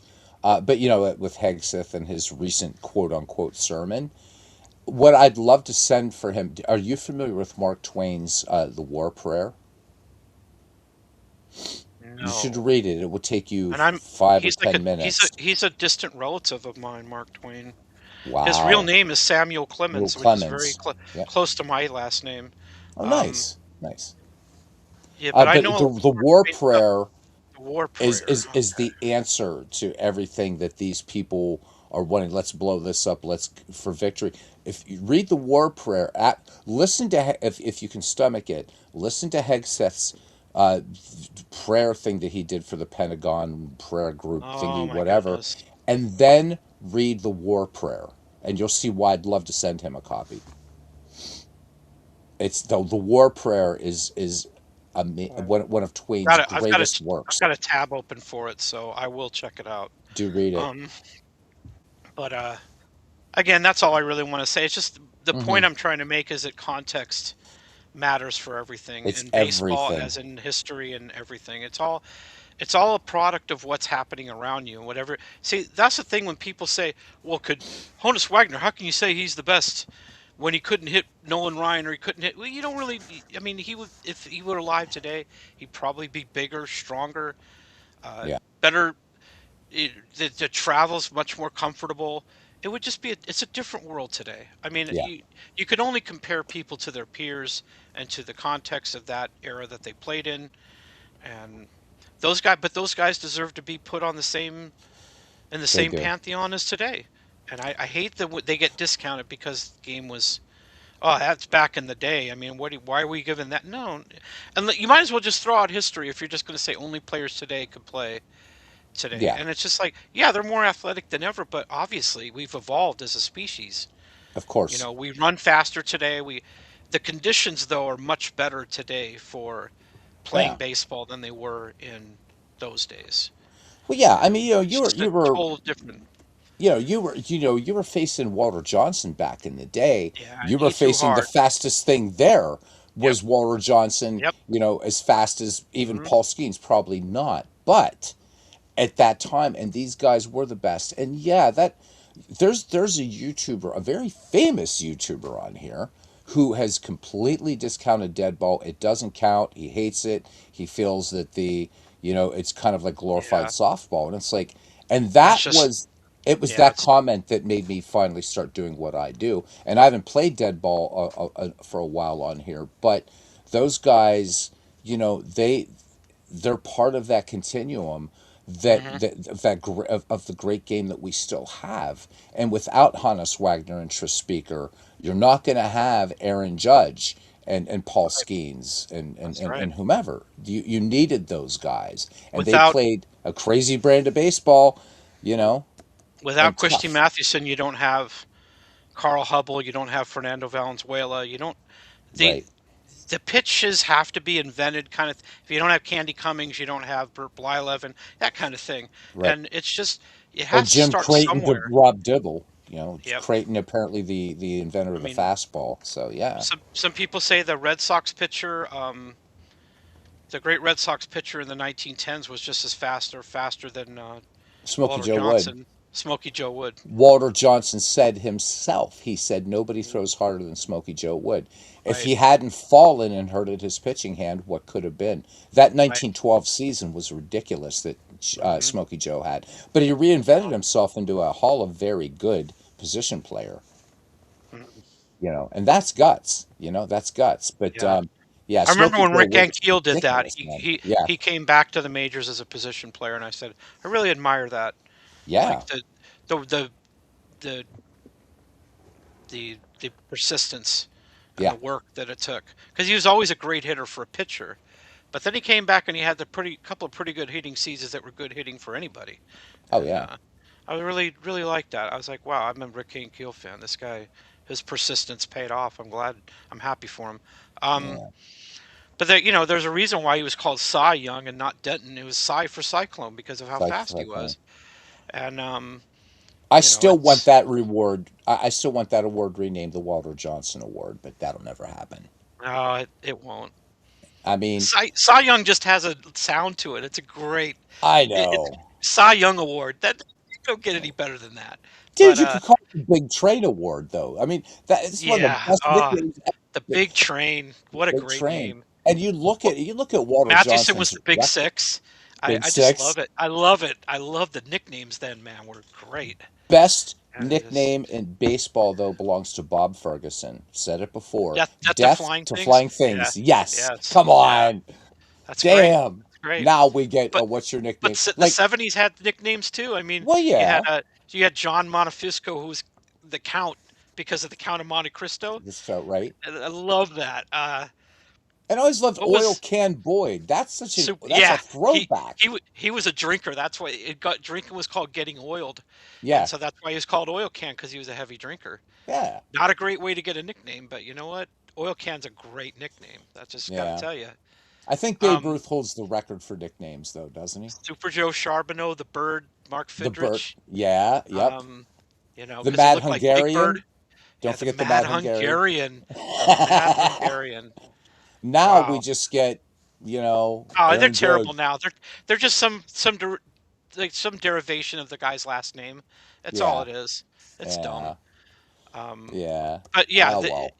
in the '30s, they got nasty in the '30s. The nicknames like Fatty Fothergill, Yes. um, losing pitcher Mulcahy. Never mind, he pitched for a terrible team. I Right. mean but I mean, great nicknames. But like, who wants to be nicknamed losing pitcher? Like, screw you. Like I don't want to have that nickname. But he Yeah. couldn't avoid it. That's the news media in that time, the newspaper media was so powerful, Oh, yeah. and they were so into nicknames. Like the Dodgers, up until the time they left Brooklyn, they were called the Flock sometimes because it was a reference to them being the Robins under manager Wilbert Wilbur Robinson. Robinson, yeah. They were called the Robins, so they were called the Flock, and that's why The he's like, why flock. in the hell did he call the Dodgers the Flock? And you have to know why what that reference comes from. And I'm like, once you realize that, you're like, oh my God, that's brilliant. Like Context. how, so it's just, well, the writers in those days were better. I mean, I don't know, they're just far better, Well, they far more free to themselves. write what they want Well, and they were write characters tell the themselves. truth. Read Ring Lardner's "You Know Me, Al," right? I mean, and that's brilliant, brilliant writing. And of course, he got his Yep. heart broken by the 1919 World Series. But I Yes. don't know if you ever read "You Know Me, Al," or there's an annotated Ring Lardner volume that I have. It's brilliant reading. You should really check it out. Is Ring Lardner the guy that went through the train saying, I'm forever blowing ball Yes, games? yep, that's who it I'm was. like, and the players are just giving him looks like death stares. And I And was like, after, wow, yes, what a ballsy thing to do. But he wanted to shame him because he knew he knew they were on the take. yep, and He he was sitting walked up there away. with Christy Mathewson, Yep, and like they were pointing out, oh, this guy's on the take just by yep. what they're. I will go to my grave thinking that Joe Jackson was still one of the guys on the take. I will, even though he hit what he hit. If you go game by game, you could see stuff that he did Hmm. that wasn't quite kosher. Still want Again, him in the Hall of Fame, though. I still he want him in the really, Hall of Fame.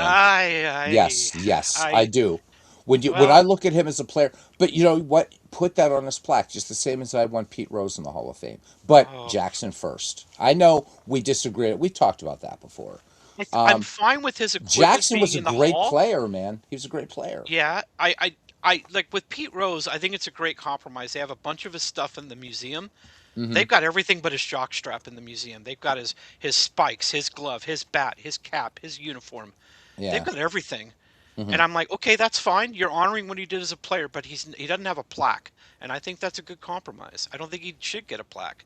Now, Mm. Joe Jackson is a different story. It's harder to get stuff with him. I think there are a couple of things that Joe I think one of Jackson his bats is had. there. Yeah, which the Black Betsy bat or Black whatever. Betsy. That I think Yeah. maybe he called all of his bats Black Betsy. I'm not sure, but Yeah. I don't know. I think that's I look at fine. so, I just disagree. That's all. I think he's a great player. and that's cool. I Yeah. And you know what? Yeah. I know the only reason they threw the World Series is because Comiskey wasn't paying him. They were Yeah. paying him dog shit wages, Yeah. and I'm all. That's one of the reasons I'm all for players making as much as they can. I don't. Hmm. I think they create the revenue. Nobody would care if the player. I just won't get into that, but I mean, you know my feelings on it, I do. and I get it. I get what the Black Sox were doing. The reason why they were called the Black Sox because they wouldn't get They had their to do their uniforms own laundered. laundry. Yeah. Yep, they had to, Yep. and they just stopped doing their laundry because the team should have been paying for it. Yep. And then Comiskey was like, "Yeah, okay, I'll wash your clothes," and he did it. And then he took the money out of their checks. And Yeah. I'm What a like, "That you shithead. son of a yeah!" Like, what's wrong? What's your problem, man? Such a and he threw lavish parties for the media. He knew how much sway the media had over stuff, Oh and he yeah. treated them great and his players like dirt. And Yeah. it's just I get it. I mean, he's the one guy that I would say, all right, if I wouldn't be mad if he got in because I know why they threw the series in the first place. I Third just feel like highest. you Third highest shouldn't. batting average in baseball history. Man, that's hard to keep out. He You was know. Babe Ruth idol.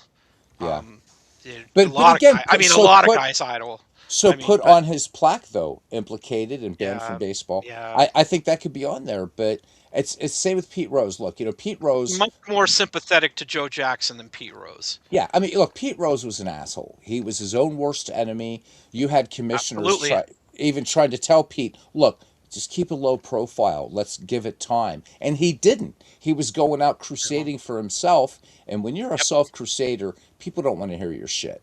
They don't want to Especially hear when your it's shit. based on a lie. He only told the truth because he got that book deal.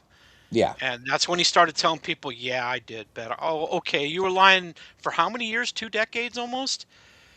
I remember players of that day hated Jim Gray because Jim Gray asked Pete Rose, "Don't you think this is a time for admitting and contrition that you bet on?" And Pete Rose straight up slimed him and said, "I don't know what you're talking about. I don't know why you're bombarding me with this stuff." And then it turns out later he admitted the truth, and everybody knew what the truth was.